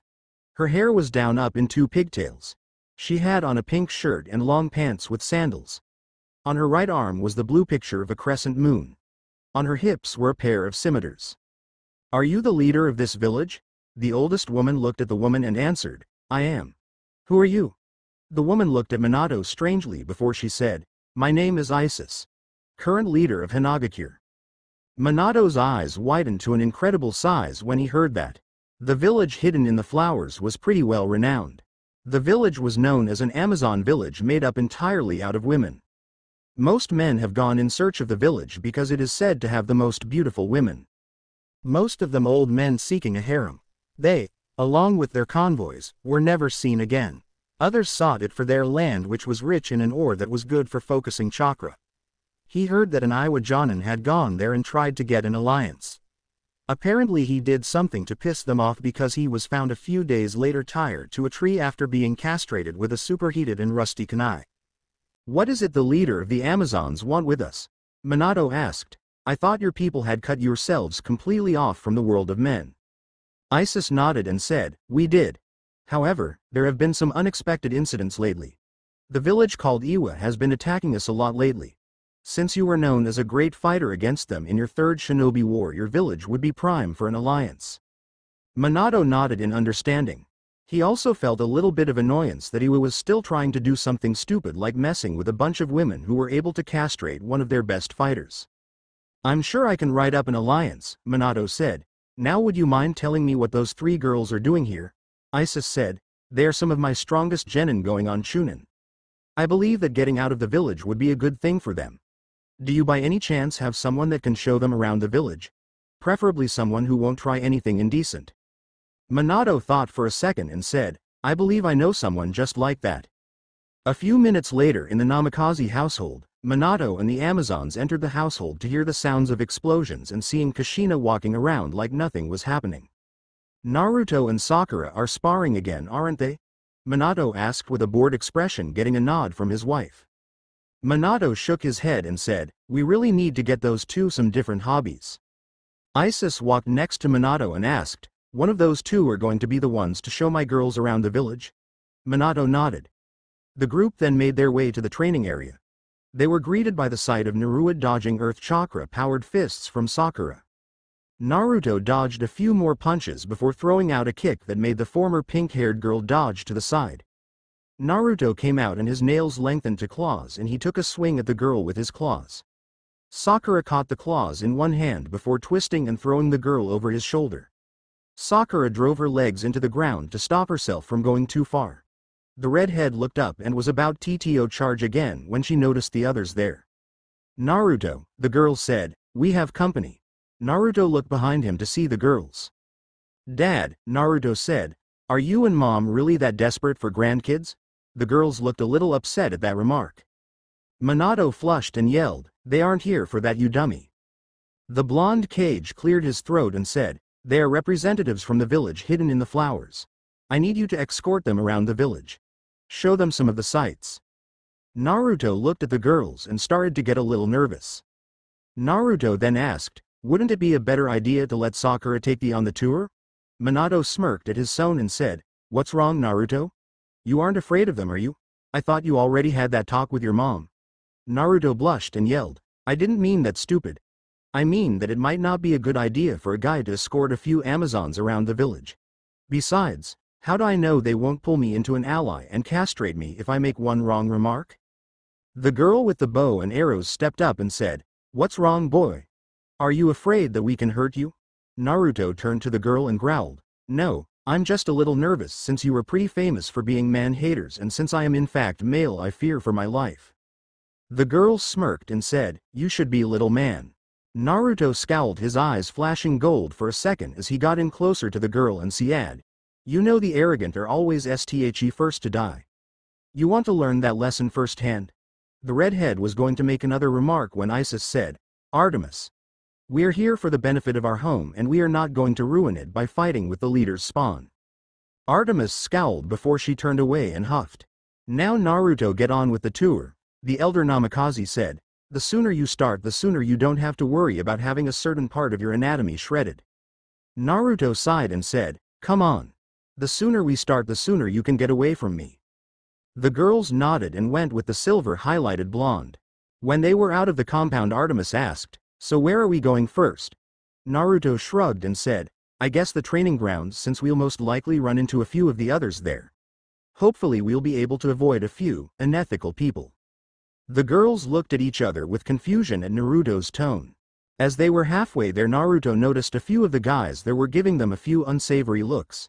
It was obviously making them upset because they reached for their weapons. "Just relax," Naruto said. "If a girl here usually has a headband with a symbol on it, they know not to mess with them. If they do, though, you are good to clobber them into the ground in as painful a manner as you want." The girls smirked evilly when they heard that, making perverted male civilians pale and turn their eyes away. It was then that the civilians with girlfriends and wives got smacked over the head by said partners. As soon as they arrived at the training grounds, they saw that nobody was there. "Seriously, I was expect someone to." They were cut off by a shout of, "Youth." Naruto sighed and said, "Why is it I can never run into the same people?" Naruto walked toward the sound with the girls and found the remains of Team Guy training. Ten was practicing with all of her different weapons, while Neji was practicing his Jiyuken, though he looked like he was having a really rough time since Naruto had practically broken his arms a few weeks before. Surprisingly, Lee was there performing push-ups with his one good arm. "Naruto!" Guy yelled when he saw Naruto. "How are you on this bright and youthful day? And who are these young flowers of beauty?" Naruto answered, "To the first question, I'm fine. To the second question, the redhead is Artemis. I don't know who the other two are, however, since they have yet to give their names." The blonde with the swords said, "My name is Aphrodite. The other one is Arisia." Naruto raised an eyebrow at the names, but decided not to question the idea. He was brought out of his thoughts when he saw Ten ogling Aphrodite's scimitars. "Can I help you?" the blonde woman asked. Ten regained her composure and said, "Sorry. It's just that I want to be a weapons mistress when I'm older, and I tend to go a little crazy when I see a cool weapon." Aphrodite grinned a little and said, "You have good taste then. The metals from our land are capable of taking on any kind of chakra. It makes it useful and powerful weapons to whoever wields them, just so long as they have the right weapon." Ten was drooling as she heard that. While this was going on, Arisia was currently looking at Lee strangely. She nudged Neji and said, "Does that boy know he is very badly injured, or is he mentally ill?" Neji shrugged his shoulders and said, "Lee has always been this way. No matter how down he was, he has always managed to come out with a drive to prove he is powerful. He may not be the best in the village, but he is a very adept fighter. Now if only we didn't have to worry about him and Guy-sensei going all weird us." Arisia was looking at Lee in shock. She hadn't heard about anyone having a drive like that. In other words, it was very interesting here. It was at that moment that Naruto's stomach made itself known. "Sorry," Naruto said. "I guess I didn't have enough for breakfast." Artemis huffed and said, "Typical. Unlike you men, we don't have to rely on food as much." At that moment her stomach made itself known, followed by the rest of her team. The girls looked a little flushed. "I think I know a good place we can go eat," Naruto said. "Later, Guy-sensei. Get better soon, Lee." Lee looked up from his one-armed push-ups and yelled, "I will try, Naruto." A few minutes later, the four arrived at the Ichiruka ramen stand. "Hey Ayame-chan!" Naruto yelled as he entered the stand. "4 bowls of today's special. We got a lot of mouths to feed." The brown-haired ramen chef came out behind the counter and said, "You got it, Naruto-kun. Dad, 4 specials extra large." While they were waiting, Naruto's curiosity got the better of him. "I have to ask," Naruto said, "where did you get your names from? They're a little odd." Arisia looked at Naruto and answered, "We are named after our greatest fighters or leaders since our mothers saw potential in us. I was named after my mother's sister, who was a great hand-to-hand fighter. Artemis was named after one of our leaders who happened to be a huntress with impeccable aim. Aphrodite was named after the leader who followed her because she was said to be the most beautiful child born that year." Naruto nodded and said, "Wow. A lot better than where I got my name from." Artemis looked at Naruto and asked, "Where did you get yours?" Naruto blushed slightly and said, "I was named after a character in my godfather's books. Fortunately for me, it was before he started write that shameless filth." Artemis looked confused and said, What shameless filth! Naruto leaned over and whispered into her ear. As soon as he was done, the archer growled angrily and made a mental not to hurt said man whenever she got to see him. Either that or hand him over to her mother, whichever came first. At that moment there were 4 bowls of ramen placed in front of the 4 ninja. A few minutes later there were huge mountains of empty bowls of ramen in front of them. Ayame had a look of absolute shock and awe on her face, while Tucci had currency symbols in his eyes. Naruto looked down at the bowls and said, "One never thought any girl had as big an appetite as I do." Artemis patted her full stomach and said, "Unlike most of the girls from the hidden villages, we take things seriously. So we don't let things like the amount of food we consume get in our way. Besides, we have very strenuous training schedules, so we don't have to worry." At that moment there was a large bustling in the streets. Everyone ran to the road to see a large toad with its tongue wrapped around somebody jumping down the road. "Did you just see that?" Erisia asked after a few seconds of silence. The others all nodded. "Well," Naruto said, "let's see if we can't continue on the tour." As they all left, they suddenly ran into by someone unexpected: Hiyashi Hyuga. The Hyuga patriarch was actually looking haggard with sweat running down his face. "Naruto!" the man yelled as he grabbed the silver-highlighted blonde. "I need you to come with me right away." Naruto raised an eyebrow and asked, "Sorry Hiyashi Dono, but I'm in the middle of..." The Hyuga patriarch grabbed Naruto's shoulders and yelled, "It's about Hinata. She's in danger." Naruto looked surprised and said, "Can they come? I don't think Dad will like it if I let them go around the village unsupervised and all." The man simply shook his head furiously in the yes motion. They all ran towards the Hyuga complex before running inside. Soon they found themselves in Hinata Hyuga's room. Inside was Hinata laying in bed with her eyes wrapped up in bandages. "What happened to her?" Naruto asked. "It started a few hours ago," the older man said. "She fell to the ground in the middle of training when she activated her Byakugan. She clutched her eyes and blood leaked out. It took her up here and we checked her out and well, look for yourself." Naruto walked over to Hinata and asked, "Hinata, can you take your bandages off?" Hinata seemed to hear him and slowly removed the bandages from her eyes. Naruto nearly gasped when Hinata's eyes opened up. Her eyes were no longer white. They were lightly blue with multiple lines in it, almost like a crystal with a slightly silver edge to the crystal-like lines. On top of that the sclera was silver. "What the heck happened to her eyes?" Naruto asked. Hiyashi answered, "I don't know. I was hoping you would know." Naruto thought for a second until Elion and Kyuubi started sending him info as quick as they possibly could. Naruto said, "I think I know. Do you remember the jutsu I used on Hinata when she was going into cardiac arrest back at the hospital? This is apparently a result of the stronger, more potent chakras mixing with her chakra. When she activated her Byakugan, the chakra rushed to her eyes and caused them to change." Hiyashi was pacing and said, "This is not good, this is not good." Erisia looked confused and asked, "How is this a bad thing?" Hiyashi answered, "The Hyuga Council will see this as a bad thing. They could have her put in the branch family and have her branded with the caged bird seal. Worse, they could try to have her eyes removed and transplanted into someone else." Naruto shook his head and said, "That's a bad idea. The chakra that created her eyes might still be there and the chakra would tear the person's the eyes are transplanted into apart from the inside. It would make things much worse." Hiyashi nodded his head and said, "The only way I can overrule their verdict regarding my daughter is if she is taken by someone." Naruto asked, "Hisahi, are you about to say what I think you're about to say?" Hiyashi nodded and said, "Naruto Namikaze, will you marry my daughter?" Naruto looked shocked, as did everyone else. Hinata promptly fainted at the thought of marrying Naruto. "Are you serious?" Naruto asked. Hisashi nodded and said, "I am. The only way Tatsuki this survives is to have her under a powerful clan's protection. On top of that, the council would be thrilled if they were able to gain more political power in the village." Naruto sighed and said, "Well, if it means saving my friend, then I guess I don't have much choice. I'll do it." Hiyashi sighed and said, "Thank you. You have just saved my daughter from a horrible fate. I'll write the contracts up tonight." Naruto looked at the Amazons and said, "Well, we better get back to the compound. Our leaders are probably done with the treaty negotiations by now." With that they left. As soon as they did, Hinata woke up and said, "Father, I had the strangest dream. I dreamt that I had a mutated Byakugan and that I was going to be married to Naruto-kun."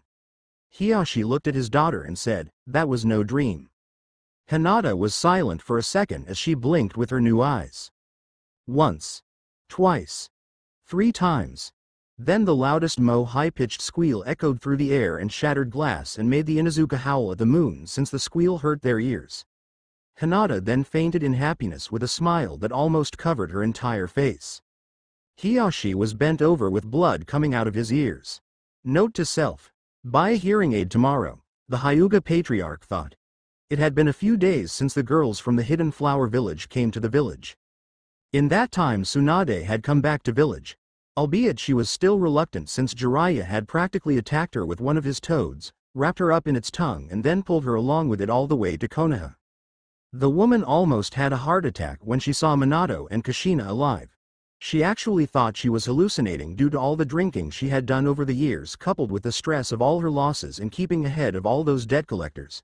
Shizune, Tsunade's apprentice who came much later since she decided to go willingly, didn't take it well either as she just up and fainted. It wasn't until Kushian actually walked up and slapped her did the woman realize that she wasn't dreaming or hallucinating. The 2 Namikaze elders were then put in a subsequent death hug by the slug user. Upon their immediate recovery from nearly being squished to death, the famous medic was then put to work trying to heal Rock Lee after his near-tragic battle with Gaara. On another note, Kiba was finally turned back into a boy and had a newfound respect for women since he had been stuck as one. He also had come to have a slight phobia of older men since they had the habit of hitting on young women like he used to be. After walking a mile in a woman's shoes, Kiba actually made a better impact on the girls. He was actually quite the romantic now when he wanted to be. While this did impress a few girls, their parents didn't really trust him right away on account of the fact that he used to be a major pervert. Thanks to their skills shown in the Sakura and Naruto were promoted to Chunin. Shalimar was even promoted due to his tactical abilities and his obvious intelligence. On the darker side of things, Sasuke had become more and more furious. He had seen his teammates grow stronger and stronger and finally get promoted while he was still weak and he was still a lowly genin. In his eyes it was totally unfair. Naruto, the dobi of his class, had excelled past him by leaps and bounds, as did the weak fangirl. He was completely shown up by the 2 that were supposed to stay weak while he was supposed to get strong. At the time he couldn't even go on missions or get training by Kakashi since his team was temporarily disbanded since he was only one man. What made things worse was that with Orochimaru dead he couldn't get true strength due to his curse mark being gone. A few days later, Minato had just finished watching his shadow clones do all of the paperwork he had when some Chunin burst through the door to the man's office. "Hokage-sama, the Uchiha is gone," the man yelled. "What?" the blonde Kage yelled. "It was a few hours ago," the Chunin explained. "Kakashi Hitaki went to check on the boy as he hadn't seen him in a few days. He said he saw the boy making a beeline for the village gates." Minato sighed and said, "I knew I should have locked that boy up after his psyche evaluation. Get the 2 former members of Team 7 and get Kakashi. Tell them to go after the boy in the last direction he was last heading. We can't let that little runt get too far away." The Chunin then got his hide out of there. A few hours later, Sasuke was currently running for his life through the forest. His trademark Uchiha smirk was plastered on his face. He knew that the village wouldn't risk hurting him since it would give him all the more reason to leave. Even if he was caught, they wouldn't punish him for fear of losing his all-powerful eyes. Poor deluded imbecilic fool. Anyway, Sasuke's plan was to try and make it to Otogakure, the hidden sound village, since its now dead leader had given him some real strength. The boy thought that if he trained there then he would be able to become the strongest in no time. It was at that moment that a stream of gold flames shot out of nowhere and incinerated the tree that the runaway Uchiha was about to jump to. Before the naive boy could contemplate what was going on, a flurry of shuriken embedded themselves along with the clothes at his shoulders into the tree he was standing in. Sasuke scowled furiously as he saw the members of his former team looking at him. "What are you doing here?" the duck-haired emo yelled. "We're here to take you back to the village," Kakashi said sternly. The Uchiha spat and yelled, "Like I care. That weak village doesn't even have anything to offer me anymore." Kakashi walked up to the Uchiha and proceeded to smash his fist into the young boy's face. "And to think," Kakashi said, "the village used to treat you like a prince." Kakashi then wrapped the young Uchiha in ninja wire and hoisted the arrogant child over his shoulder. As they made their way back, the Uchiha started ordering them to let him go. It was really starting to get on everyone's nerves. At least it did until Naruto took out a piece of extra-strength chakra-proof duct tape and wrapped it around the Uchiha's mouth, effectively shut the young boy up. As soon as the group got back to the village, civilian Uchiha lovers started clamoring about how the Uchiha was being treated, since he was at the moment tied up and being treated like a criminal. As soon as the Uchiha was handed over to the Anbu, he was taken to hodling facility and had his chakras sealed as well as his eyes covered in chakra-proof wrappings, preventing him from using his Sharingan. Minato went to the council for some advisory. They decided with him that the Uchiha should be executed. If the civilian council was still around, they probably would have tried to pin the blame on Naruto for showing the Uchiha up. They all decided that the boy's punishment would be execution under charges of trying to abandon the village. Treason was the one thing none of the hidden villages would stand for. Word of the execution went through T village like wildfire. The Uchiha's reputation with the villagers had gone down the toilet, since his strength obviously wasn't what they thought it would be. When news reached them about the boy's attempted defection, they pretty much threw the boy to his side like an old sack of garbage. Within a few days, everyone was gathered in the main arena and everyone was watching. The clan heads were waiting in a certain box while the civilians were in the main seats. If any of the civilians had been looking, they would have seen a few of the clan heads had popcorn, soda, and a few cameras. Minato stood in the middle of the arena and took out a microphone. The man cleared his throat and said, "People of Konoha, as you know, one of our own has tried to commit treason and tried to defect from the village. Bring him out." The Anbu lead the traitorous Uchiha out from a nearby passage and lead him to the center of the field. He currently had a special seal on him that kept him from activating his bloodline. Sasuke Uchiha, the blonde Kage, said, "You are here on charges of attempting to desert Konoha. How do you plead?" Sasuke growled, "Let me got you, pompous fool." Minato looked at the arrogant boy and said, "I'll take that as guilty. Does anyone want to try and defend this boy?" Silence. Anyone? No? Okay then. Any last words before you die, boy? The Uchiha spat and said, "You will pay for this, you weak excuse of a Hokage. You and that whore of a wife of yours." Minato's eye twitched before quickly formed a Rasengan and smashed it into the Uchiha's chest, blasting a hole in the middle of heart. As the body was taken away, the seal negating his bloodline flashed. His dead eyes reflected the Sharingan before the eyes started to burn.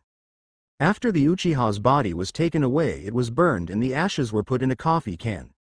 They remained in the Hokage's tower for a few days. At least until the janitor got it confused with some cleaning product and used it to clean the toilets.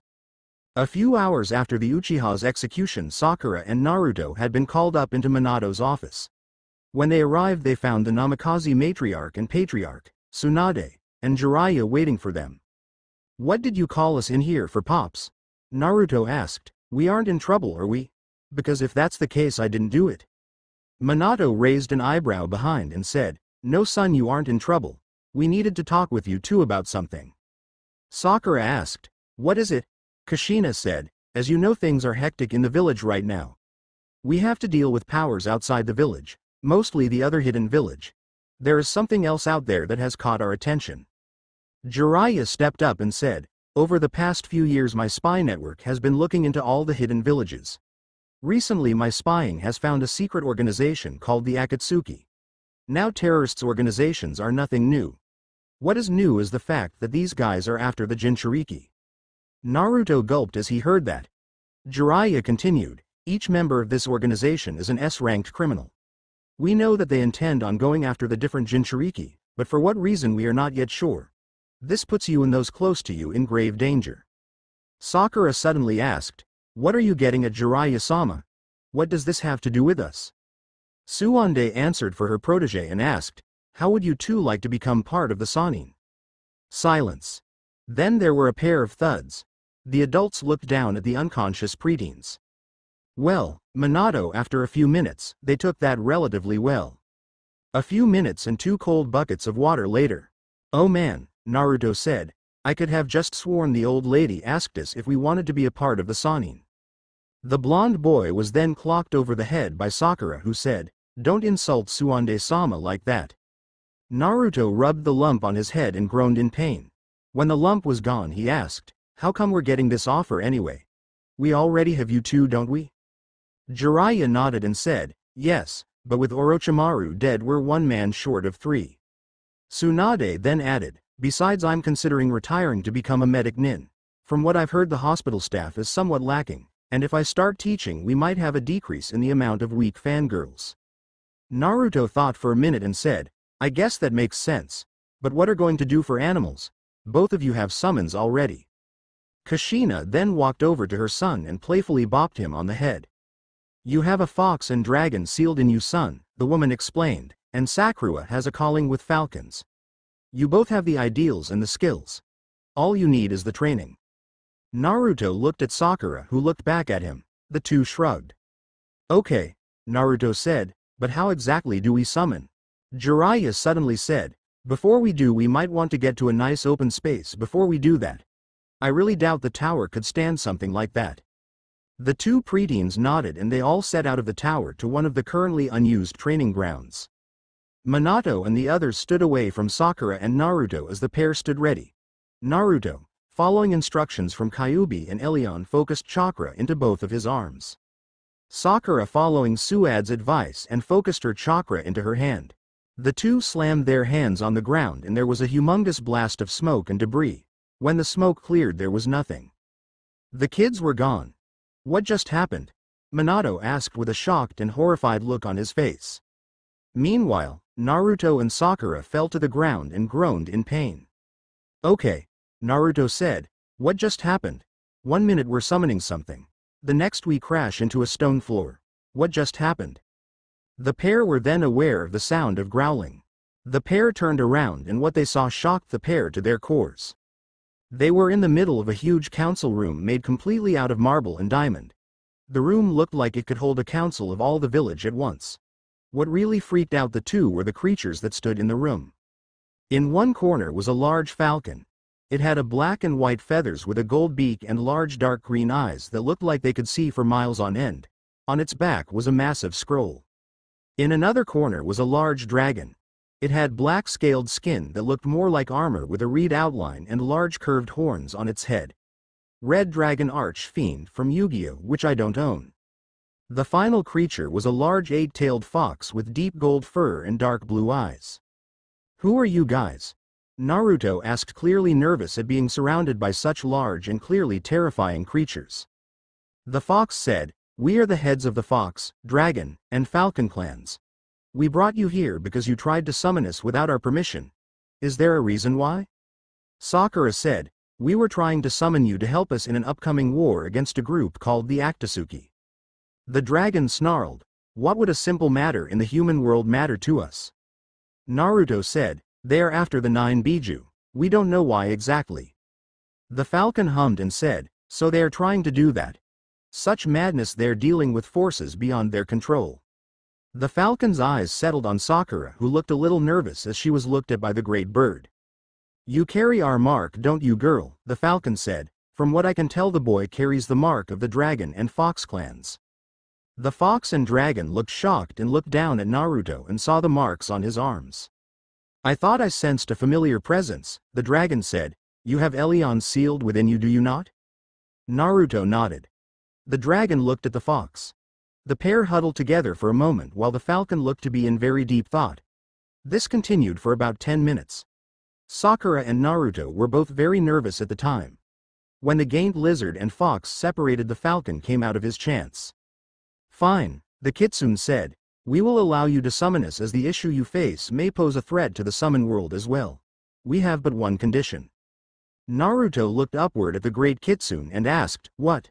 The dragon answered, "That you spend time training with us so that you may achieve enough power to face this evil organization." Naruto and Sakura looked at each other before nodding. The dragon turned to the fox and said, "He'll spend 1.5 years training with me and another 1.5 years training with you. Deal?"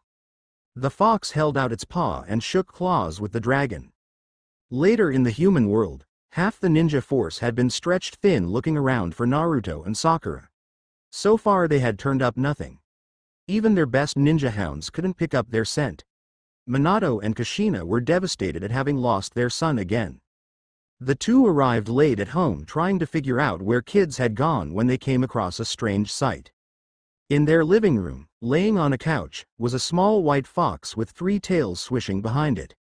There was a moment of tense silence. Kawaii. The fuzzy animal was then swept up into Kushina's arms and was promptly hugged to death by the woman. So soft and fluffy, the woman cooed as she snuggled the animal like it was a pet. "Though I'm glad you find me cute, it would be better if you didn't crush me," the fox said, making Kushina cry out in shock and dropping the little creature. "You're a summon, aren't you?" Minato asked. It was more of a statement than a question. The fox answered, "Yes. I was sent as a messenger from the Falcon, Fox, and Dragon clans regarding the children who tried to summon us." Kushina and Minato leaned forward listening intently. The clan heads have decided to take the children to their clan homes so that they may train them in EHIR ways. The girl named Sakura will be staying with the Falcon clan, while the boy named Naruto will be spending time with the Dragon clan and then the Fox clan. Is there any questions? Minato asked. How long will they be staying? The fox said, they will be staying for a duration of 3 years. Is there any other questions? The pair looked at each other and shook their heads. Very well, the fox said. Your children say hello by the way. With his job done, the fox burst into smoke and vanished. Well, Minato said, I'm going to bed. Kushina looked at her husband and asked, why? Minato smirked and said, for one thing, we have the house to ourselves tonight. Second, when Naruto comes back, he's probably going to be pretty strong. If our boy tries to fight me for the job, I'm going to give him the fight of his life. Besides, we need to get back in shape anyway. I think all the ramen is starting to get to us. It was too late when Minato figured out his mistake. Are you saying I'm getting fat? Kushina asked her husband with a steely look in her eyes. Minato started to sweat and promptly ran. Get back here, the woman yelled. The end. Remember to subscribe and like this video. See you in the next video.